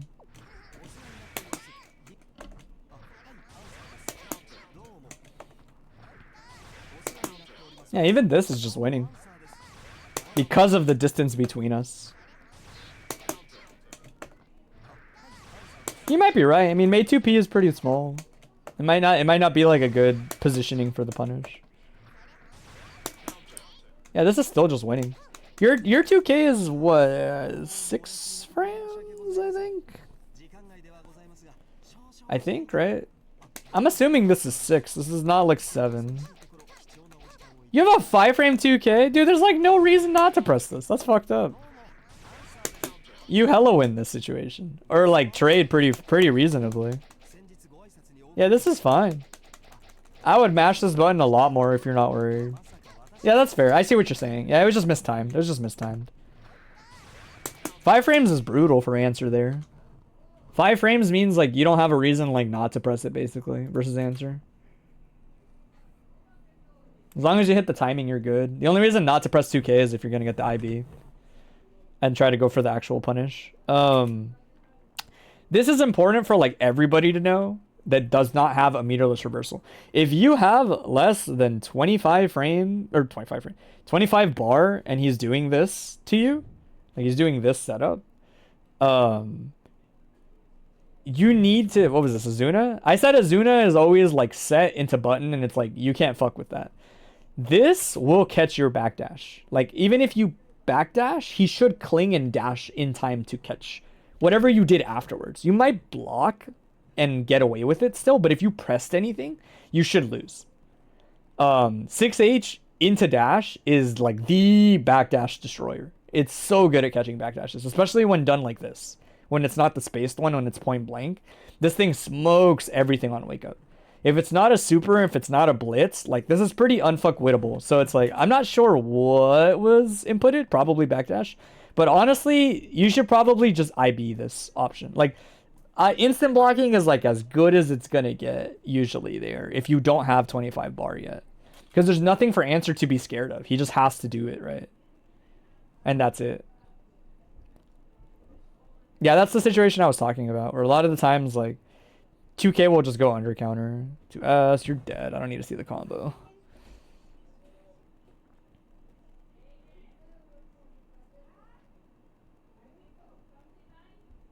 Alright, I'm gonna watch like another like game. I'll watch like 2 more games, but I'll do like less pausing. I want more like general decision making. We've definitely hyper fixated on like a lot of specific stuff and maybe less like general game plan for you to focus on. This is fine. Made contact. Oh, jumping out of H-hoop there is rough. That's a good trade, though. Yeah, I like this. A thing to consider, by the way, if you're having trouble with like maintaining space is like, when you trade here, I know this seems really like weird, but like when you're this distance versus somebody that's cornered, this is true for a lot of characters, especially if you have a really good backdash like Mei does. Backdashing here is actually like surprisingly underrated as Mei, because basically the way it works is your backdash should put you exactly in the range to react to instant air dashes. I think even a Mei 6P would probably work. It might be too slow though. I could be full of it. I might be wrong there. But I know as most characters here, I backdash because the distance it leaves me at is a really good distance for catching people trying to escape the corner immediately with like air dash or something like that. Whereas their options, like they don't really have anything to do besides try to get out or be patient and then let me take space again. But backdashing here is the main way to maintain corner position, is the way I would put it. Like, especially if you move forward, if this guy's super jumps or IADs, there's a really good chance, like, if you're standing right here, this guy's going to air dash out to, like, right here. And you're not going to be able to react to it, and they're going to get out, and they're going to be able to, like, escape, essentially. And you're going to be like, damn, that sucks. If you backdash, you get about here on most backdashes, right? You end up, like, around here. This dude, if he air dashes, will end right here for, like, basically everybody in the game, right? Which is, like, for most characters, that's, like, get 6P range. That's automatic get 6P range, right? They can't retreat any further. They're already at the corner, right? So backdashing here off that trade is really good because you're going to position yourself really well over here for catching all the fast escapes, right? So if you're over here, it's air dashing will leave you here. Super jumping will go really high, but ultimately at its best on most characters, super dashing, like even with an air dash, will only end up slightly behind where you positioned. Which means, again, you could position for an air throw and get an air throw like pretty easily, right? The big thing is if you did your backdash and you stand here instead, and this guy does nothing, all you have to do is take a couple steps forward and you're right where you were anyway, right? Like, it's very easy to for you as the aggressor, as anybody here, to readjust your spacing if it doesn't look like they got out. If you scramble and this dude does not jump in the scramble, then you're good. Just take a step or two forward, boom, you're back where you were before anyway, right? It's a really subtle thing that does kind of matter potentially, right? Because you see how he jumped, and now you're in a really weird predicament where it's like, yeah, you get the backdash, but he could also he could do characters with dive kicks are really obnoxious here. He could air dash late and catch your backdash, right? Like, being positioned here on a jump is ultimately probably not as nice feeling as being positioned off of the backdash off the jump, right? Being here is a lot nicer versus people jumping most of the time because it's like, what are they going to do? Everything they do takes forever to get to me. Only air dash will reach me, and they have to wait for them to descend and then air dash, right? But you have way more control. It feels a lot less like you whiffed a fireball in Street Fighter, you know? Like, when you whiff pokes and somebody jumps right on top of you in this game, you're like, fuck.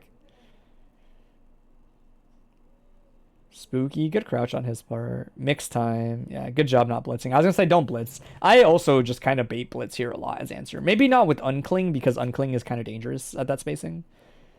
But nice JS. So I think this is the thing. Let me say. I think this is what what's his face does differently.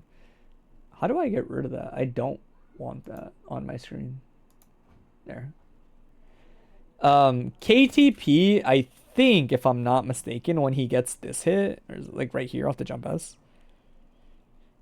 he does run up 2D here, for the Oki, or not 2D, 2K, right? He gets set and he always does run up and he does like 2K for it. He never does the mix immediately, like almost ever. I think he never does the mix immediately versus answer. He never does like 6K versus 2K or whatever. He always does his mix up, I think, with dolphins as much as he can, because doing the 2K sequence into like dolphin cling or whatever always just beats parry. Like, it just OS's for parry and backdash basically all the time, right? Which is a pretty like important thing. Being able to shut down all of answer's options is like pretty huge in that spot. Yeah, he definitely has I think what he does is he just 2Ks and then dolphins. I'm not even like fucking with you. I think he does 2K dolphin right immediately. Like, I'm almost positive that's what he does. He might do another button, but I think he doesn't because he also catches backdash, which tells me that he probably does 2K into immediate dolphin and then rides the dolphin he set, which should be fast enough to probably catch the tail end of answer's backdash. The key is that he's not really mixing at the beginning of his Oki frequently. He's almost always just making sure answer cannot wiggle out of his Oki instead.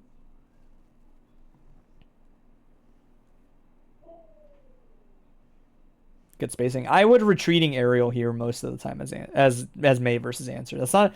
This is an awkward spacing to be jumping in because the scroll means that he would knock you down if he gets that anti-air. So you want to back off when you air to air there. Like here, I would back off. That's fine. Clone is like not a big deal. Nice snipe. Nice H hoop. Nice dolphin. This is what I was talking about too, where it's like eventually, like I do this too. Sometimes I'll do card wire C when I think people have been setting too frequently on hoops, but you do explode when you're wrong. You do just kind of die. Oh, it's unlucky.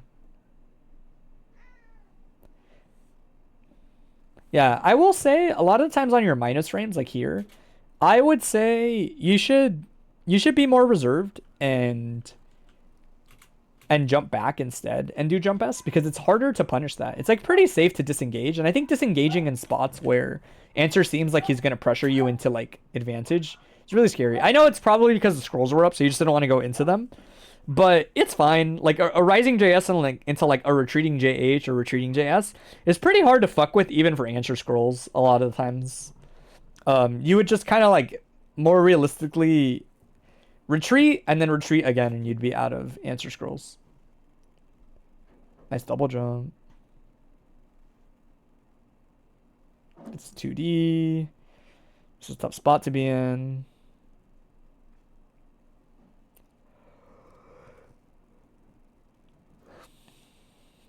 Yeah, I would against characters with such good 6Ps, like when you're opting for jump forward, I would air dash back a lot. Just like air dash back, force them to overextend if they're gonna get their anti-air. But don't double jump so much. It's too free for so many of these characters to get it.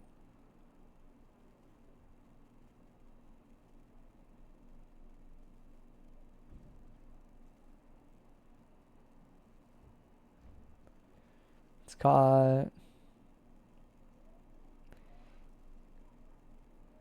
Oh, it does work on her. She's just kind of small. Yeah, if you ever see answer do this to you, this combo always pulls you out of the corner.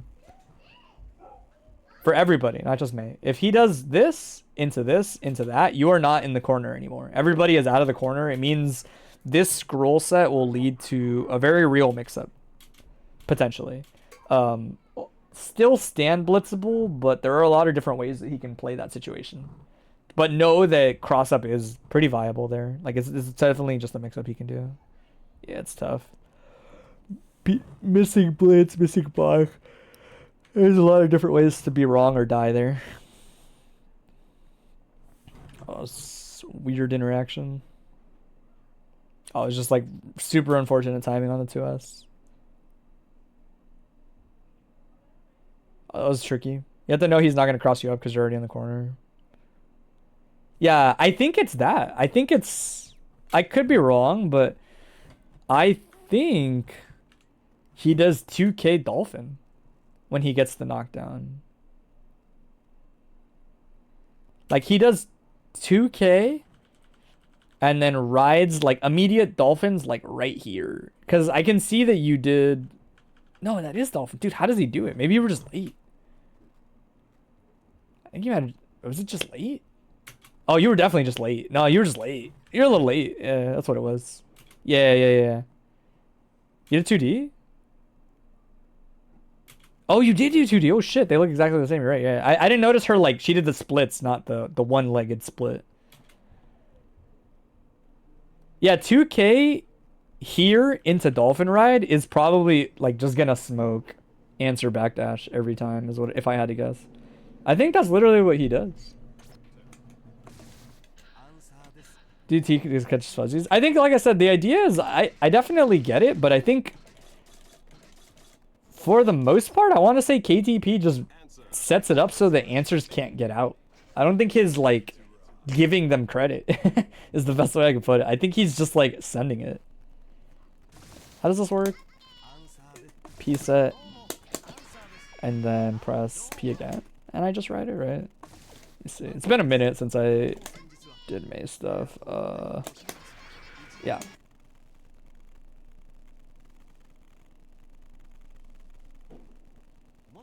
Not against running heavy on 2K Dolphin? Let me see.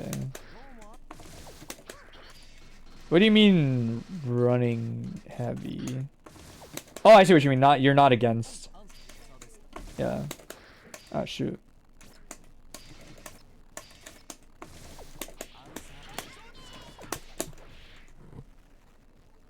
Yeah, I see what you mean now. Yeah, you're not against being reliant on it. Yeah, I think you should try it. Is that what he does? He does this, and on hit, it gives that? That might be what he does.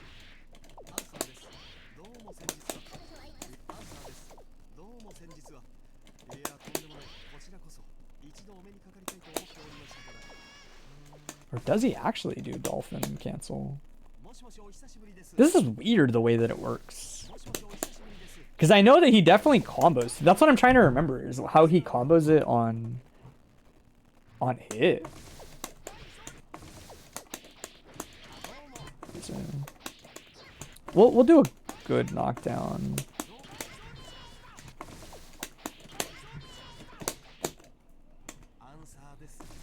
Because he definitely gets like this. And I'm trying to figure out, maybe he does like OS it. Or if this whiffs, he'll get, let me see. Let's try this. Possible it's 2k, 2 dealing. Oh shit, that's pretty cool.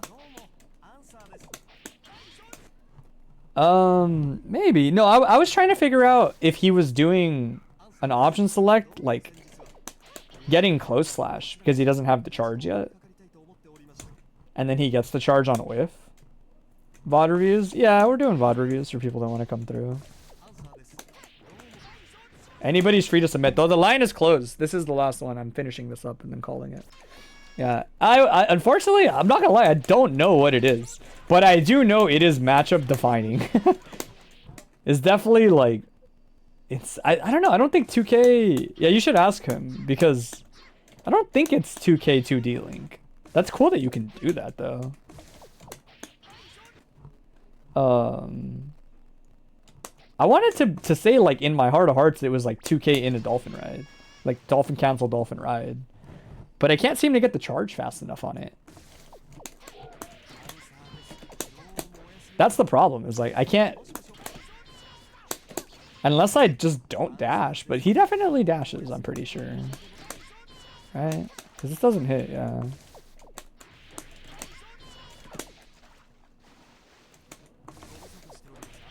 Let me try this one thing out of curiosity. Like, let me see if I can get this timing. Yeah. Yeah, I don't know. That was a weird one for me. I'm not sure, like, what he's...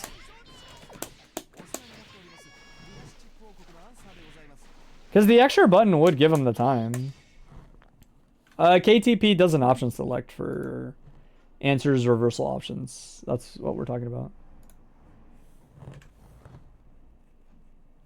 Because I know most of the time, like, if he's doing shit like this, he just dies, man. Like, it's a really big deal being able to do the option select, like, even kind of consistently.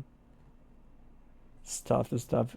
I won't be the guy that says, like, you could blitz, because it's like, everybody should kind of know, like, how it works. The only thing I remind people about fighting answer is it's important to try to remember where he's, like, how he's doing his sequences, right? Because universally, dash into dash always has a gap. Like, basically always. Even this ground to air hit should have had a gap with no IB. So you can always represent blitz there, right? It's not a thing to necessarily make your whole game plan, but it is important to pay attention to, like, how they're tying their strings together and seeing where they leave gaps like that so that you can occasionally check them, right? It's a really subtle thing, but it's important to remember, right? Like, is he doing actually, like, the high dash into the stomp, or is he doing dash into dash? Because dash into dash has a gap that you can backdash or blitz. Blitz being the most reliable overall, right? Because it's like things like this are, like, you could blitz here, but there are so many other things he could do off of 2D or even cling and not dash that it's like, That blitz to me is a lot sketchier than the other blitz, where it's pretty likely that he's probably going to do dash and then dash again from on top of you. Nice, gets the 6p. He gets to live another day because lightweight. I would give up the space. It's too hard winning these scrambles versus answer. I know it's tedious, like it's really tedious because it doesn't feel like space is helping you. But you just kind of know he's going to go to the scroll, and off of the tech scramble, I would have just moved further away, personally. It's tough. Safe jumps, then gets the angle, yeah. Well, I would also do wake up card IRC there. It's really hard to stop, unless if they weren't like already running up to do a meaty. Answer just checks you all the time with that.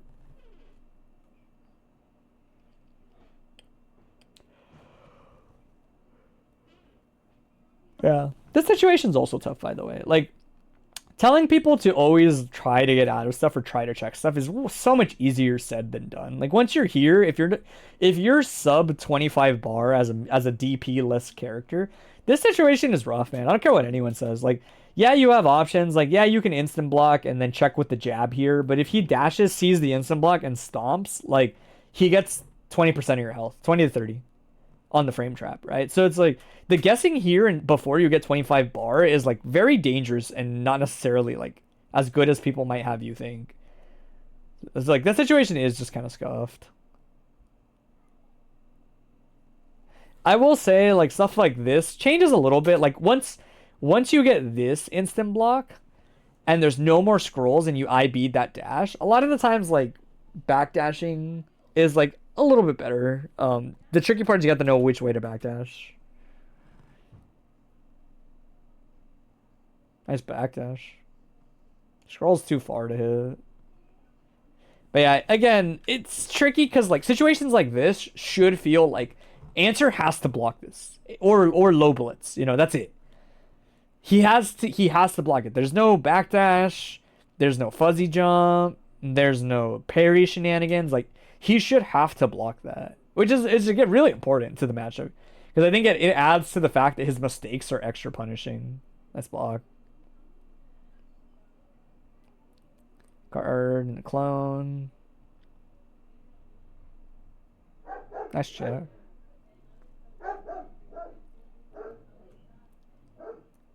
Yeah, this situation is like the one we were talking about earlier, where it's like I would press. Actually, JS might be better for that than JH. Rising, retreating JS there is probably pretty good.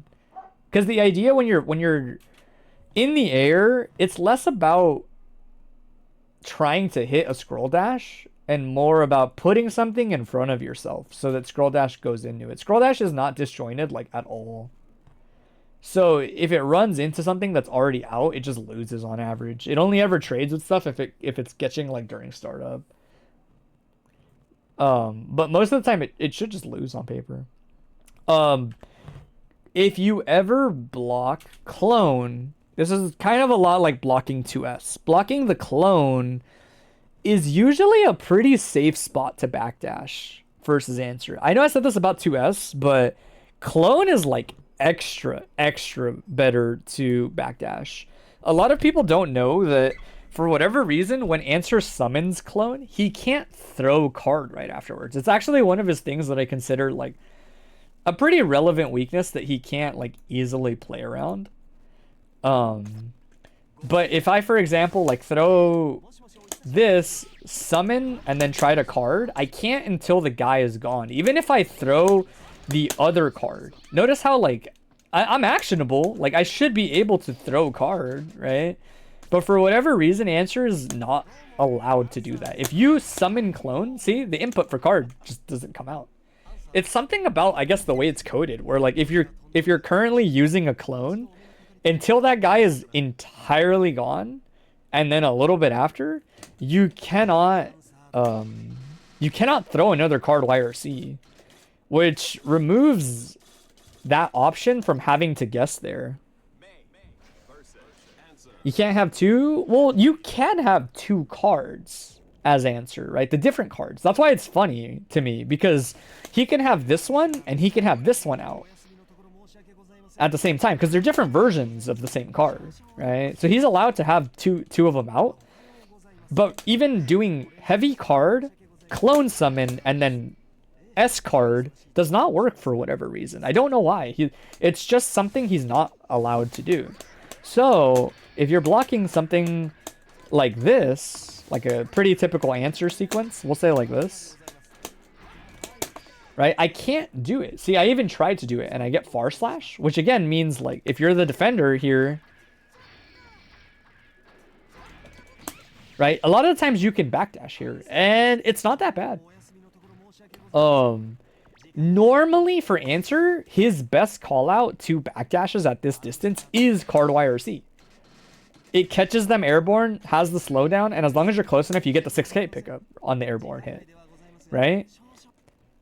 So they share the same flag, so yeah, it's code. That's pretty funny. Yeah, it's weird, but the idea is right here, he has frame advantage, and he's obviously going to use it, but he can't do card. He just can't. It's not an option that he can do here. You don't have to be scared of it.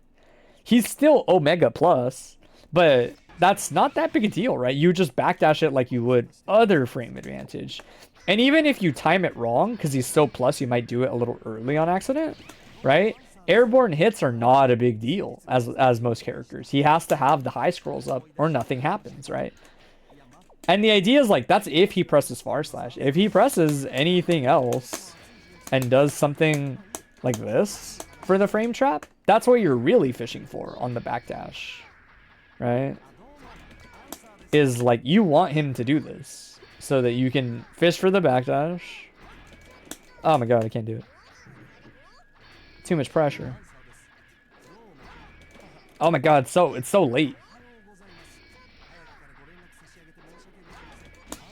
Oh shit. Damn, you have to do that really late. Holy shit. There's way too much frame advantage on that. Yeah, like that. See? And again, you have to think about it just from like a risk-reward perspective. Of like, if there's no scrolls up, that backdash is really obnoxious to punish it. You have to run forward and punish it. And there's a really good chance you don't punish May's backdash at that distance, right? But that's kind of why I mention it. Like, if you notice the context that this happened in, look. I mean, you were on death's door, so I'm not going to pretend this is like easier said than done or da-da-da-da-da. But backdash is really good here. Like, if you're in this exact circumstance versus answers, where they didn't have scrolls up, so they do the card Y or C like this, right? Card Y or C, pressure extension, clone. Clone is like pretty free to backdash, right? Because he does 5H afterwards. It's a lot like 2S, but at least on 2S he can do card Y or C, and you have to be worried about it. After clones, he can't throw cards. Whatever he's frame trapping with, whatever he's doing, it's cardless. He can't use card. I'll watch one more, talk about it, and then we'll watch like another one to see if there's anything new that pops up. And then that's it. Nice spacing. Retreating JS here is, I think, underrated. I think you should try more retreating, like, rising JS here. Retreating rising JS is like really solid. Same in like all of these spots where you're like jumping around scroll, where it's like less like jumping in it and more like jumping away from it while hitting it.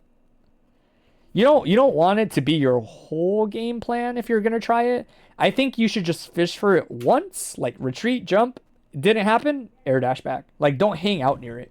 You're just trying to get lucky and snipe them, basically. Is what I would do. Nice catch on the 5H. Nice backdash. Yeah, this situation's pretty okay. Throw is a little harder to catch backdashes on because he doesn't throw people that... He doesn't put the scroll like quite where he wants it sometimes. Command grab. It's the immediate burst.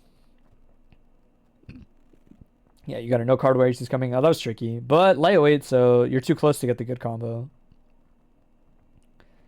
Card wire C. This is fine. Just keep distance. Like, all of these moments, getting further away is better in the sense that, like, you just don't want to be in a range where his tick throws are a problem.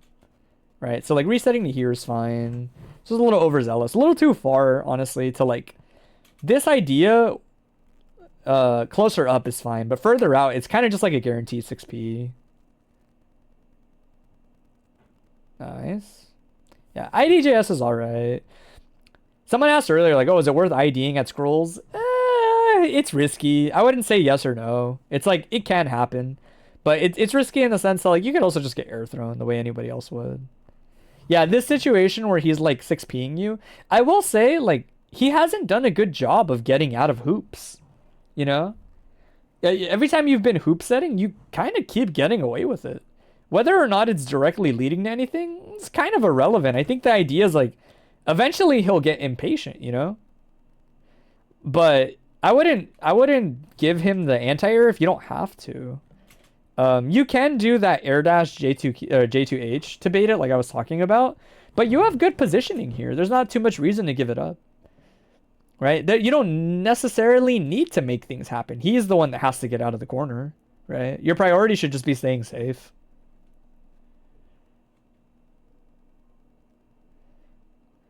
It's easy to feel that way versus answer because you think, oh, I don't want him to reset and get all his scrolls up and then win neutral. But it's like, he's got to get out of the corner to do it usually. So it's not too bad. Positioning is very important there.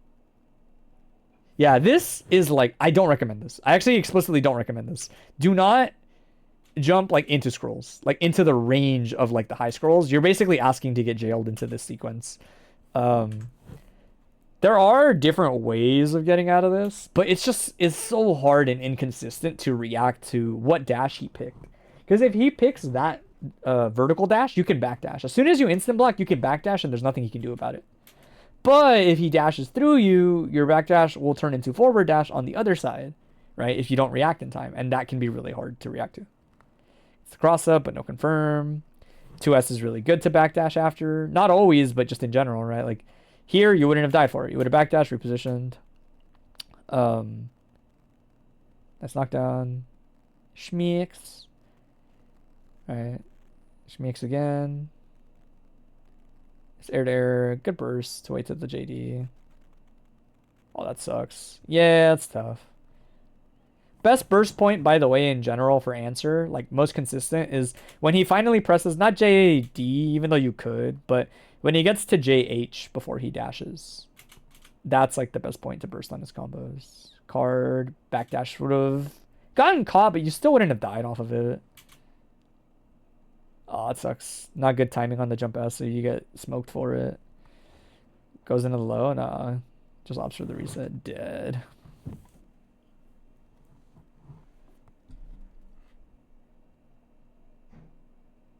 Nice catch. Oh, this is awkward. I think it's spacing on the jump S. It's really hard to get that, though, consistently versus answer. Yeah, so, like, those situations, like, I just die, bro. Like, he never picks, like, he never picks 6K. He would just make that whiff and then kill me. Oh, that sucks again. A lot of, like, slightly too delayed JS is trying to beat that 6P. It's like a really thin needle to thread. And then this is just rough positioning. I will say, I as I was at the beginning, but I still do just kind of believe, like, jumping is always, like, okay versus answer, even in these sequences where it's like, he goes back to blocking, he does whatever he's doing, yada. Like, if you had held up here, it would have been fine in the sense that, like, you would have blocked this in the air, which helps at least minimize some of the potential, like, mix-ups that you're normally going to be blocking there. But also, like, you might just get out sometimes when he's resetting into all these jumps into dashes sometimes. And answer's not very great at stopping you from just holding up in these spots unless he commits to it or throws, like, card wire C. Card wire C is coming out. It's guaranteed punish. Oh, you got to go down there, not vertical. 2S into backdash, always something to consider. Not a game plan, but, like, look at all the moments where it could work, right? It would bait here. Overhead, yeah, everybody always goes overhead there. That's not going to combo.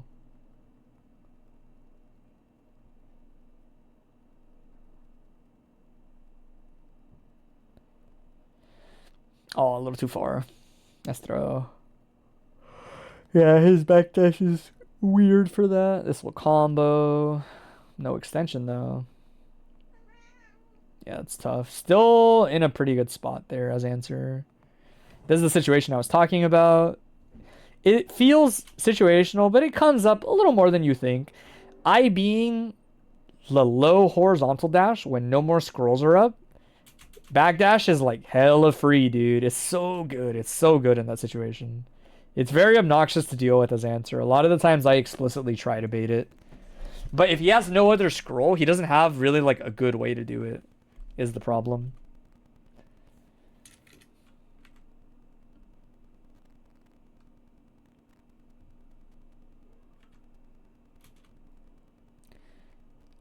Will it not hit it? No, your backdash will dodge it clean. Whether or not you get a punish just depends on how solid your backdash is. Maze is definitely good enough to get an actual punish. Some other people might have to just block again, but they'll block not something that's plus on block, which is important.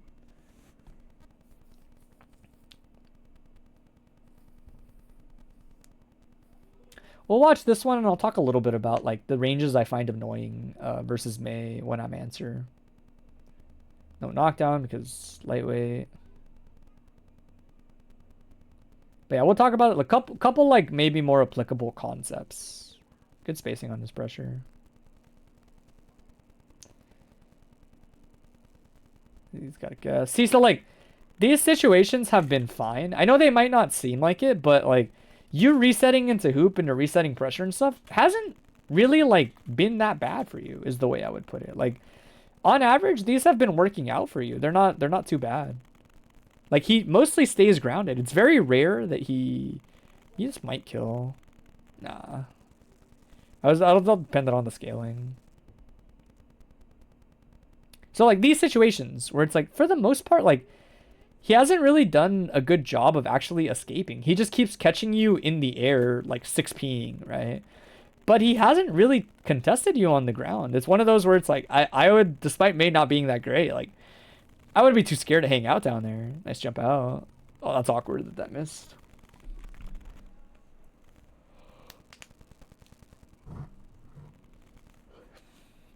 Nice shit. I like giving up space here. I would still probably give up space a lot in those situations because the scrolls are still out. Nice trade on his part. That's just hard. That's a really explicit call out on the JS. Yeah, these situations are tough. Like being here doesn't feel good. I do think sometimes I will jump into answer with the intention of throwing him. Because sometimes you'll just jump, like say I jumped right around now. I would just block that in the air and like nothing really changes. You know, the difference is if he really did wait on scroll longer, I would air throw him out of it. Right? A little late. This is the safest point in answer combos always to burst. Right here. When he presses jump H and you know he has to scroll dash into you to extend his combo, this is essentially guaranteed. He has to not combo you in order to bait this. Right? This is impossible to deny. The tricky part is you have to look at the button. It has to be JH. If it is JP, it will bait your burst before he goes into JH and then does the dash. Right? That's why I tell people, you really want to be careful or really understand when he's doing the jump H and then just burst and you'll get it. That's definitely the most consistent point. Yeah, cross up, super dead. This setup, by the way, we'll talk about this setup a little bit. When he does this combo and does this, you are always in the corner. Like when he does, I talked about how he pulls you out of the corner earlier by doing like, he dashes away from the corner and then dashes back he dashes up and then pushes you down. When he does a really standard answer combo, like dash, rejump, hit, dash forward, this, you're in the corner. You're just like, you're always in the corner, right? So if he sets these scrolls, I don't even think it matters what direction you block, if I'm being honest. I think it just turns into cross-up protection because of how scroll hitbox is. But you do need to remember when he dashes into you, what he can do is he can pick between diagonal away or diagonal towards. Either one should be blockable. It doesn't really matter how, but I would say just block as if you're in the corner. You know, like you won't get crossed up anyway. So just block as if you're in the corner. he can pull you out and then dash, and then that's a cross up, right? But there's a couple weaknesses to this. One, once he's up on this scroll in general, backdash is like very good here, period. Like backdash is mad good in terms of the risk reward here. Once he's up on this scroll, he kind of like has to punish your backdash. Doing the mix up or doing offense just kind of loses, and your backdash direction is not ambiguous here. It is the same. It is like backdashing away from the corner, or sorry, backdashing into the corner, I should say. Right? Backdash is really good. If you block the initial dash, even if he didn't pull you out of the corner, blitz will also be pretty good, because he is probably, not always, but he's probably doing dash into dash, which always has a gap. That's the whole reason this is a mix-up, because it has a gap. So it resets your block, right? But even if he hadn't pulled you out of the corner, it still would be blitzable, right? His only real way to get around that would be to dash, get off of the scroll, and then do a low, right? Or commit to the dash into the low immediately. But both of those are kind of spooky for their own reasons. Unclinging into like going low is sometimes throwable depending on the distance. And the slide is just -1,000,000 if you're wrong. Right? But like, just so that you can like see what it looks like this.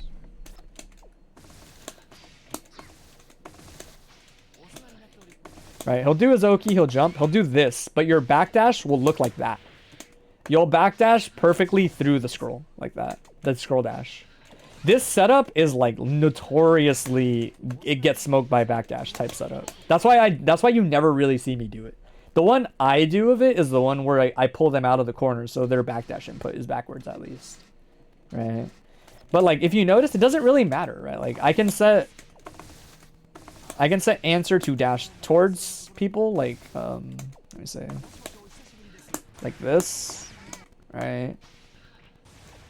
Oh, whoops. I forgot that also just doesn't hit crouching, but I'm not advising you to not. You should stand block here. It just kind of makes sense, right? So blitz, backdash will also dodge this hit right as it happens, and either they're clinging to the scroll or they held it a little bit, so they're like out of the corner. It doesn't really matter. But the point is, like, backdash is good here. Alright. If I hit this, I do this as my Oki. Backdash cooks. Backdash hella good here. Let me see if I can hit this. I don't remember her reversal timing, so it's going to take me a couple. See? Very, very, like, this is why I don't do this Oki.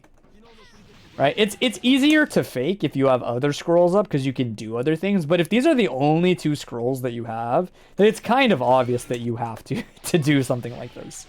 Either something that's immediately blitzable, something that is delayed and blitzable, like on this hit. Whoops, I keep doing it too early.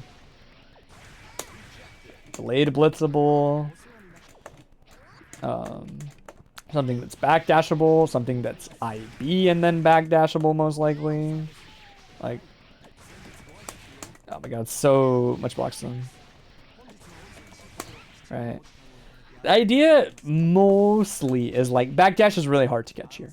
You can catch it, he can do his mix up like a second later and it'll catch your backdash.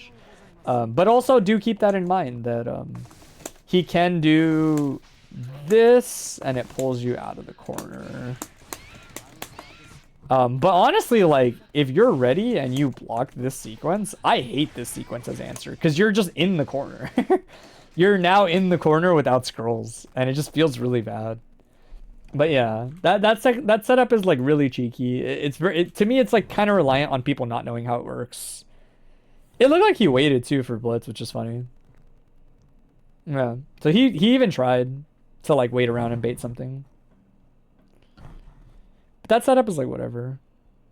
Oh shoot, I went back to the beginning. All right, we'll watch one more for real in like the middle, and then I'm gonna talk about some stuff, and then we'll call it. We'll finish like watching this because I don't. Based on like the timestamp, we definitely did not watch this deep into the video. So we'll watch this one game. Oh wait, this is last game. This game.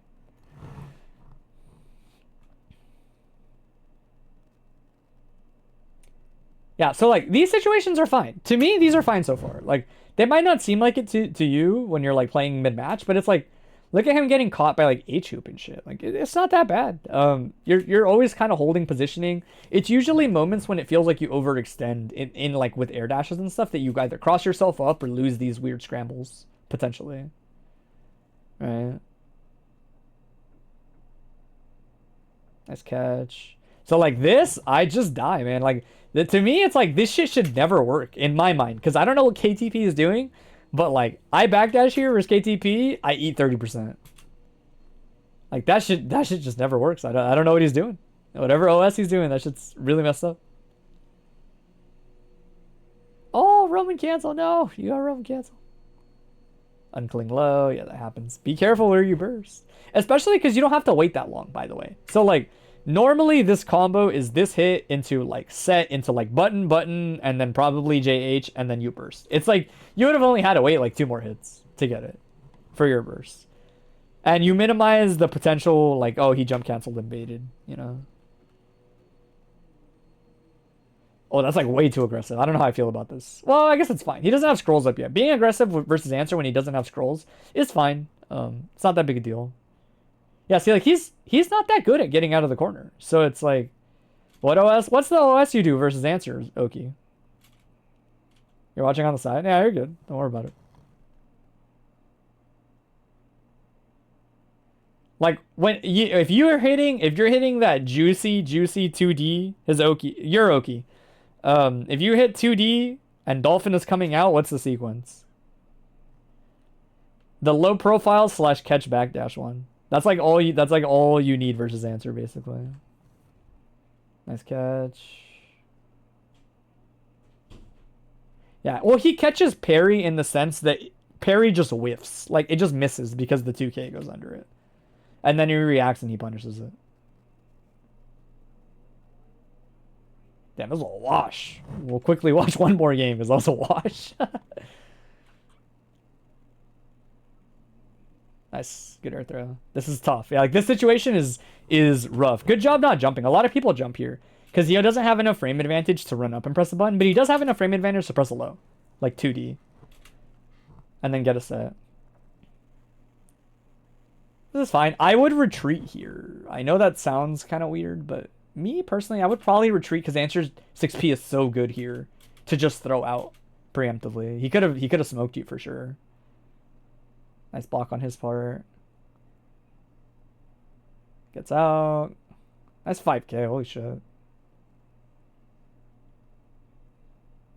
His patience.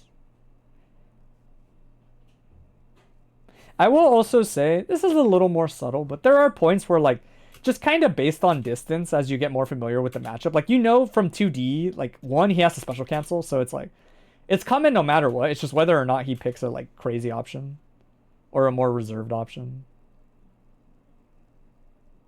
I would have D here, yeah, and then I would jump back, just keep being defensive. It's okay. Like, the 2D catches backdash due to active. And he falls on 2D. Oh, it is 2K 2D. Word.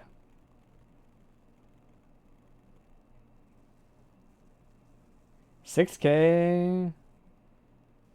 Hod makes parry whiff into either 2D. Does it really make parry whiff? Word.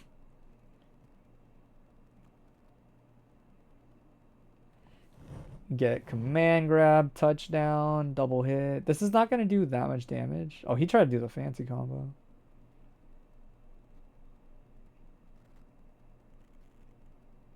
Yeah, we all know. We all kind of know that's fake. That was a little bold Okizeme. Yeah, situations like this are playing a lot into like what answer wants. I will say Mei, I'll talk about it after, because we'll talk about it after this match. There's some spacings I find obnoxious versus Mei as answer. Because JS is, I think, active enough that you can use it like a much more committal version of like Soul's air dash JPs where he dodges anti-airs. This is whatever. This is still kind of whatever if you're Mei. Oh, he could have knocked down off that. Oh, it's raw 2D as the meaty. Oh, word. That's what it is. Damn, that's crazy. That for real? All right, we'll talk about it like just in game. We got like, a couple things to like straighten out and talk about. That's nuts. I can't believe that it's actually just active enough. Insane. Is this really like? Is this the situation? That's what I'm thinking of. Where it's like, it's less that you trigger it and more like, this shit just dies, doesn't it? Like every time I'm here, I'm like, why did I do this? And I just die. 2K, 2D. But this doesn't hit.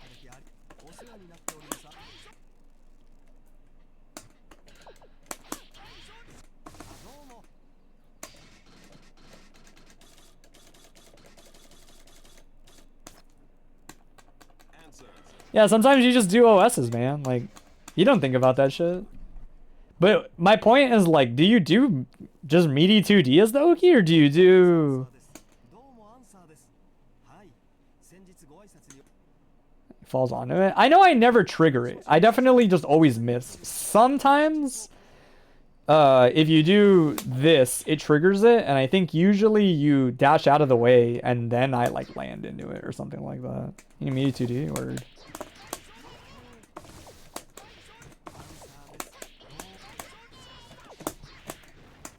Damn, you can really cancel that late?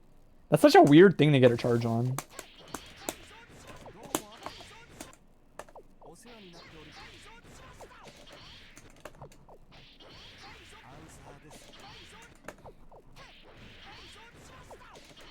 Because I'm almost positive, like, this doesn't catch my backdash, but you always dolphin. You always cancel into dolphin and catch it anyway. It's not the 2D that catches me, it's always the dolphin. Like, you always do this, and then dolphin, and it catches me, right? So it always looks like this, basically. Like that. And then P's out, so you always get the pickup on the airborne hit. Like, I know that's what it always looks like when I get hit. Yeah, that's what it looks like. Either catch backdash, do it late, and I dolphin. You can also catch it, because I always die to the dolphin ride. Yeah, I know what you mean. Like, if you get far pushback, it's not going to be exactly the same for what you pick for the punish. But it kind of just lines up, I'm pretty sure. Because I know I always do this. Like, it's not an active frame thing. It's usually just that, like, more frequently than not, when done correctly, like, you just get caught during answers backdash. But it's always so hard to time. I think the big thing is, like, it seems really hard for me to... Oh, I know.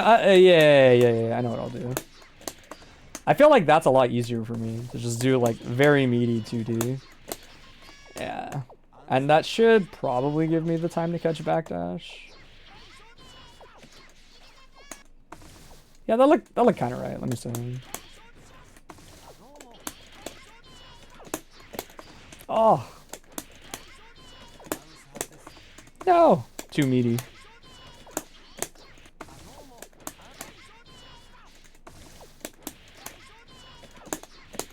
No, how is that not it? Fuck. Wait, this is like super late cancelable, right? Let me see. Yeah, basic. Okay, cool. That's like all I really need to know.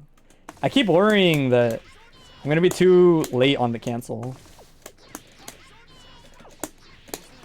That might be too slow. Does that look like normal meaty, not the right amount of meaty? Yeah, that's too slow. It definitely, I don't know, based on like how I'm doing it, it definitely feels like you only really actually, I mean, I don't know, the way that makes sense to me is like, you only want to hit the late end of this. Like, you actually only want to hit it like super meaty at the end. Because starting this earlier means my charge is earlier. Right, like my down back charge starts when I do this. So hitting like towards the end of it results in me ultimately doing this sooner. Because I'm doing this earlier. Right.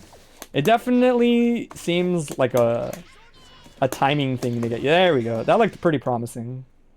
That might be too slow, but that looked pretty promising. No. Did I not record it? Hold on, am I on random? No! I didn't record it, fuck. No, that wasn't it anyway. Oh! Timing. No, I didn't. I always panic. I do the cancel so early.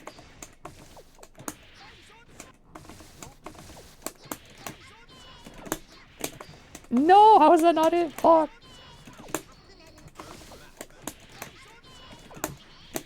No. What if I just do it later? Fuck it. What happens if I do it later? No, how is that not a dolphin? Fuck. I'm like actually in 2D recovery by then. It's way too late.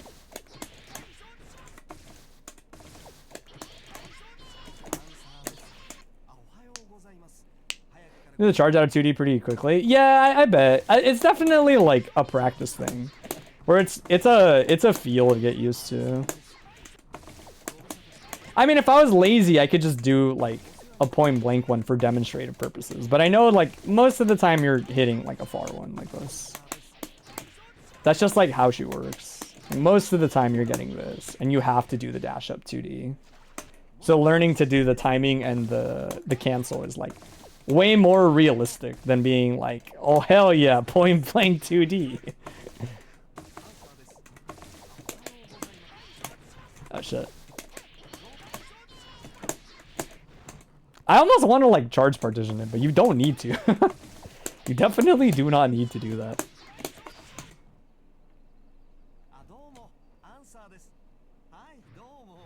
Honestly, if I was really lazy, you could probably just do it with the summon too, but no. I'm telling you, you're not gonna lie, you don't know how to charge partition. You don't have to. You don't have to. Charge partitioning is not like it's a fancy way of saying I'm doing something and I'm going back to pressing my charge input like very fast. You know, like it's not a thing that you should like gas up in like most instances. But it's just the habit of like most people are doing that anyway on charge characters. Like most of the time your inputs are just going naturally into the charge anyway. Charge partition is just explicitly telling people like, yeah, I had to let go and then do it. You know? Like I had to let go and then do that shit. But it's honestly like I don't really think I've ever seen. I think Leo can charge partition for like one thing, but I don't remember like what it is. Is it? But yeah, it's not. I'm not trying to catch. I'm definitely just trying to catch it with. But I see what you mean. Actually, I guess you could do it that way. Actually, you hop on dolphin. Yeah, that's what I'm saying. Like, I know you have to hop on dolphin to catch it, because I always get caught during it. I never really get caught by the 2D. Yeah, 2D, like late 2D, I could see it. But honestly, most of the time, I'm definitely getting caught by like going into the dolphin. And then getting... That's why in my head, it's like, I get that this like could... If you do it like... If you do it like this... I get that like maybe it could catch it, but most of the time he's like too far. He travels like too far. I know for a fact I've never been caught by the 2D. Like very rarely. In the corner maybe, right? Because you don't move. So like maybe the 2D has caught me when it's like timed to be very delayed on purpose. But it's definitely like anytime we've ever fought, I am always dying to like you hopping on dolphin. But I will say, I do think like this shit is invaluable because you just never care about answer Oki's like you never care about that option ever again. Essentially, you grind out like one thing, and unless scroll is literally right on top of him, that's yeah, like you just never have to think about it. You just always do it. It's just this, and that's it. That's the only thing he can do to scare you off of it. Is a very confident low blitz. And there's nothing that says you can't just press 2P instead. I don't think 2P hits counter, but it might. Yeah, it might. Yeah. But yeah. This one's definitely like a, I'll look around. I think there's a VOD of me just getting hit by this OS, if I had to guess. Like it's probably on my YouTube, if I had to guess. Let me see. Double check.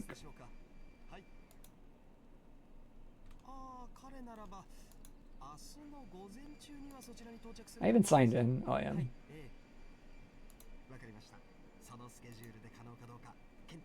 Where is... How do I look at my videos? Oh, there. There's literally a button that says my videos. That'll do it. I could have sworn I played versus him. No, I didn't record it.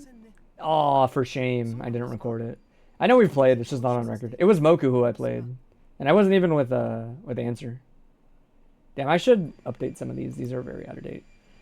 But yeah, learn it. It's very good. I will record it next time. That's definitely like something you'll just grind out. Very matchup redefining because it means you have to win significantly less openings afterwards once you like opt for that. I will say, so in general, like, I find like this is like kind of okay versus Answer. This is like not that bad. If you're struggling with 6p, there's definitely like an altitude where you can just do stuff like this. And like you'll bait 6p like pretty reliably and like make it whiff. But most of the time I find like you just have to hang in like better airspaces. I do think you underestimate the power of like retreating jump S versus Answer. Because your goal versus Answer is like it's just to stick stuff out and then block afterwards, right? Like if my thing is like just doing this and blocking, it's like very rare that Answer will like punish you for that, see? But if you're lucky enough, then it's like, let me see. Oh, timing. Right, then you'll get like pretty neutral trades. JS is actually worse at this than I thought. I know JH is really fucking good at it. Because Answer's only ever chasing you with shit like this, right? And you're like always hitting in front of you. You're never like trying to actually hit scroll dash. You're protecting yourself. There's a difference, right? So like situations like this versus Answer, I usually recommend like just kind of holding up because your circumstances don't change that much. But you honestly never know. You might get situations like this to happen, holding up, where like he'll just miss and you're still holding up. And Answer's punishment for holding up in these sequences isn't really like a thing. He's not really like good at it, right? Because if you're holding up here, like unless I catch you during your jump startup, like you're just gonna keep blocking the mids anyway, right? Nothing changes too much blocking in those situations. A lot of the times, the most threatening thing he has is stuff like this. I will do this sometimes, where I will jail people, hit, and then press 2D, and even 2D most of the time will not catch people actually just holding up, right? It's a risk-reward type thing, where it's like, I kind of always tell people, like, Answer, he's good at anti-airing, he's not good at chasing you from jumping, right? Like, jumping is still good versus Answer in the sense that he's not good at, like, chasing you down without doing this. And these are always mids, so they're never really, like, that threatening. Even when you block and get pulled down to the floor, it's not really the worst most of the time. It is surprisingly, like, very tame to just get hit by that shit in the air. His mix-ups don't really change that much, based on, like, oh, I blocked it in the air versus I blocked it in the ground, you know?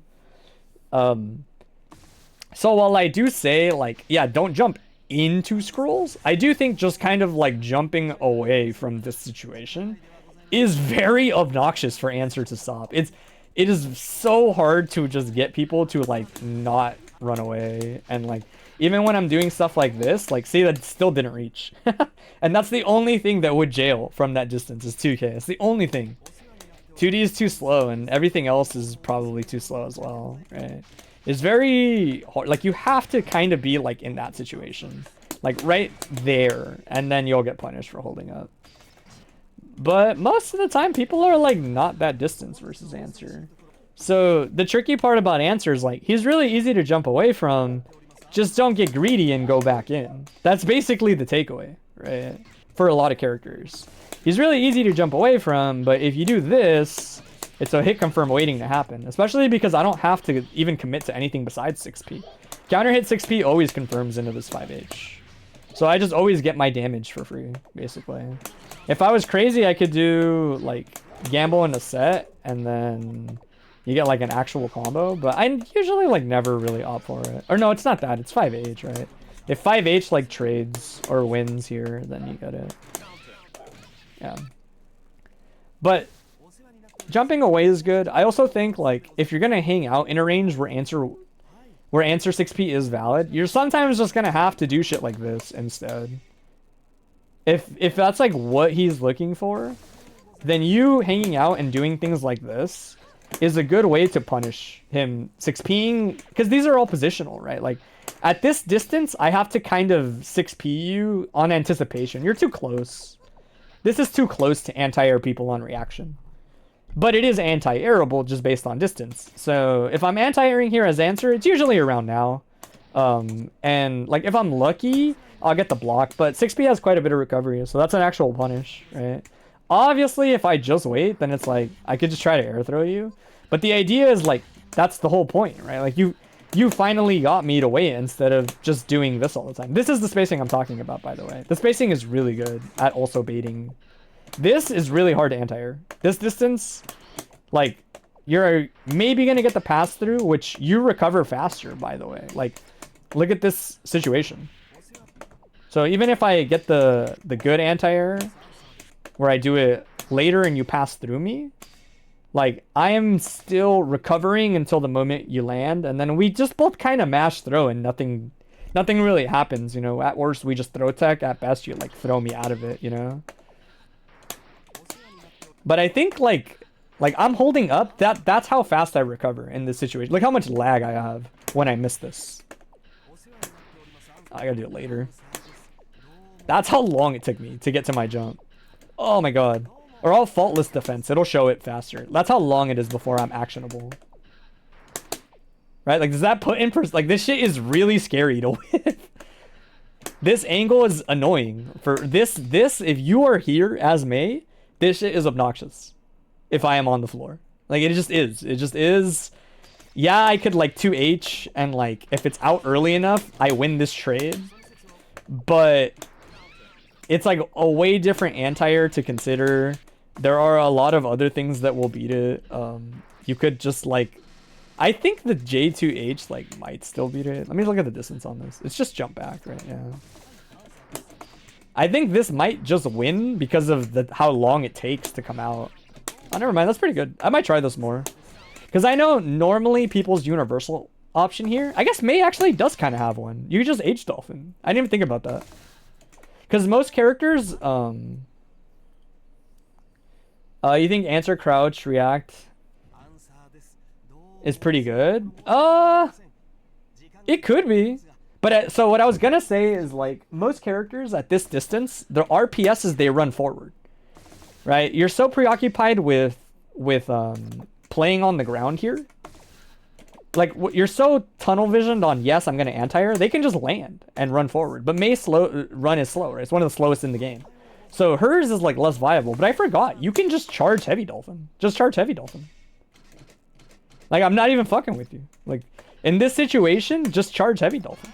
As an option to represent, right? Because it's, again, like, they do this. Oh my god, never mind, this option's sick.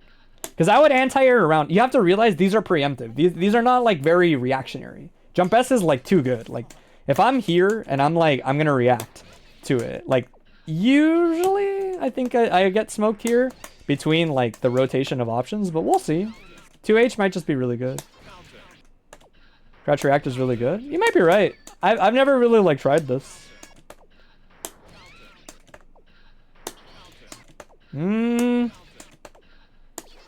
I don't know, dude. Like, look at...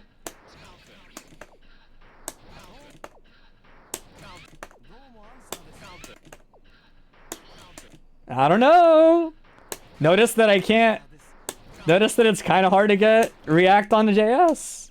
I think the thing that's weird is, like, you have to react late here. And like it gets kind of awkward. Like you're supposed to react later as answer. If you actually react to like this spacing, you don't think eating the H dolphin's a big deal? I just think the idea is like you're trying to get him to not do this. You know? Well, this isn't an IAD, you know? That's kind of my point. Is just like I'm trying to react once they actually air dash, and I will get duffed for JS. Low altitude JS is winning here on average, see? And if your thing is like 6P, I think 6P is usually like kind of on the slower side and will probably lose to this every time because of the natural delay on it. Yeah, this is like definitely playing out the way I expect it to. I do think this option is really good if you do it a little later, like around there. Late air dash is still hard to react to. That's kind of my point, right? Where it's like, when I throw this out, most of the time, my anti-airs there are not on reaction. This spacing is not comfortably reactable. Oh, versus IAD? Yeah, no shit. The whole point of not IADing is so that it's ambiguous what you pick. Right? That's how I think of it, is like, it's just so it's ambiguous what you pick here. Right? If you are always positioned to do that here, yeah, no like just react. It's a spacing thing. From over here, there is no threat. Right? The whole point is like, when you're here and you jump back, it is hard to like for answer in this spacing. The best option is to backdash, right? And that's still not like a good feeling because you give up space at this distance. It is his best option though, but these options, I throw them out on reaction. That's kind of like the whole point why like, it might not seem great and that's like fair if you don't like it, but in order to win there versus both aerial options every time, I press the 2H when you have to air dash, right? Which means I get hit by shit like this. I get hit by grounded options because my anti-air is now preemptive. It's not reactive.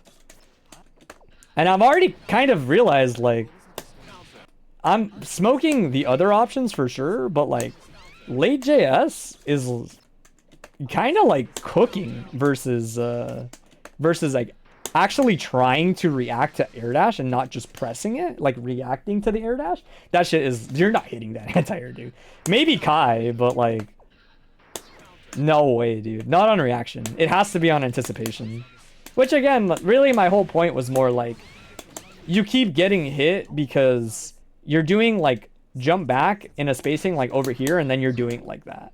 And those are just free 6Ps without any like, without any threat of anything else, because even if you did do a dolphin, for example, even if you don't like the reward, I'm just so far that like half the time it's probably not going to work at these distances, you know? Whereas like if you're actually doing it around here, they will work a little bit more, right? Because again, like from here, I'm anti-airing around then. I have to anti-air around now. Otherwise, I won't get it on reaction, right? There is a rotation of options here is the way I would put it. If you're like, oh, well, he can 6P. It'll beat the JS and it'll beat the thing. Well, it's like, well, it doesn't beat this, right?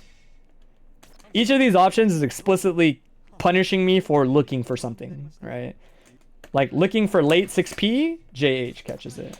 Looking for reaction like JH or 2H, that punishes it, right? Looking for like preemptive anti-air, this punishes, right?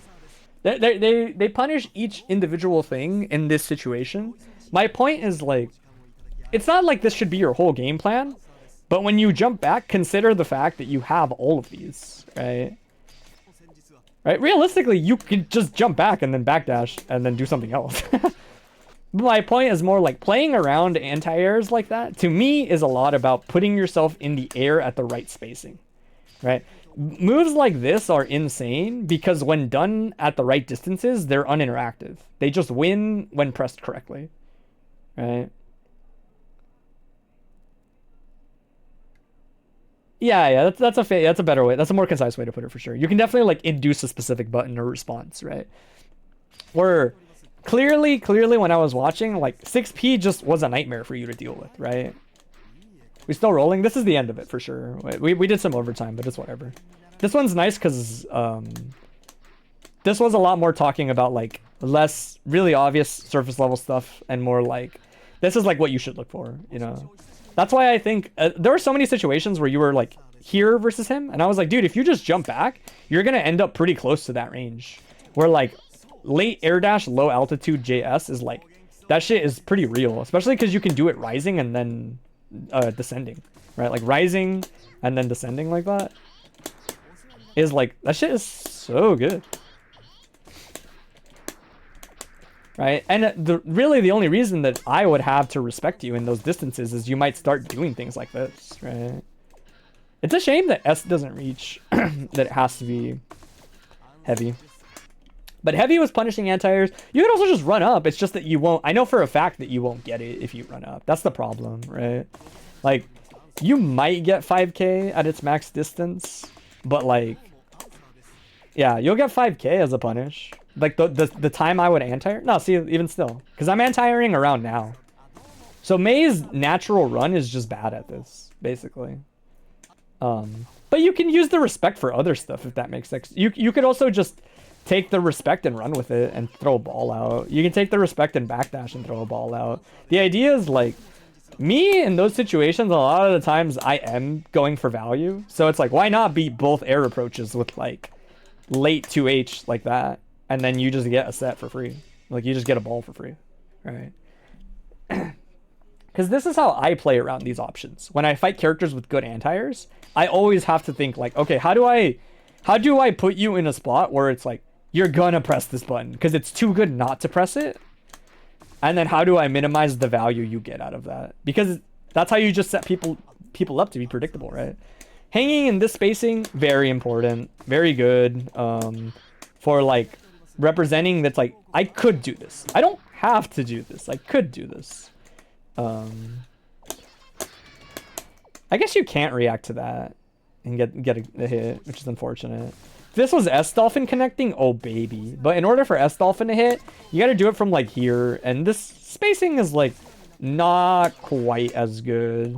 But it still works. It's just like you're a little too close for air dash to be like the same level of a threat it normally is from here, because you'll cross up, right? It's a spacing thing. But I think that's good. I think positioning around there, representing those options, will, especially versus like Thumbtack. I know Thumbtack is very good at playing for 6P. So making it feel more inconsistent and playing for other... He also never 2H'd, by the way. Which is like... that option is, I'm realizing now, really good. But he also never pressed it. So you might not even run into that problem. But that's solid. Oki stuff, a lot of it is learning it bit by bit. You know now that this Oki is like backdash fodder. You just backdash and like most of the time you're fine. Backdash or fuzzy jump versus this Okazeme is like super solid, right? Because backdash avoids the initial dash. Like he can't really do anything besides wait to punish it. And wait is gonna get blown up by like just fuzzy jump. You can even try to like jump and then fuzzy throw. But my only reason for saying maybe don't do that is that they could dash late, you know, like they could dash at the last second as you're pressing it. He gets throw invincibility and you get hit, right? Where it's like, realistically, like I think you can just jump and press a button really late.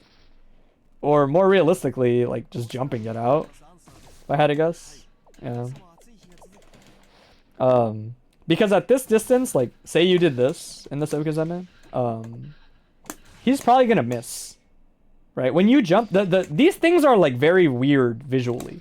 They might look bigger than they are. They are very big, but they're actually not particularly great at catching certain things. Like fuzzy jump, you're gonna miss doing that dash, right? I have spent a lot of time as Answer learning to try to punish people doing this, and you absolutely can. But as a level 1 option, it is like it's so good to just like fuzzy jump, and then even if you block that, like. You would have blocked it anyway, so it doesn't really change anything, right? Whereas if he waits long enough because he thinks you're going to backdash, you'll just get out. And you'll press a button on the way down. Pressing a button on the way down should be fine. He'll probably counter, but you can probably block it. But that Okazeme, if you ever catch answers just ripping that, challenge it. The only time you have to think about it is this. This is like the most notable time you have to think about it. Because this, you are no longer in the corner. So your backdash input is backwards. That doesn't mean you can't still backdash. You actually still can backdash this Oki. But you have to do it out of the corner. And that's scarier to tell yourself to do than backdashing into the corner. But in theory, like, it's the same thing. As long as you know that I crossed you up and I'm doing this, backdash would be the same. The problem is that Answer can pick the side that he's on. If he does the combo right. It's a little hard. I think on May, I think I just do it a little higher like this.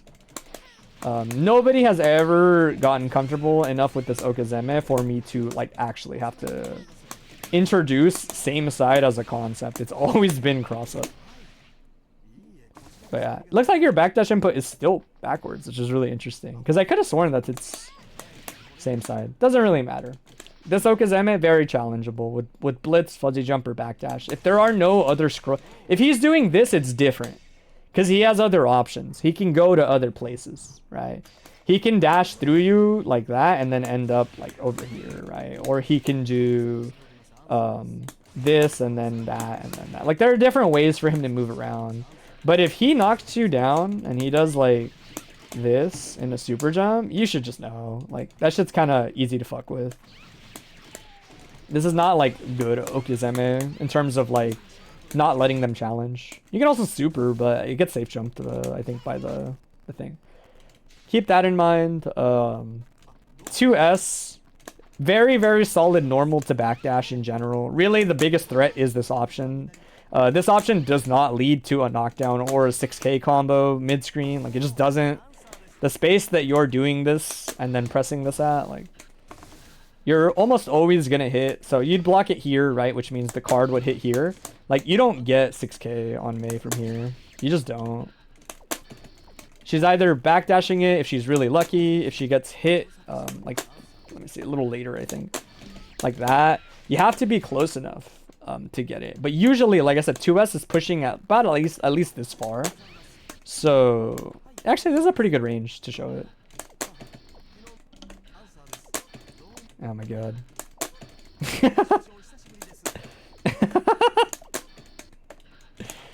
It's a pretty good option. A little later, not a little sooner. I'm trying, I swear, to hit this character. There it is. There it is. So that's like, it's pretty good on average. Only card beats it. Blitz after 2S is also very good, by the way. I forgot to say that last time, but Blitz, so like, if this dude was to like, say I do 2S, whatever I do afterwards, right? Have you noticed it's like, this is a mid, this is a mid, this is a mid, and this is a mid. So, let's do this. So, a lot of the times, Blitz will save you from that situation in the sense that, like, all of these options should just get caught by tablets. This is like one of the few times I think tablets is like fine versus answer. You can still charge Blitz probably, but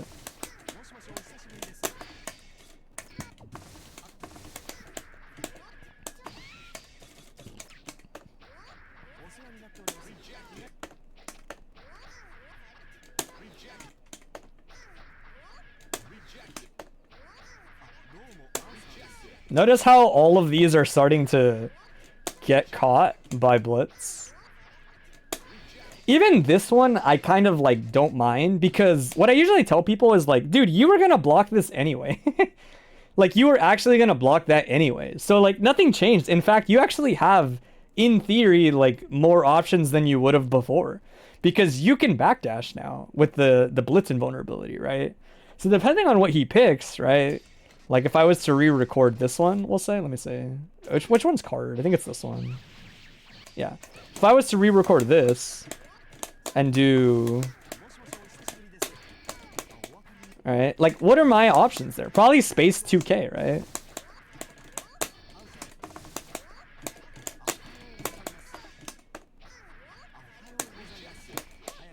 Right? I'll do it a little later because...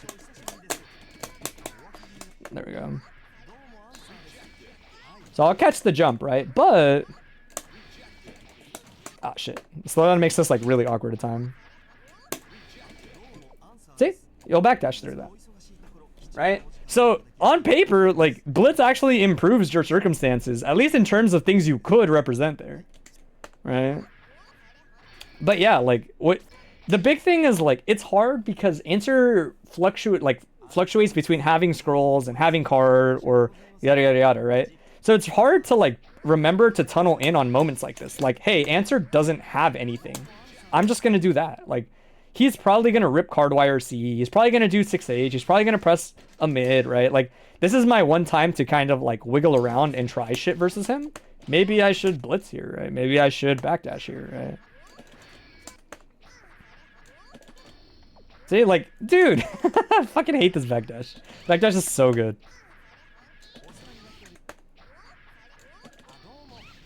Right? That it's like, a lot of the times, Cardwire C is the scariest thing, man. And, like, just blitzing negates some of it. What else? If he has scrolls up, like, it's the same with even if you block this, right? Like, paying attention and keeping up to, like, answer sequences can be, like, very important, right? Because I can blitz here, which gives me options, right? And backdash here, potentially, Cardwire C is the worst case where you're probably going to get caught. Jumping here is okay, right? See, like, if he does the card a certain way, a lot of times he won't catch your jump startup after 2S. So jumping after 2S is also fine. 6H will catch it, though, and then you'll kind of, like, end up in the same spot. I can also wait, clone, backdash on clone instead, right? Like, I think the toughest part is when you fight a good answer, they don't use those tools the same way every time. They get a little bit more confident. They might press... I've pressed 5H before and not special canceled it because the card is there and they know it's there, right? Most people don't really get that level of comfort versus answer, but, like, there are a lot of, like, little things like, oh, he got to 5H. He's probably going to do clone. Like, I think clone is a true block string, but even that might have a gap. Yeah, it's a true block string unless you IB it. Right. Oh, let me see. Oh my god, it's so fast for the IB. Yeah. Right. Clone is like you can blitz it, but realistically, like, you should just kind of wait to block it. It's like clone is a lot like 2S, and that it's like it's just kind of frame advantage, and answer plays off frame advantage the same way, more or less. Doesn't really matter where it is, right? So, like, similarly, after clone, stand blitz is also pretty good. You're gonna catch far slash 5H. The big thing a lot of the times I remind people is, like, yeah, you can be wrong. Like, there's nothing that says answer can't do this. This is a pretty common stagger that I do to punish people who blitz here. But the immediate punishment is, like, not a lot, right? The answer's the kind of character where his weakness is that you can take gambles versus him like that, and they catch a lot. And his punishment is, like, not really big initially. It's a lot of potential, right? Like, for me, catching this and getting set is a big deal because that was an important resource for you to lose. And now you have to block me out a little more honestly, right? That's a big deal.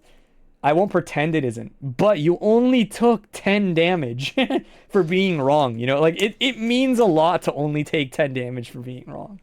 Because I'll tell you right now, if I did Crouch Blitz and made that 6K in the Dolphin, it's going to be more than 10%, right? That's kind of my point, where it's like, it's a good option because even the immediate risk is not that big. Right, and you'll end up in a situation where if you have more meter, you can maybe try to sneak another one in there, right? But those two are important, man. Blitz and jump after 2S, backdash as well. Clone, usually backdash and blitz are better. Jump, he has so much frame advantage, it might not be a great idea, but it's still not that bad. Jumping away from answer, like I'm telling you, man, like jumping away from him in general is pretty good. Jumping at him, good anti-air. So it's like, if he didn't whiff this move when you jumped, like, I don't know. Like, it's gonna be kind of dicey, is like the way I would put it. He might anti-hit you. But like jumping away is whatever. It feels shitty because you want to punish a move like this, but it's fine. Like, just reset. Ball is pretty solid to get out. And other than that, I mean, it is fundamentally a matchup where you just kind of have to kill him like a little earlier than he kills you. Understand the value of holding up and back, and understand the value of positioning yourself pretty well, and you'll put yourself in a spot where you hit one of these and you might just win the round once you practiced. Because I know that's what this matchup feels like. I think this matchup is fine for answer until I'm knocked down, and then it feels like really, really bad. Like, I get knocked down, and I genuinely think, like, I might not play the game again. There's, like, a really strong chance that I just die in the next 2 hits or so, and I don't know. It just is what it is. I think they updated the mod. Cool. Somebody ping me? You don't have matches planned out?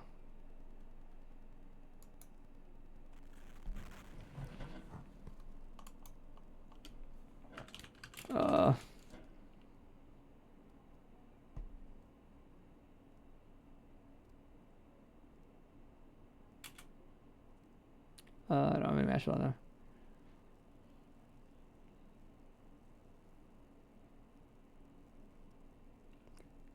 Oh, I see. I'll look at the April 6th. I think that's fine for me.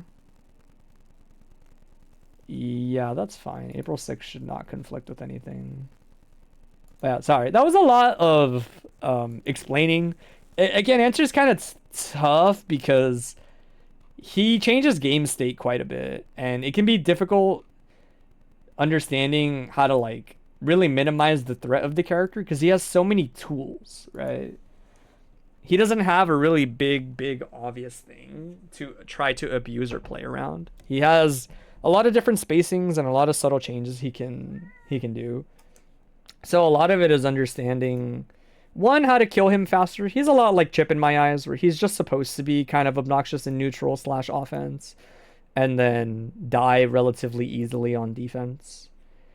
But little bits and pieces help. I'll definitely one of these days like just teach people a little bit more about like answer Oki, in terms of like, yes, this is like on the faker end, this is on the more real end, etc, etc, etc. But I guess my bad. I started wrapping up, but is that I haven't been asking if this has been like giving people an idea. I've just been talking for like 8 hours or whatever it is. But if you had any like, hey, this is obnoxious. It seemed like 6P was really giving you trouble, which is a big part of why I was like, oh yeah, you can play in a spacing where it's not guaranteed for him to 6P all the time. Other than that, it's a lot of like learning little nuances. But did you have any questions?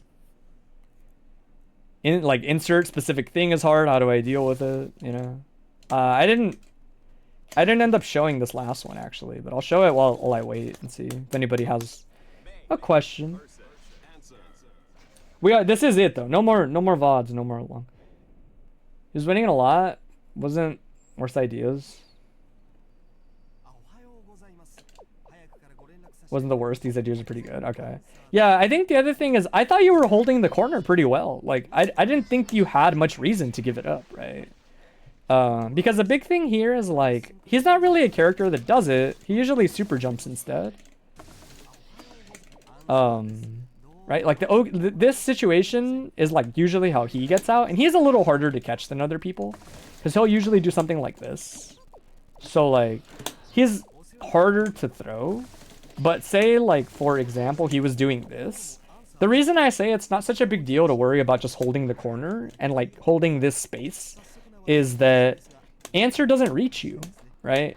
You actually outspace Answer here, unless he presses this button at the right time, right? So this is actually kind of fine on paper. He's good at hitting you on the way back in, but he's not actually that great except for card YRC at, like, pressing a button here.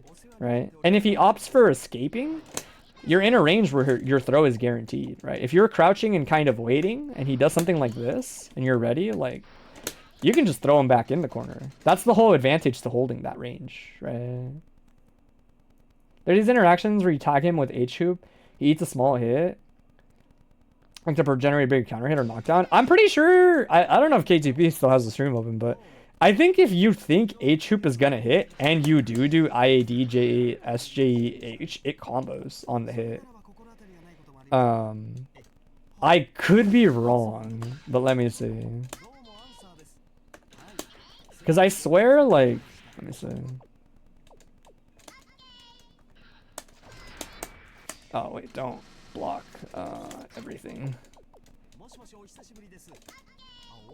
Oh, we're like a little closer. We'll say like here. Middle because it's weird if they block it. Well, they're not necessarily. Because as long as they're blocking that hoop set, like it's not too bad. Let me see.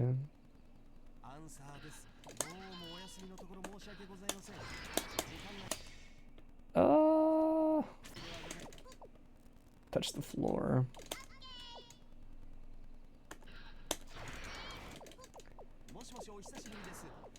Like when they jump air block? No, I know what you're talking about. When it's like when he does this. And it let's see. Oh, that's so weird. I should just do this with like negative. This might be better with negative edge for once.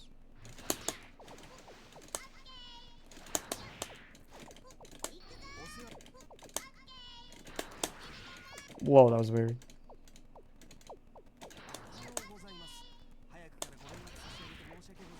Yeah, this might be like a negative edge moment where it's like, I should just release it as I air dash.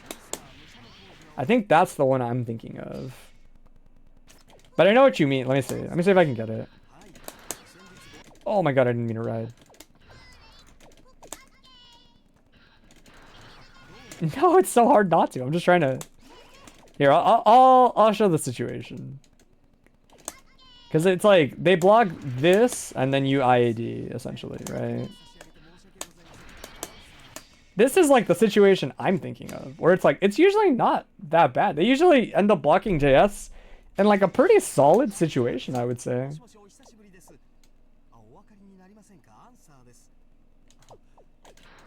Right? If it's situation like this, I think it's fine, right? The only thing you're scared of realistically is like if they instant block that at the right height, then they might throw you.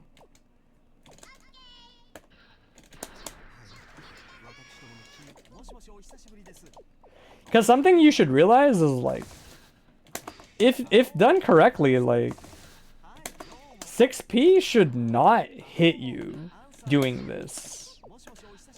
Like when he's cornered, it shouldn't hit you. You might miss, but like 6P out of the corner versus a lot of these like hoops and IADs and resets is not that good. So he kind of like has to crouch. And in my head, it's like, that's kind of fine too, because that's what the Dolphin's usually for.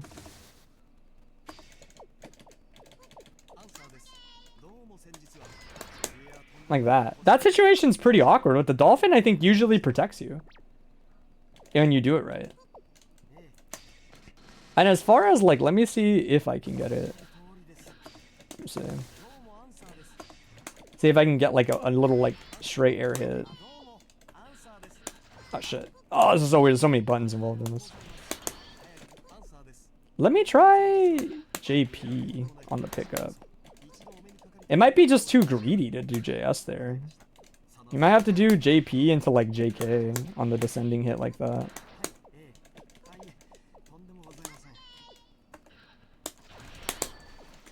Dude, I know I've been hit by this. I definitely get tagged by that shit and die. That's why I'm like, no, I know this exists. But I will tell you, it is preemptive. It is definitely preemptive. As you can tell, like, I'm calling my Dolphin and I'm kind of like assuming that this guy's gonna block it or get hit. Oh, air dash, please. Okay.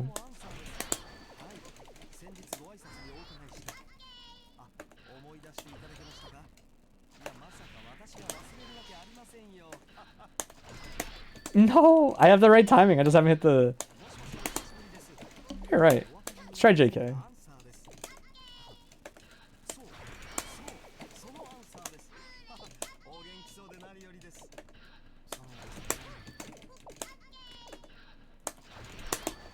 might be right. That might just be like weird to pick up. I don't remember it being that weird, but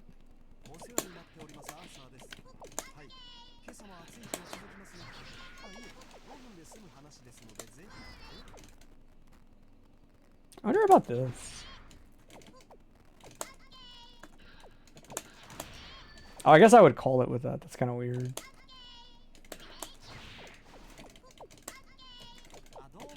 But I know what you mean. He usually jumps out. I think the idea is if they're jumping out, instant air dash is pretty solid. Like you call it, you instant air dash, you get it. But oh, I would have to double check, man. I swear there's like a way to get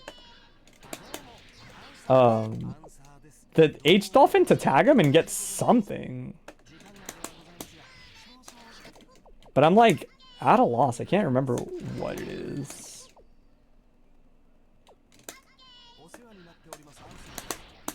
Because I'm thinking of like that, where it's like they almost do them like simultaneously, right? The dolphin will protect you once it's out, and you almost do it like simultaneously, and you get a hit that looked like that.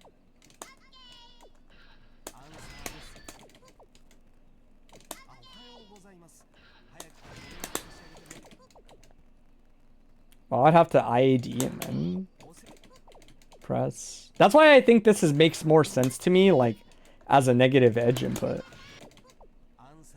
for doing it. Even though I'm not like good at negative edge stuff. But it's definitely like call and then air dash. Let's see. Yeah, the thing that's killing me is definitely like, oh, it's so weird to time this. What if I do? Oh, it's like so close to the timing. If I... Let me try... Does that fix it? Well, that might work.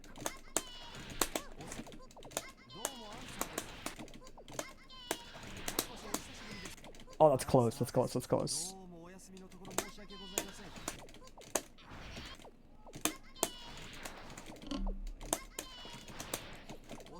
He's doing it? Yeah, he is. He is. Damn, you can call these fast. What the fuck? I did not realize you could call these that fast. Maybe I can just do it like this. Maybe not quite. Do it a little later. Yeah, that's a little better. Wait a minute.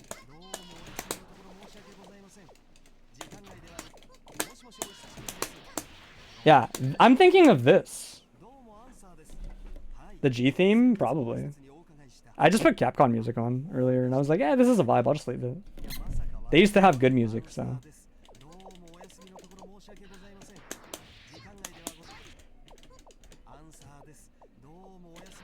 But, yeah, this is like what I'm thinking of when it comes to like tagging them, by the way. Like,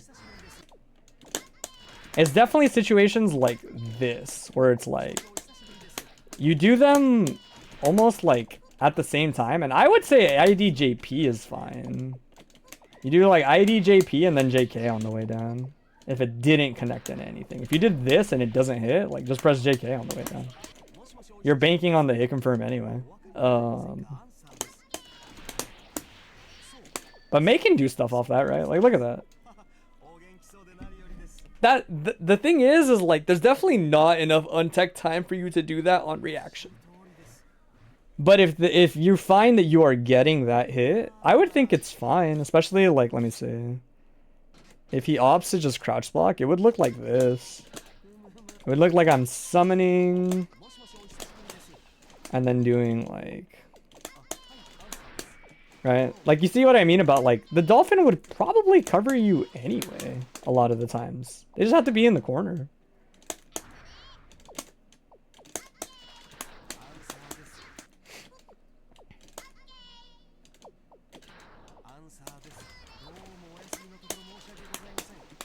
Oh, that's a weird timing on the little JP. Or on the JK. Like, a lot later than I think.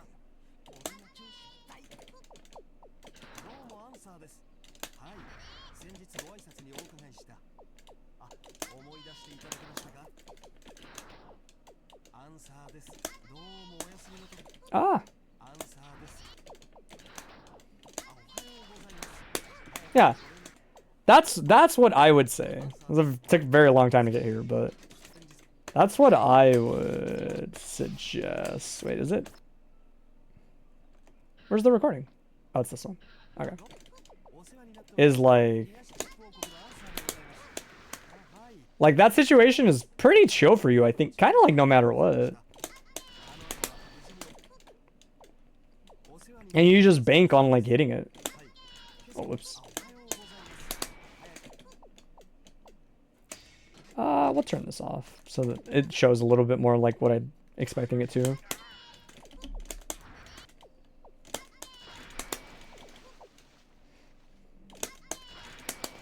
Damn, I'm doing that like way too fast now. Yeah, this is interesting. I never realized like how callable Dolphin is. Like after, I thought you had to wait for like her animation to finish. I didn't realize you could just call it like right away. That's interesting. This actually means you have a lot more control than I thought over this.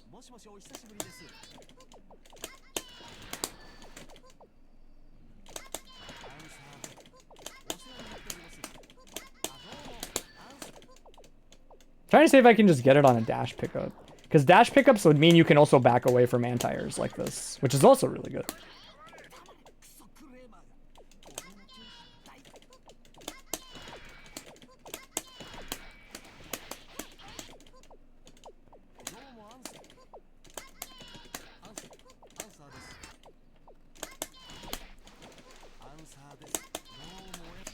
Maybe it mattered that I put him crouching. I don't think it should, but...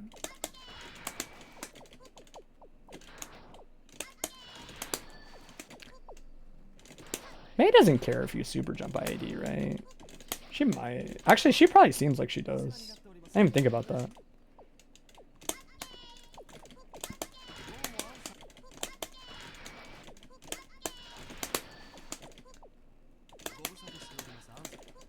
Oh, it feels so scary to do IADJK, but it might just be the way. What? Alright, time to get to the bottom of this. I don't actually know the speed on her normals, so this will give me an idea, like what's a dumb idea, what's not as dumb of an idea to try to hit confirm with.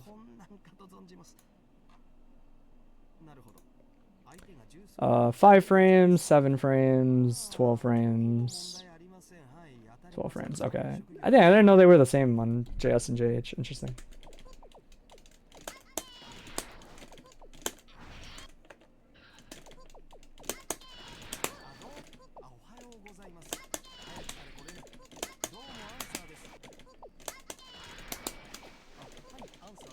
I wonder if I should just do P and a P, actually. P and a P seems fine, yeah. Actually, not that bad. Yeah, this one is tough. I would imagine if you're doing this, you have to be in tandem with the dolphin when you call it. And then you should get a confirm if you tag him in the air, is what it looks like.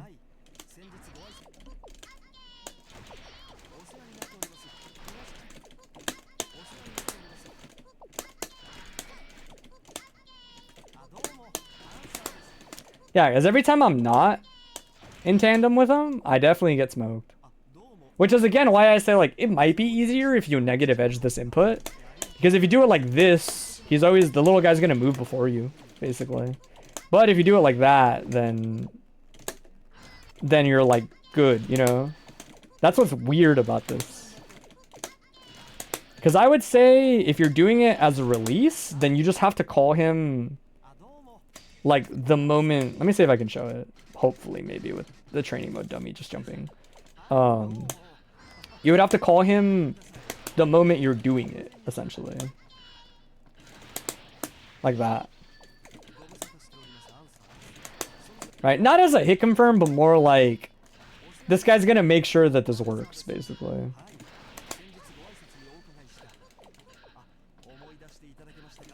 Actually, kind of interesting. I never realized like that's how this works.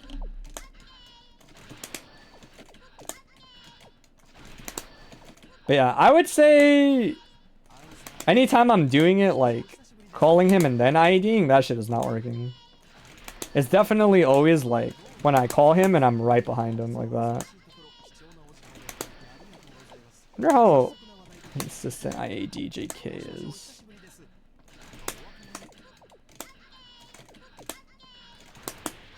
JK looks better for the hurtbox on that. Or not hurtbox, the hitbox on it.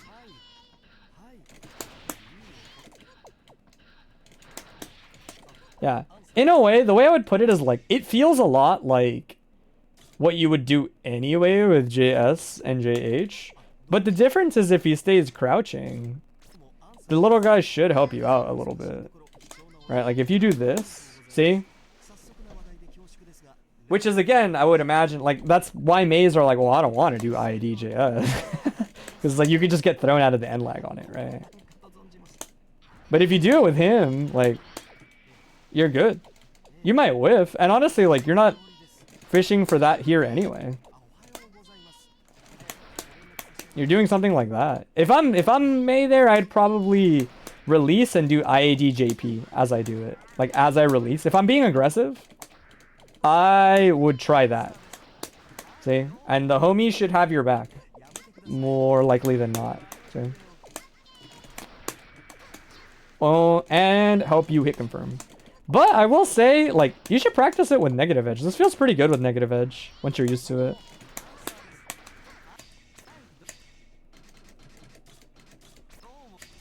Yeah, hopefully that gives you, like, a better idea.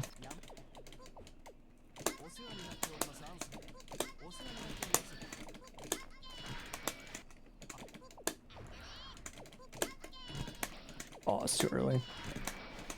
Damn, now I have this recording not the way I want it. That's kind of funny. Now I actually do want it like this. Yeah, I would do that. That's actually, like, pretty solid.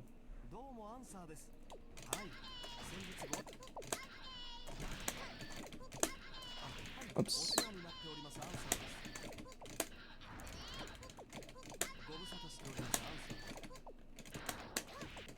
And then you can do that, right? And that's how you get good combos, I think, with her. Is you would do P, K, H, and I think you have the height to get a rejump, like, at that distance. I'm, like, almost positive. I've definitely been hit by this shit holding up and exploded. That's how I know it's a thing. I definitely know that this is a thing. But it is more preemptive than I realized. I never realized, like, how preemptive this is. Yeah, you would JH there, right? It's just, oh, it's such a weird block string to get used to.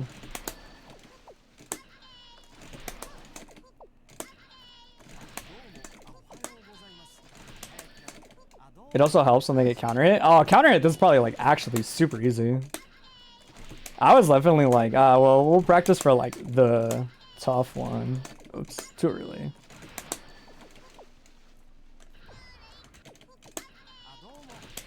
It helps to know that it's possible, I think, on regular hit. Even if it's difficult to... No, I hit the hit! Fuck! Hold on. This is my moment. This is my moment. As a May player. As an aspiring May player. Fuck! It's so scary to, like... No! I fat fingered D instead of H. I know I have to do H.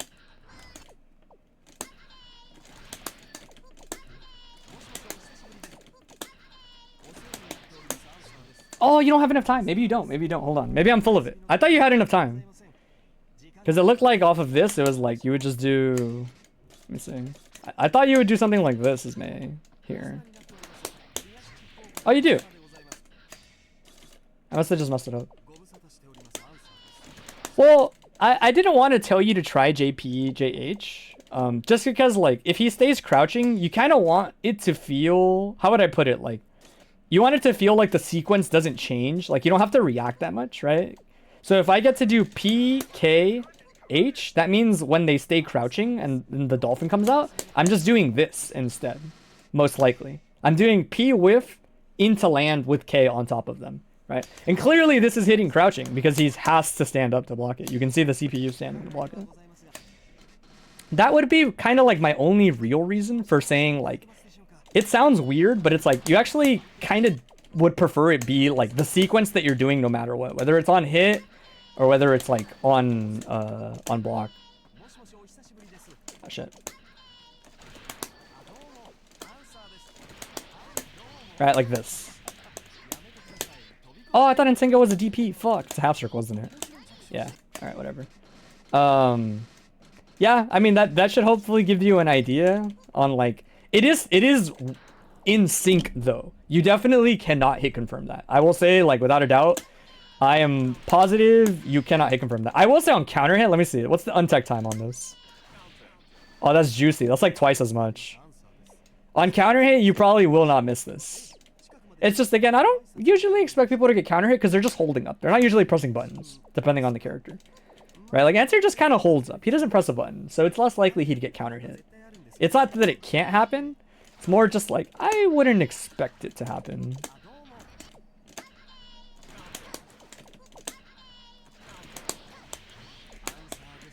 Yeah, but that seems solid. A lot of people aren't jump mashing for what it's worth. That's why, again, like I was like, no, we should test this with like the actual circumstances, you know, of like, it's probably gonna regular hit. It'd be nice if it counter hit, but it's probably gonna regular hit.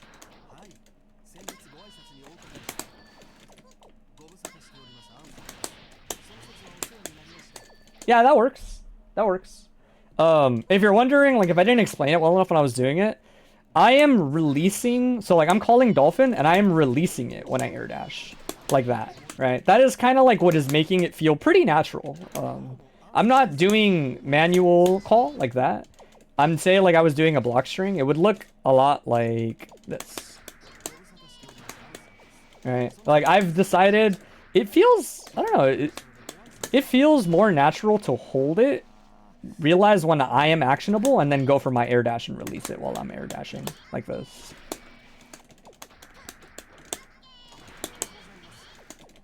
Right?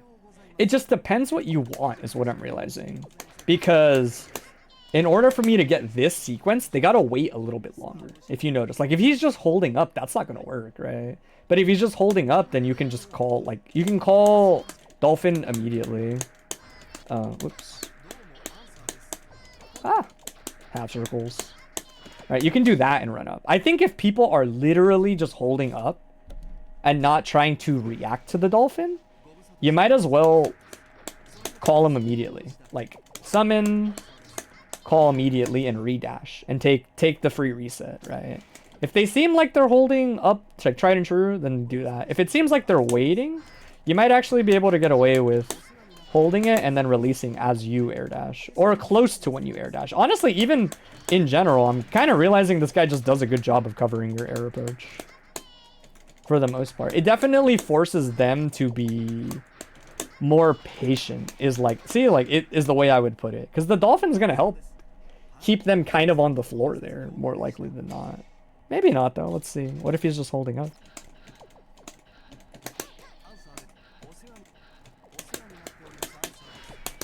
Yeah, see, so like this is what I'm talking about, where it's like, if he seems like he's just holding up, then I would try like micro dash 2K. Ah. See? And then if he was holding up, he would just die there.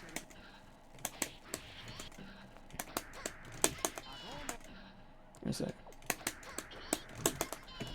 Ah, it's too slow.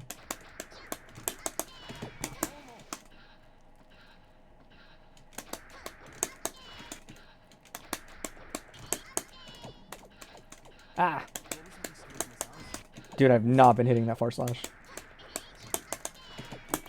Yeah, I think this is kind of fine. Most people do not literally hold up.